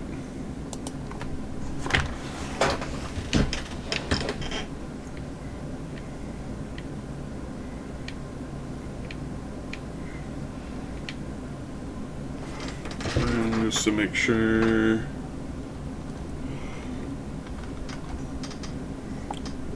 You are going, yes. Yes. Alright.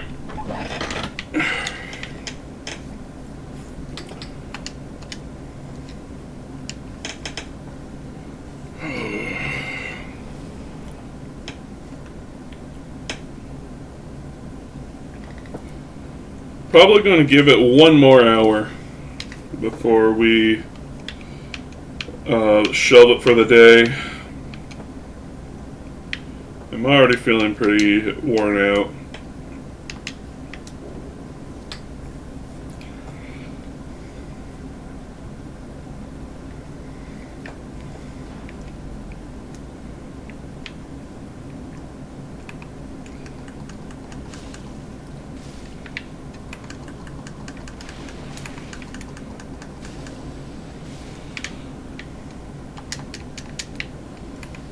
Chunks, chunks, chunks. And not a tit to spare.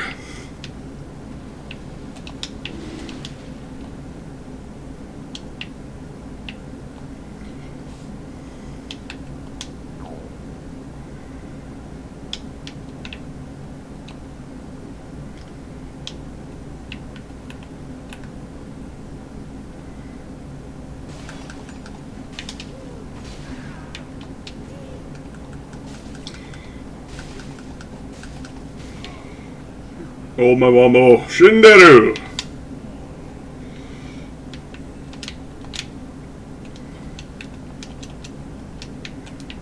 Ooh, bomb upgrade.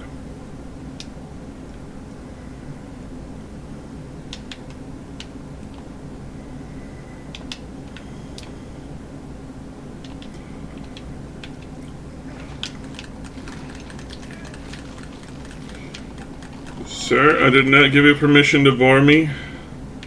That is rude and inconsiderate.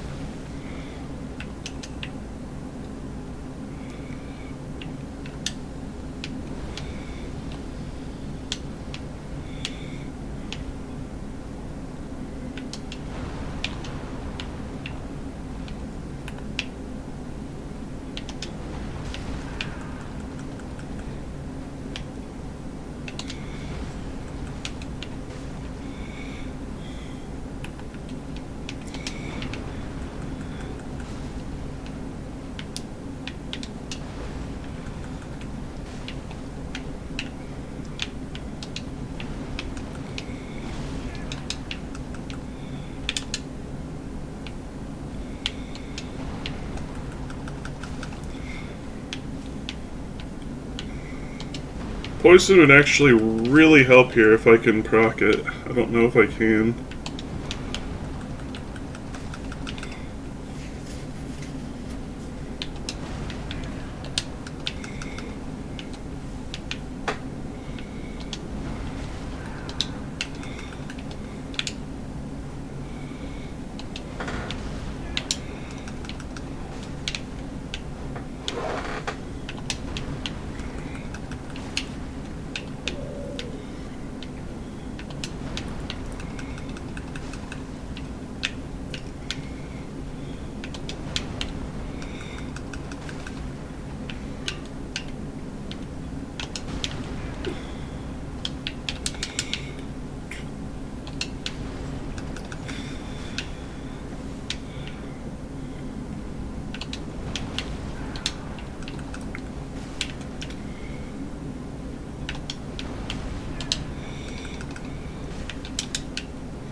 Well, I'm out of juice.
Rude.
Jerk.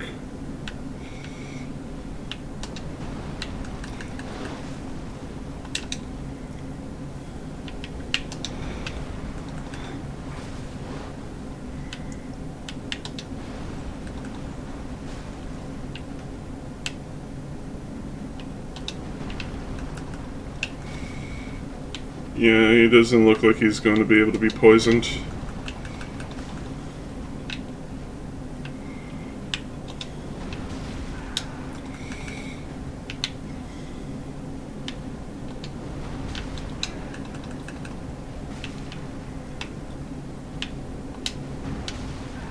Come on.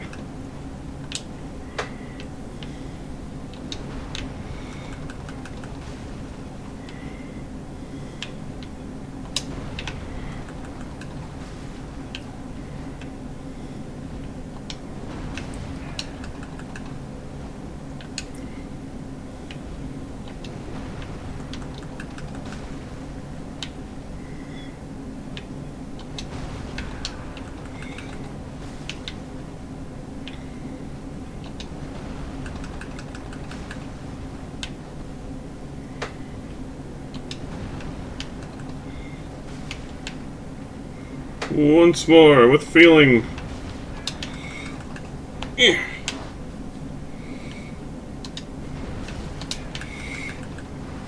Come on. Get him! There we go.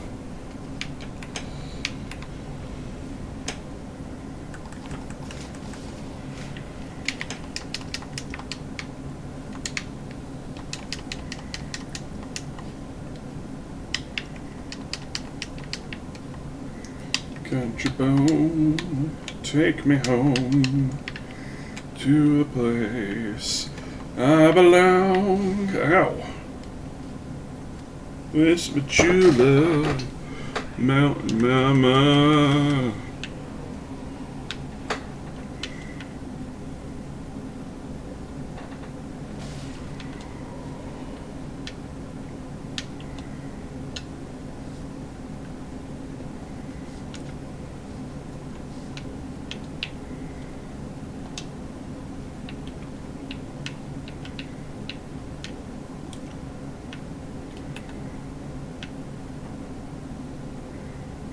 Take us home, Cody Rhodes.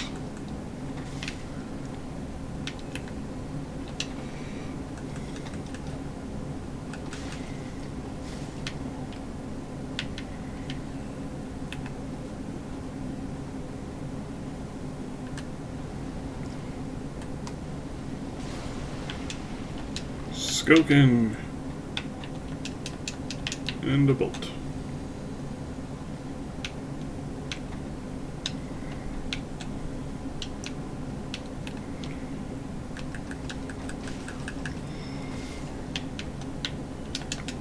Gib. Longsword.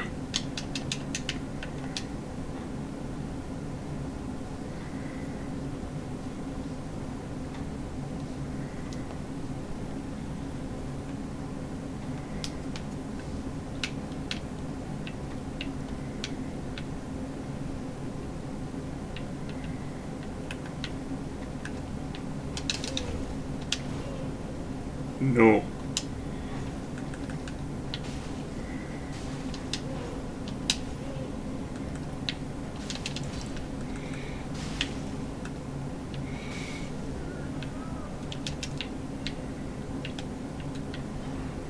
Give me something nice.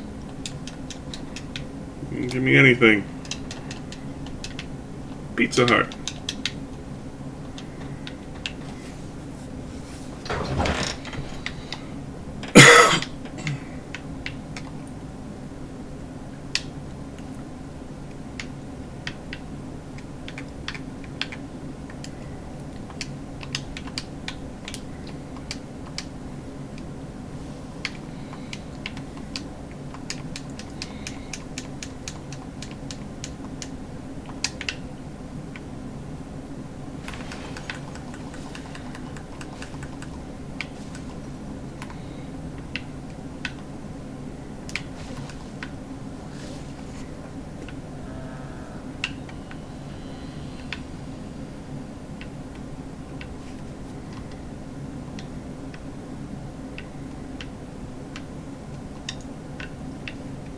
What's big key?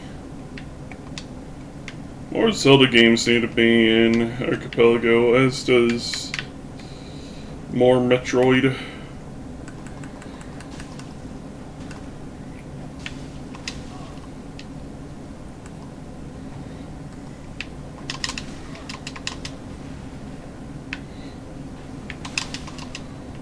Ow.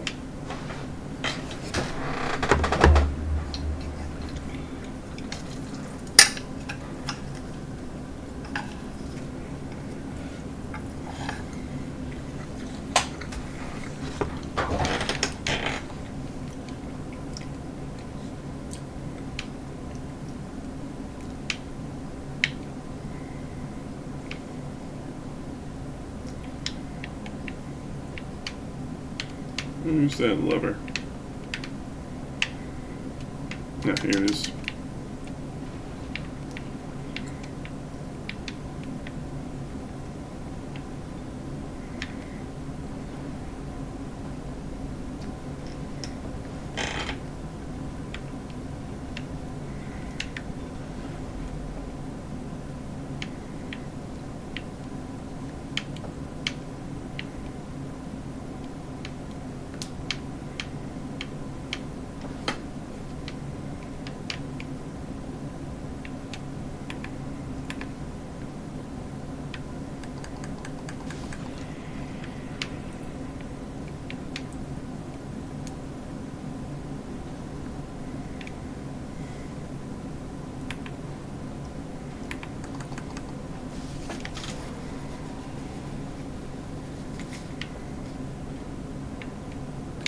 Okay.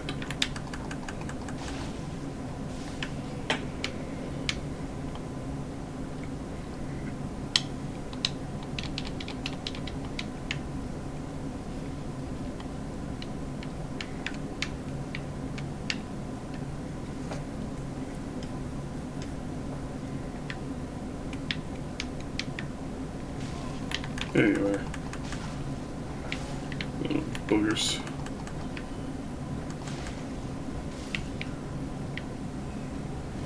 Ow. Did not think his lunge would go that far. I'm gonna grab my souls before we continue this riveting encounter.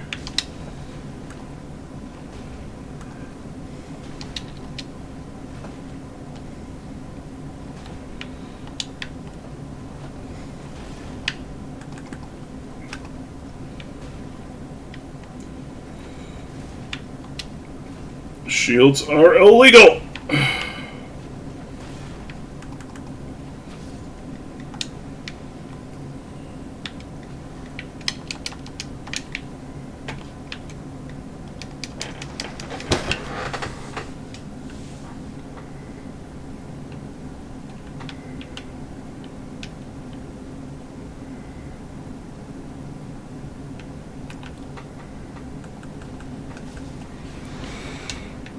Ow.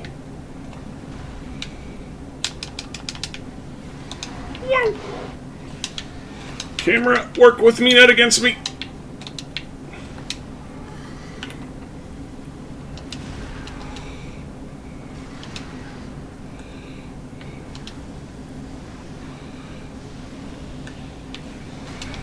Ow. Ow!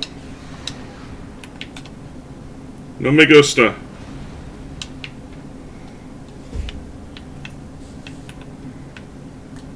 I'll slap you.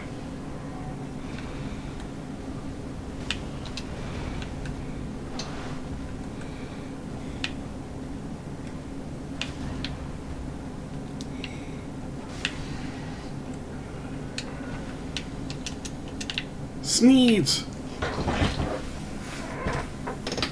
Everybody sneezes a need.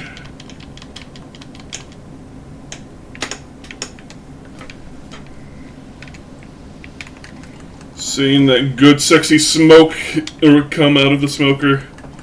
There's gonna be some good chicken.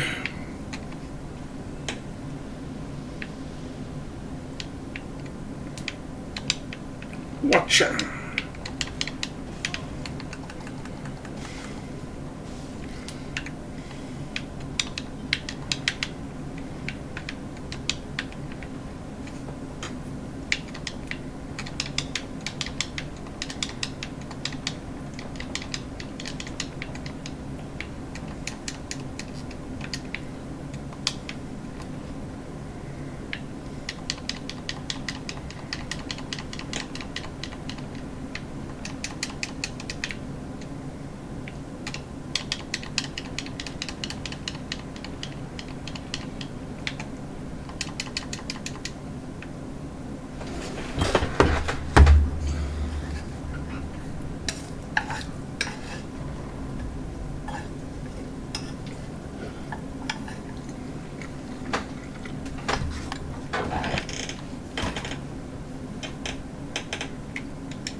Tony Whoopus.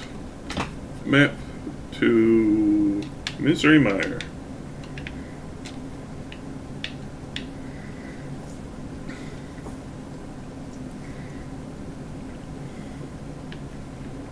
Yeah, basically, the leader of this cult decided he wanted to eat people. And so it's like a cannibal cult.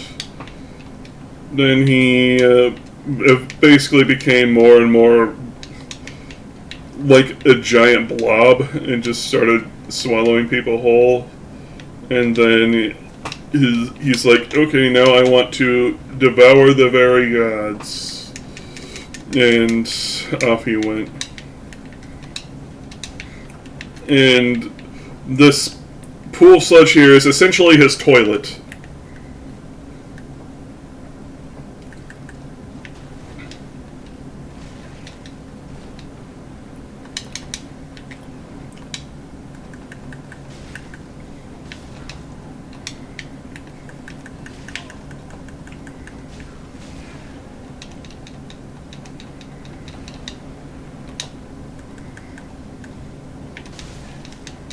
Ow.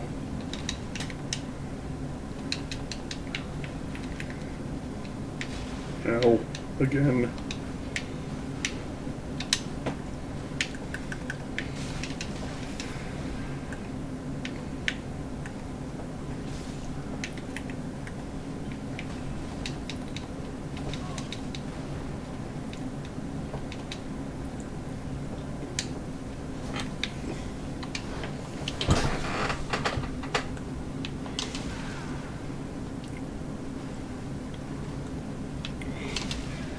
Ow, once more.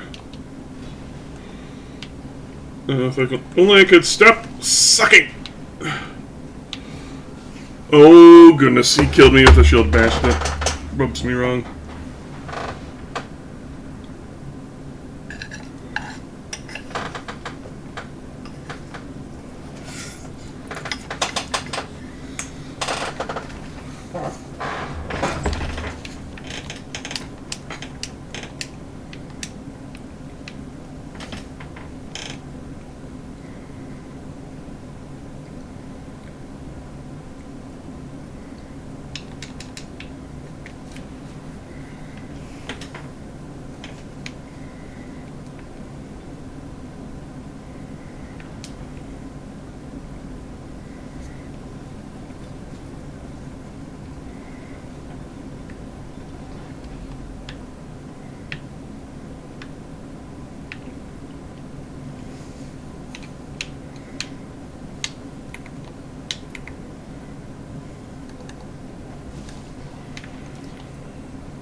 for the funsies.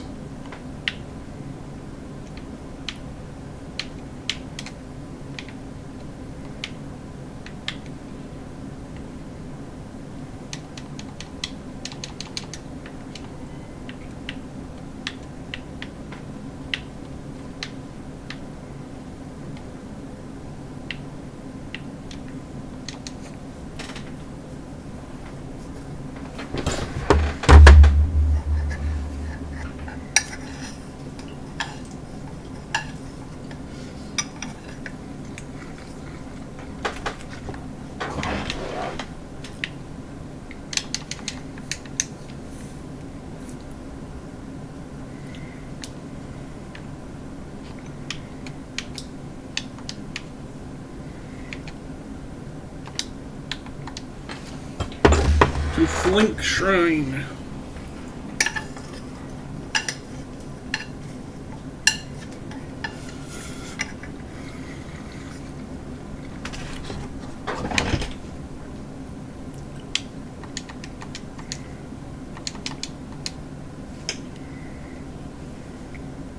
What? Need 12.3.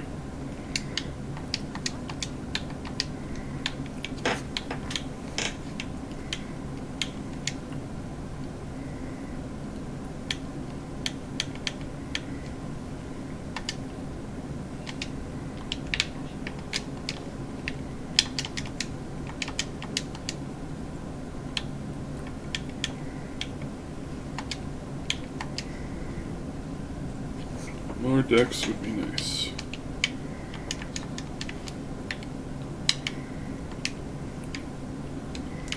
As would more luck, but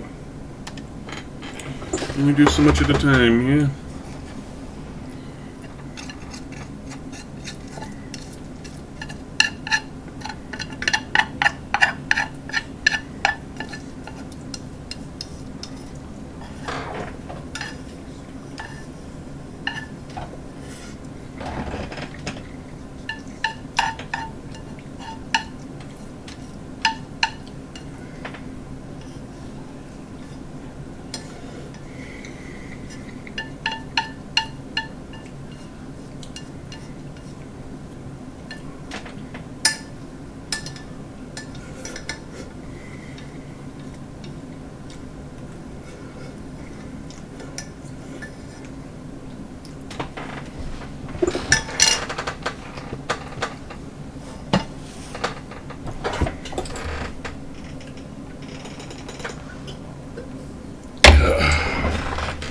Alright.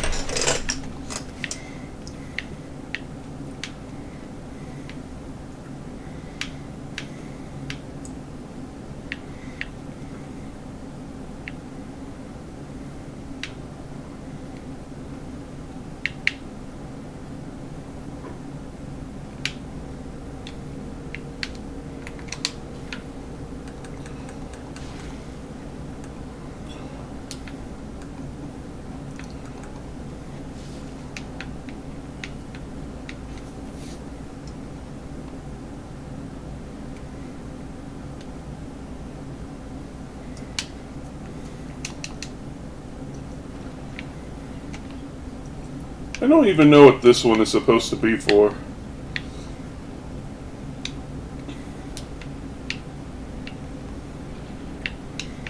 Like, that one is to prevent the giant that we killed up above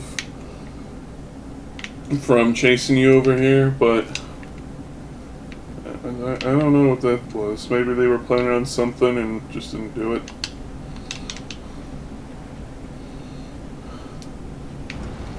More poopy poo poo.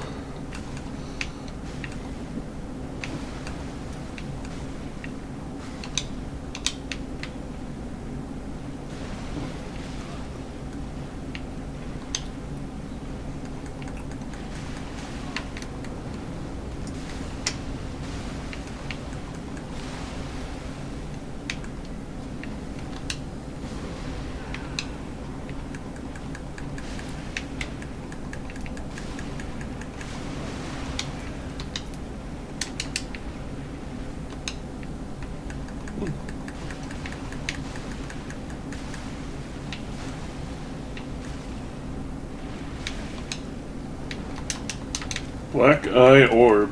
What? Oh. Wait. What?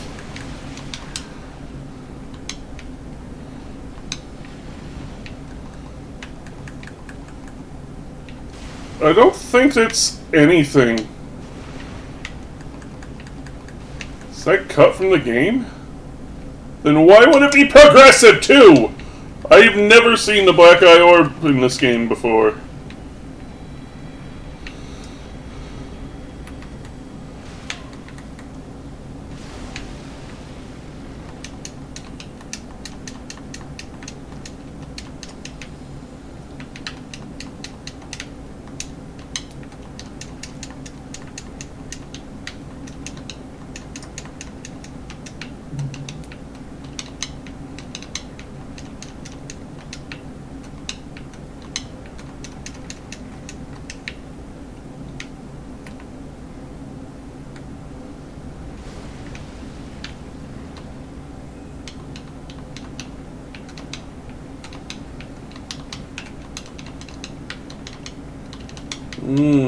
Rolling that dong.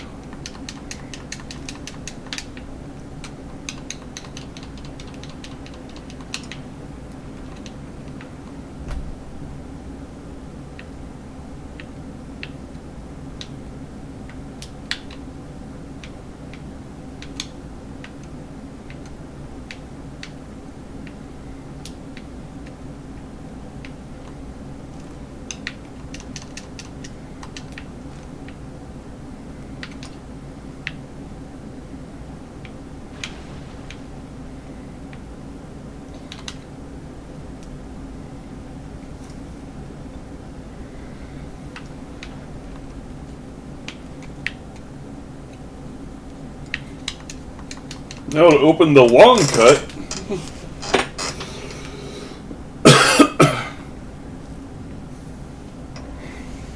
Because it ain't shorter coming this way.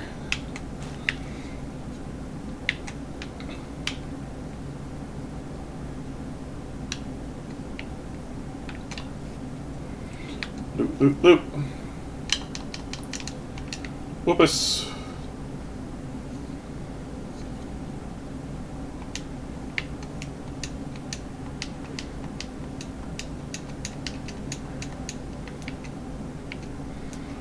What a pickle. What a pity.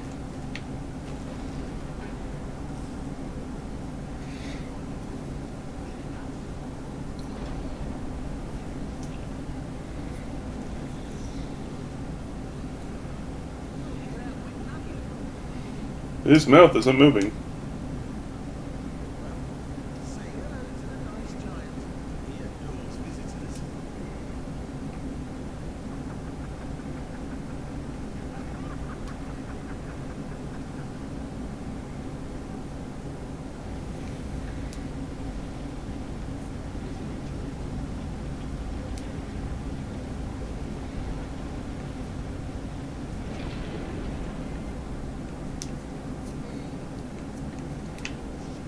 No.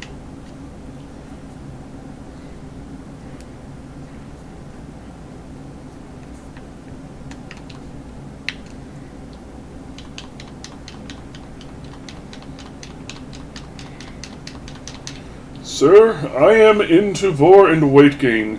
Shame is not something I am accustomed to.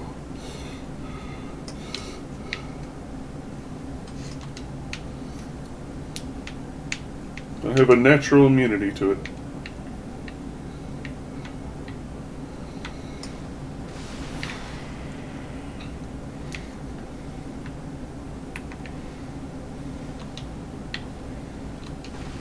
No.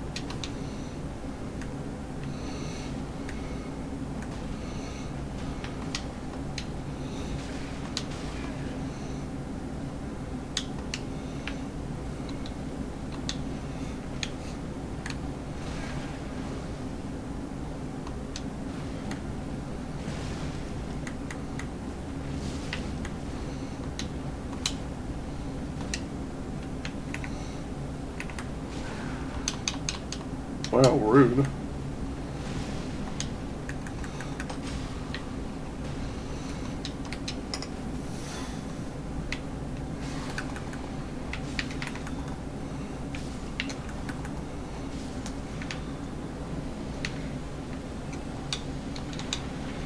Beacon to the beacon.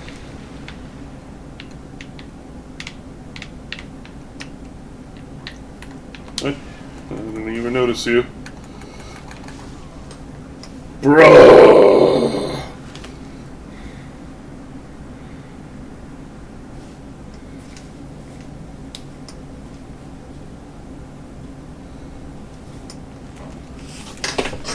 How do I have 7 emails unread?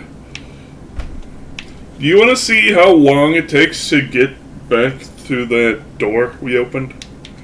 Because I'll show you.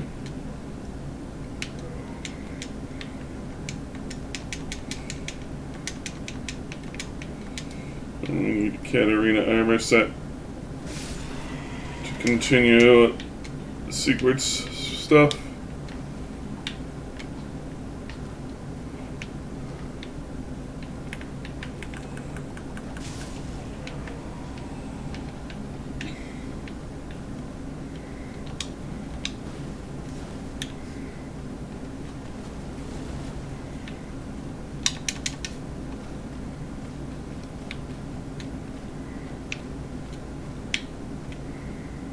You can't get me, Maggot Man. I'm on a ladder.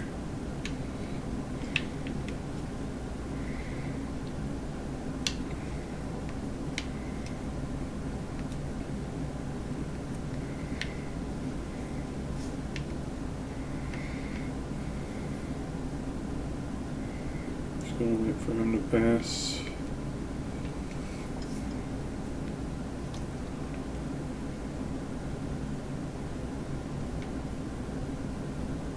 There, wasn't that quick? Amazing. It saved so much time.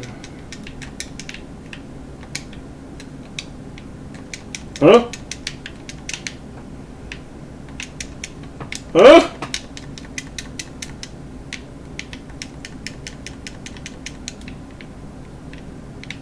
Oh.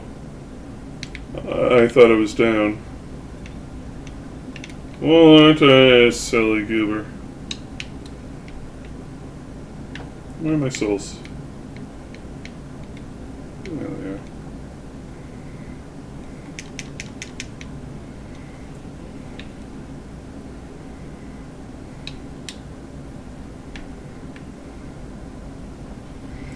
Because I don't want to use my only homeward bone. Actually, screw it. I don't have the patience. We only have half an hour before I end stream. Where are you, Gubblegups?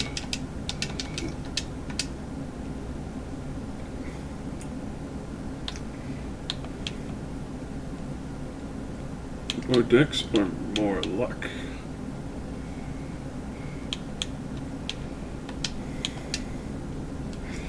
Get to 20 decks and then we'll pump some points into luck.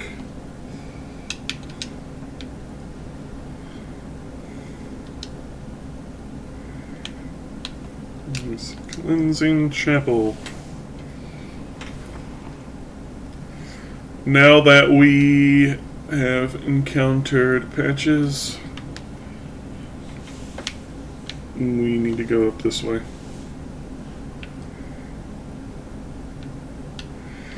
Because if you go up this way without encountering patches first, it just completely skips him being here as a shop.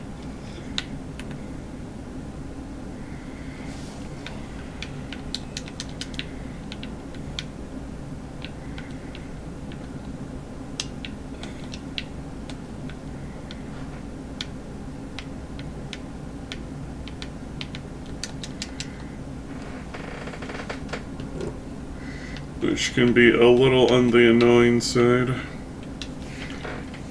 Because then you gotta unlock them in Firelink.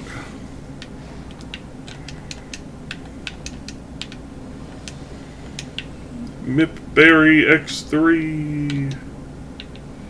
It's not the end of the world or anything, it's just more busy work.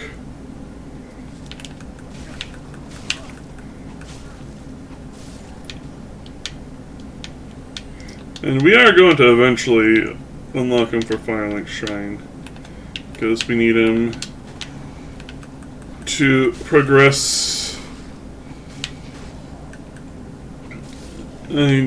Chariot.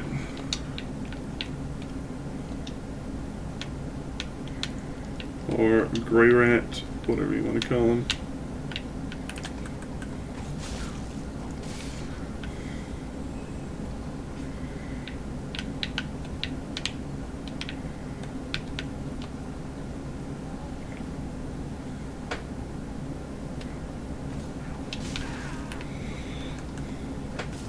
Okay, bye-bye.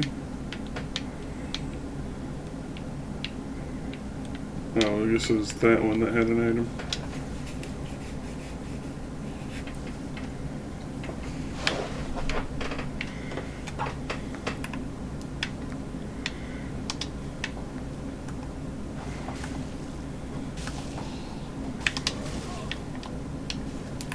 Oh, my wamo, Shinderu.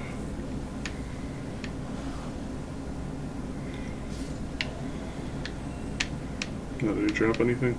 No. Cool explosions, oh look at X-Gas! They ray and they wah.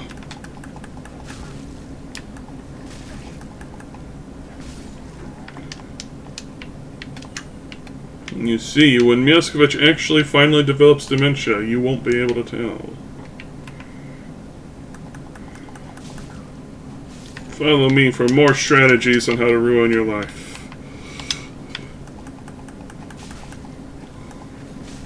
Ow.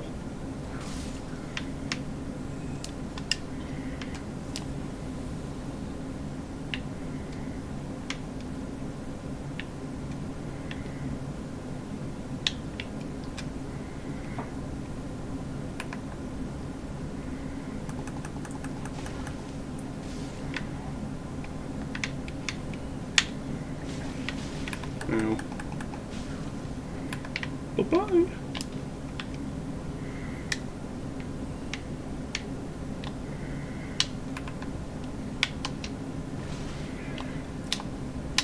Ow! Sir? I did not ask for this.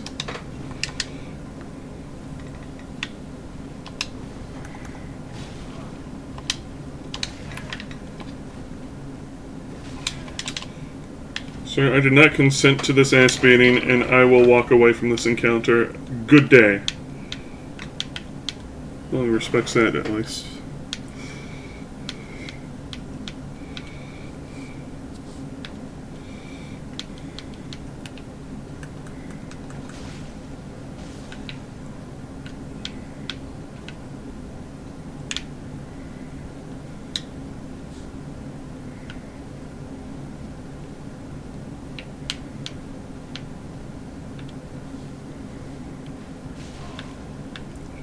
Yeah, he is an herbalist.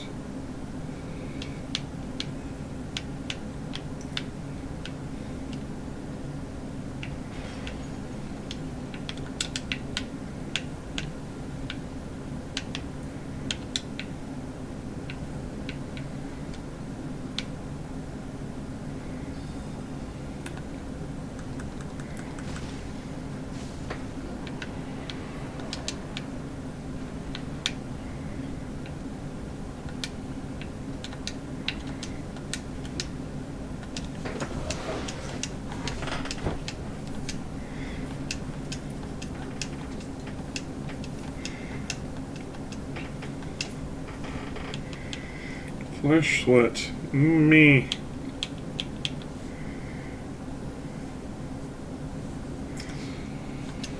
I'll take it.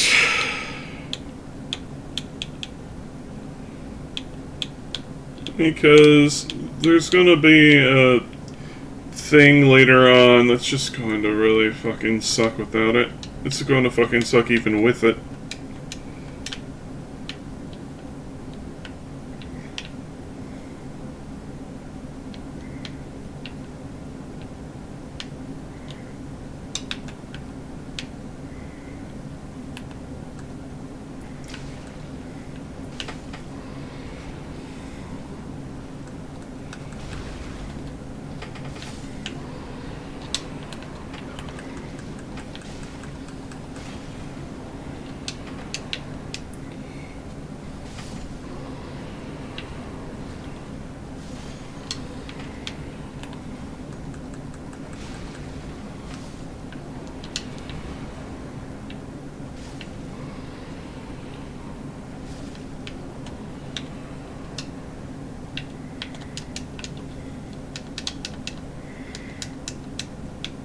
Boy. Poop.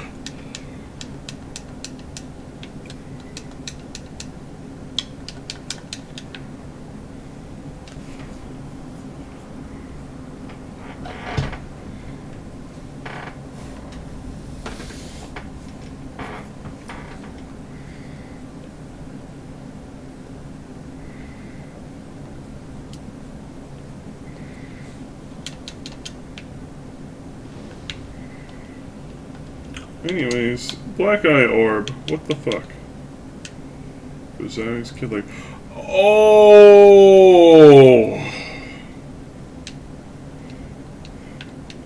Yeah, I've never done Covenant stuff, so I've...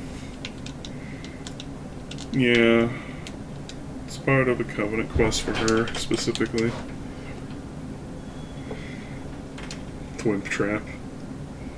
Thanks, Rosaria.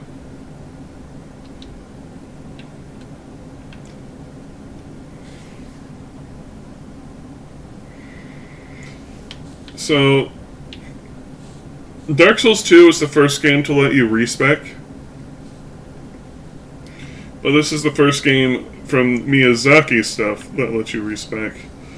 And it's hard, limited to 5 respecs per... Is it 4 or 5? Per cycle. The reason being that if you respec more than that, you turn into one of those main grubs. I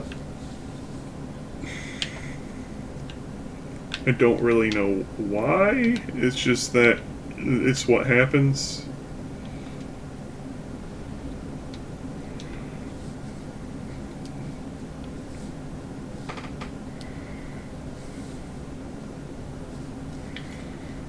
It's like it's just weird things in the lore.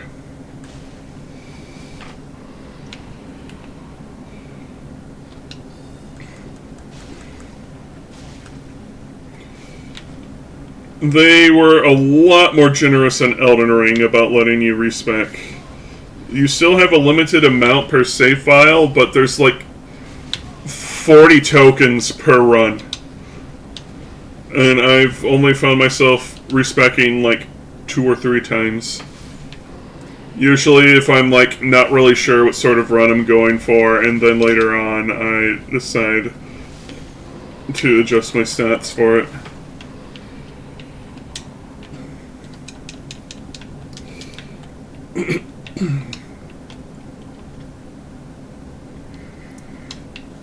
It's getting to the point, though, where it's probably going to be like durability, and they're just going to remove the cap to begin with.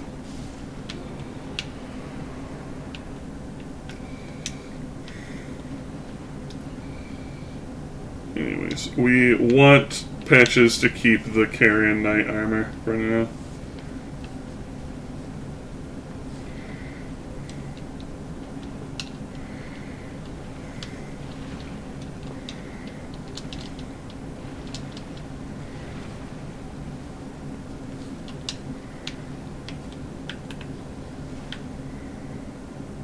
Actually, do we? I don't know. We'll see how we feel. We've got time to beat the boss.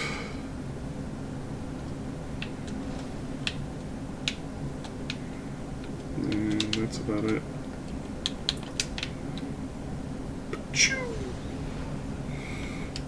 Henry, our ambiguous waifu, or us,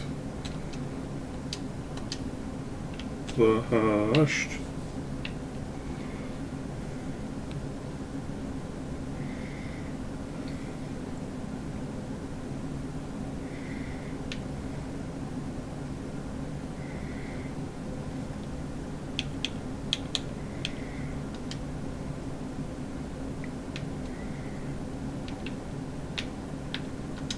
Alright, here we go.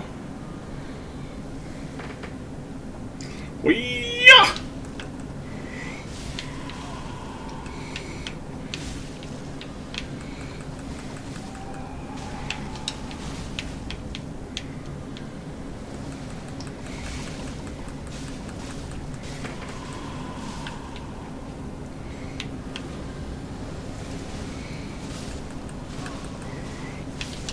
Oh. So this is a very difficult boss, but you are on a timer. If you take too long, they will start doing a chant of instant death. And your curse meter will build up continuously.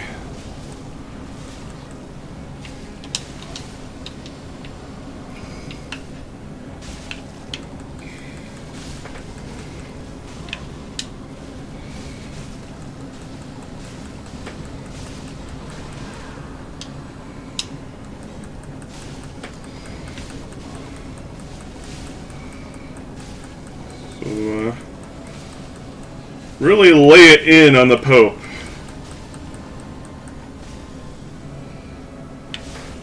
Got him. It's usually something that gets people their first time playing.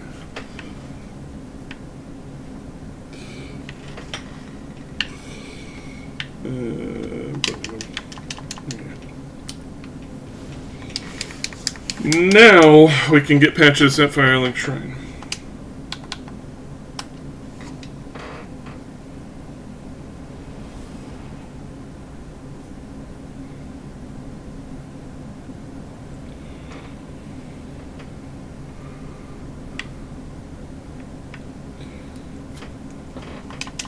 New waifu. Dex.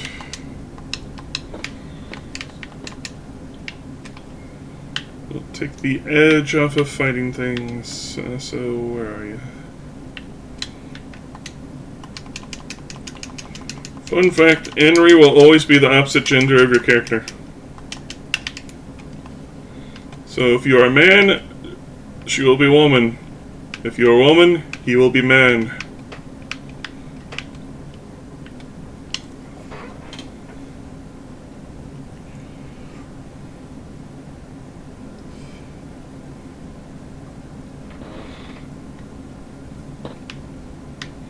I need Loretta's bone if I want to progress their quest. As well, because Grey Rat won't go searching for goodies until after you've given him Loretta's bone. Fun fact, you can give Loretta's bone to Pickle Pea and Pumperum and just lock you out of the quest for the rest of the game. Guess what I did my first time playing there?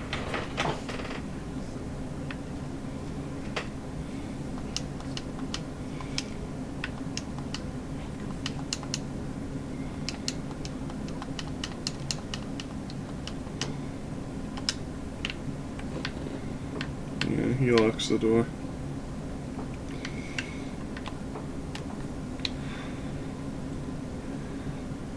Hey.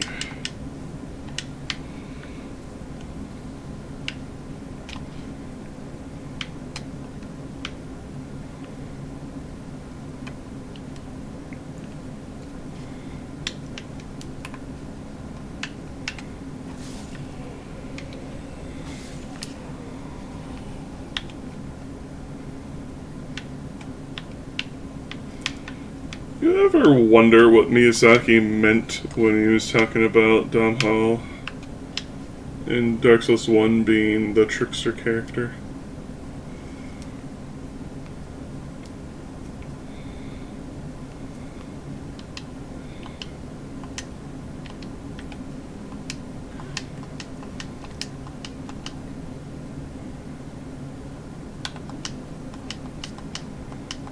Pants.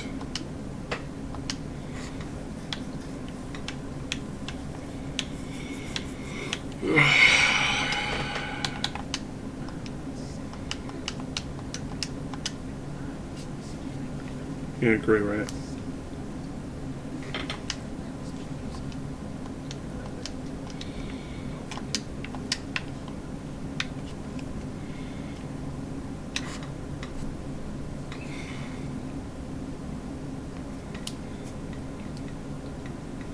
Patches is kind of like an anti-villain, where he does villainous things, but he will save Grey Rat if he gets into trouble, which is why you need him to progress the quest. Also, don't send off Grey Rat until after you've recruited Patches.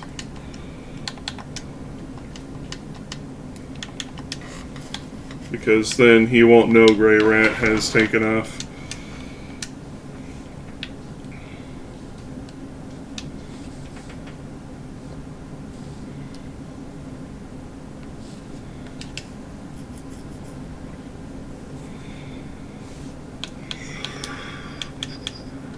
Travel.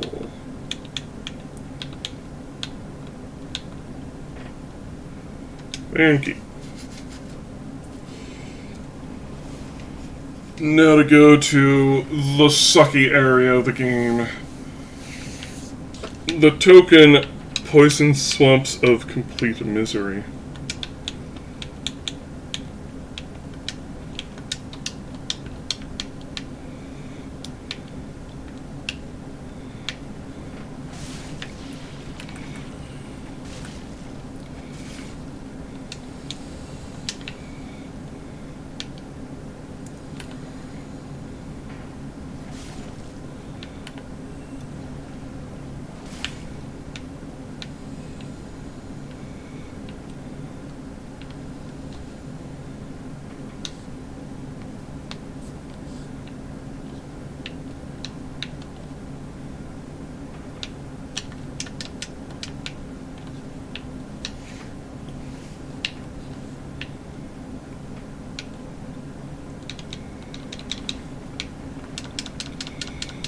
You see how pointless the poison bite ring is? Like, yeah, it took me longer to get poisoned, but I still get poisoned at the end of the day.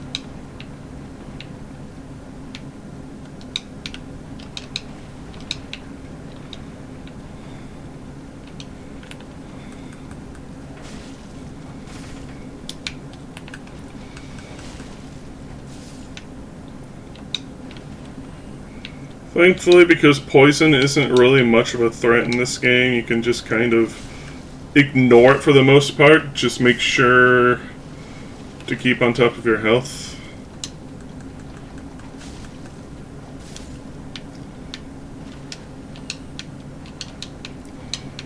Oh yeah, I forgot to speak to the wizard nerd. I should do that, because if you don't do it fast enough, he does leave Filing Shrine. Woodle like brutal.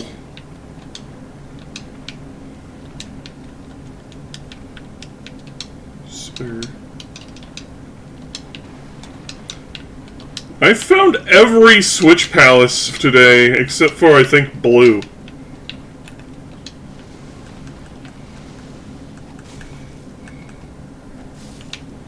Oh. Here's you again.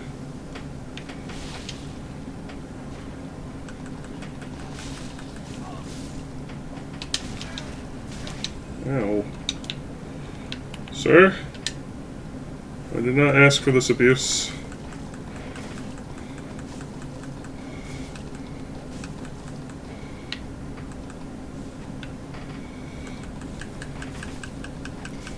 can chug jug all you want. But you're still in my house, bucko. Yeah, faint. Haha. Tushk.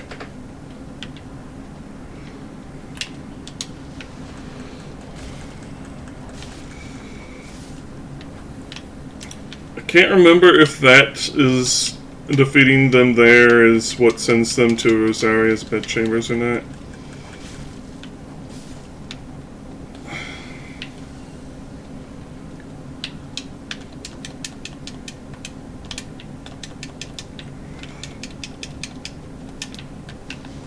Me alone.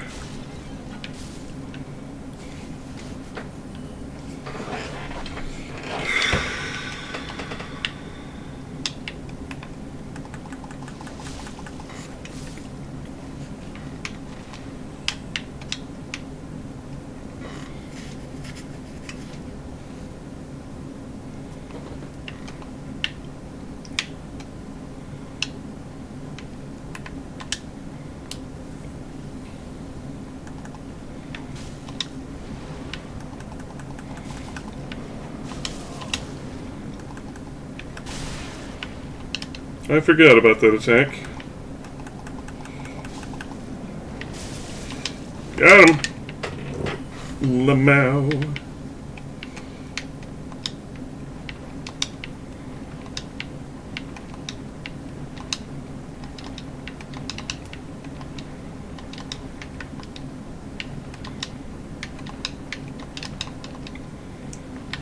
I think I know where we will end.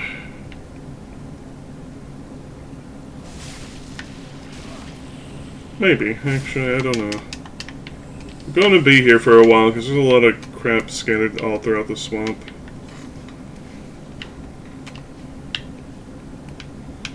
Crap that frankly I don't really want to deal with, but we gotta.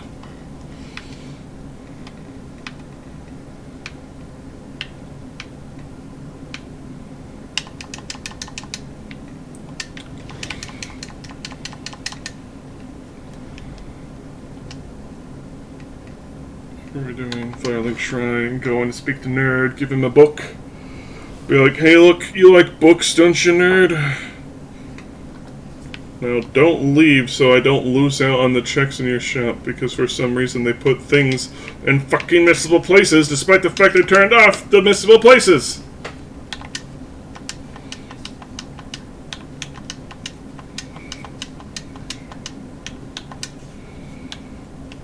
Okay.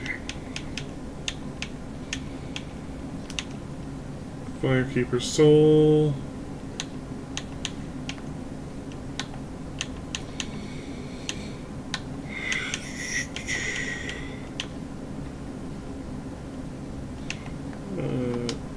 I'll take that Joy Pendant, that Pear, and now I'm sure I'm getting this all.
Calamity Ring. Oh boy, my favorite.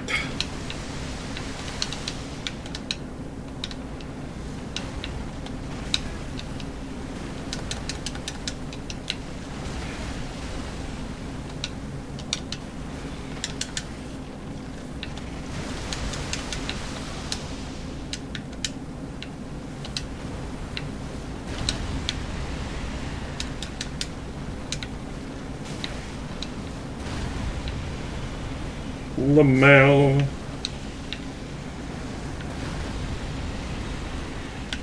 Get absolutely sat upon.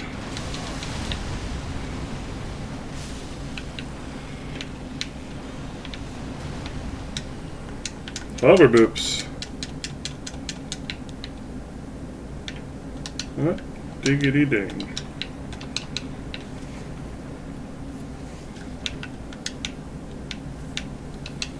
And with that, the archery giant friend should be dead. Because if you pick up all the white branches, you'll die.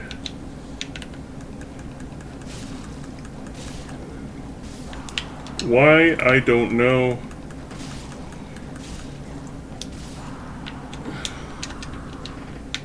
But 'tis what 'tis.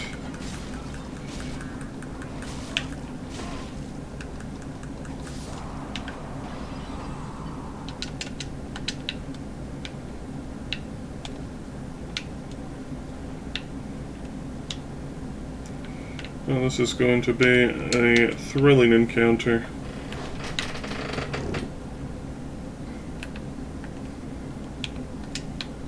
See if I can attract the attention of one.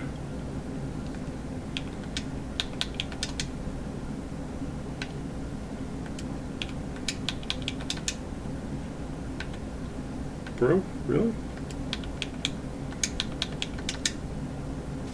There we go.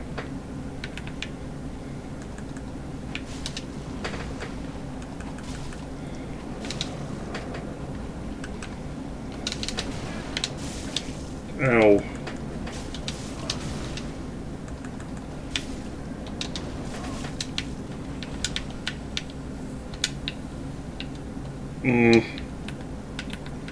No, sir, I don't like it.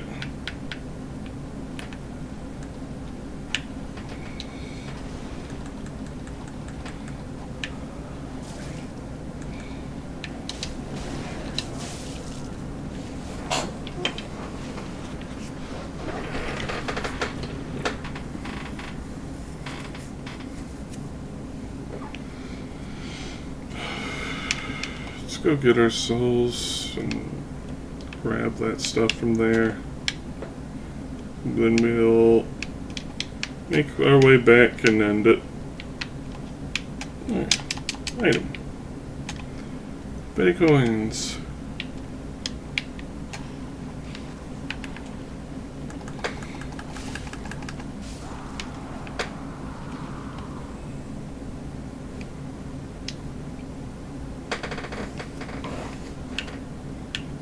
What even are these sacks?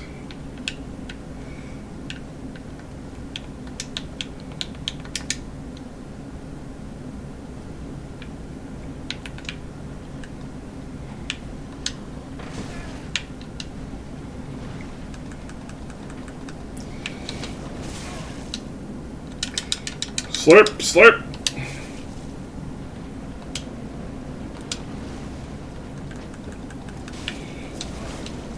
Ow.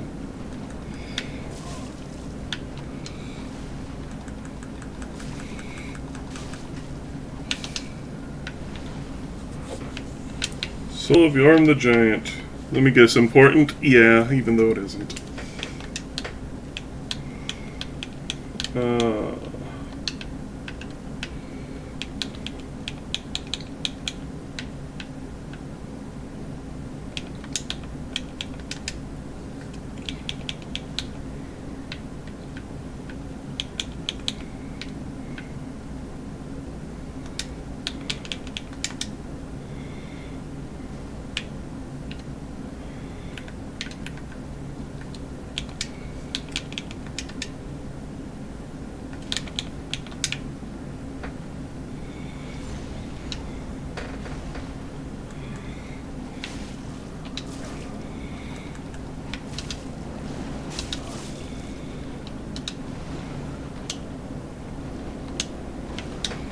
You want to know a fear I have? That my Estus shards are in places they shouldn't be. Because this game is not kind if you don't have healing.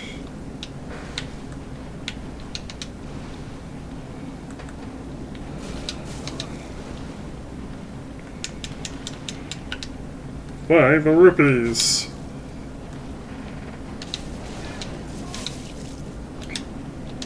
I have that fear because so far there have been concerning things with what they did to Dark Souls 3 in the recent Archipelago patch. I don't know why they did what they've done. But they did it! Oh boy, have they done it.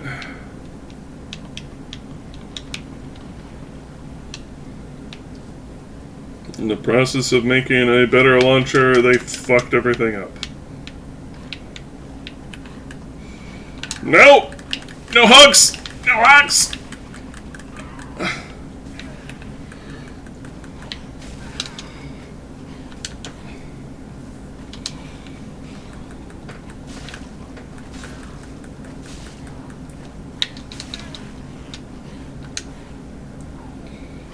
I'm out of juice. Die!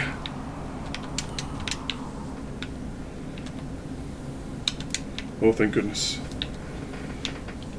Slurp our Brondo.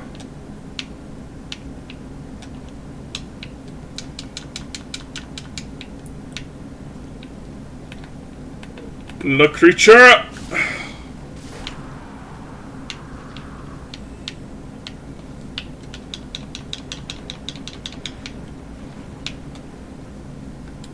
We have no bones.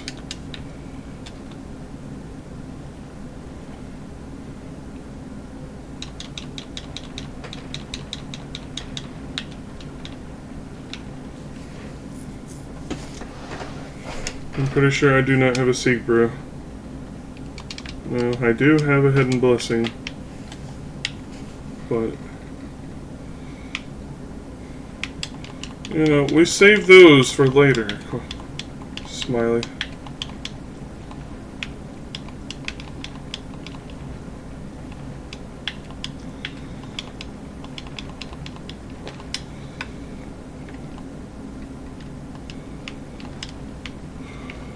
Well, this is just about one of those situations where we're probably going to need it.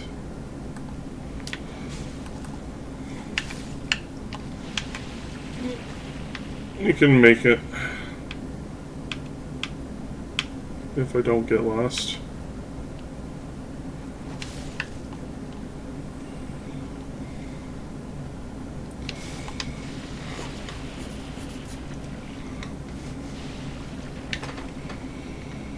Goodness. Travel. Flink. Thank you all for coming out today. Probably more DVD tomorrow.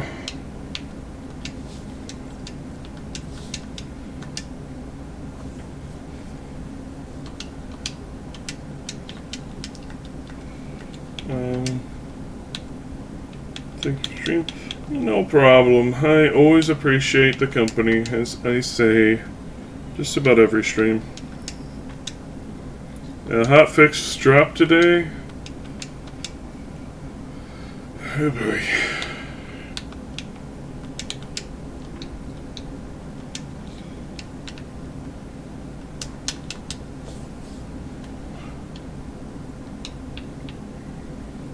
Alright. Springtrap got nerfed? Why?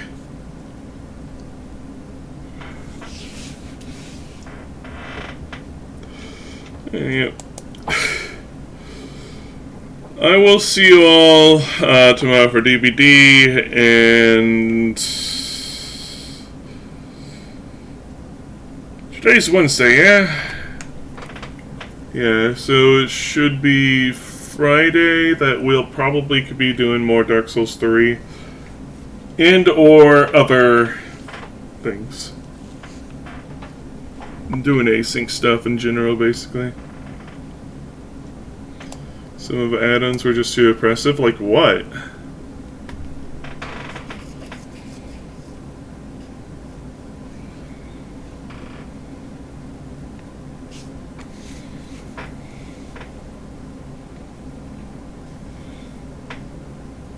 Bonnie strings. What did those ones do again? Because I don't remember off the top of my head. So I only played them during the PDB.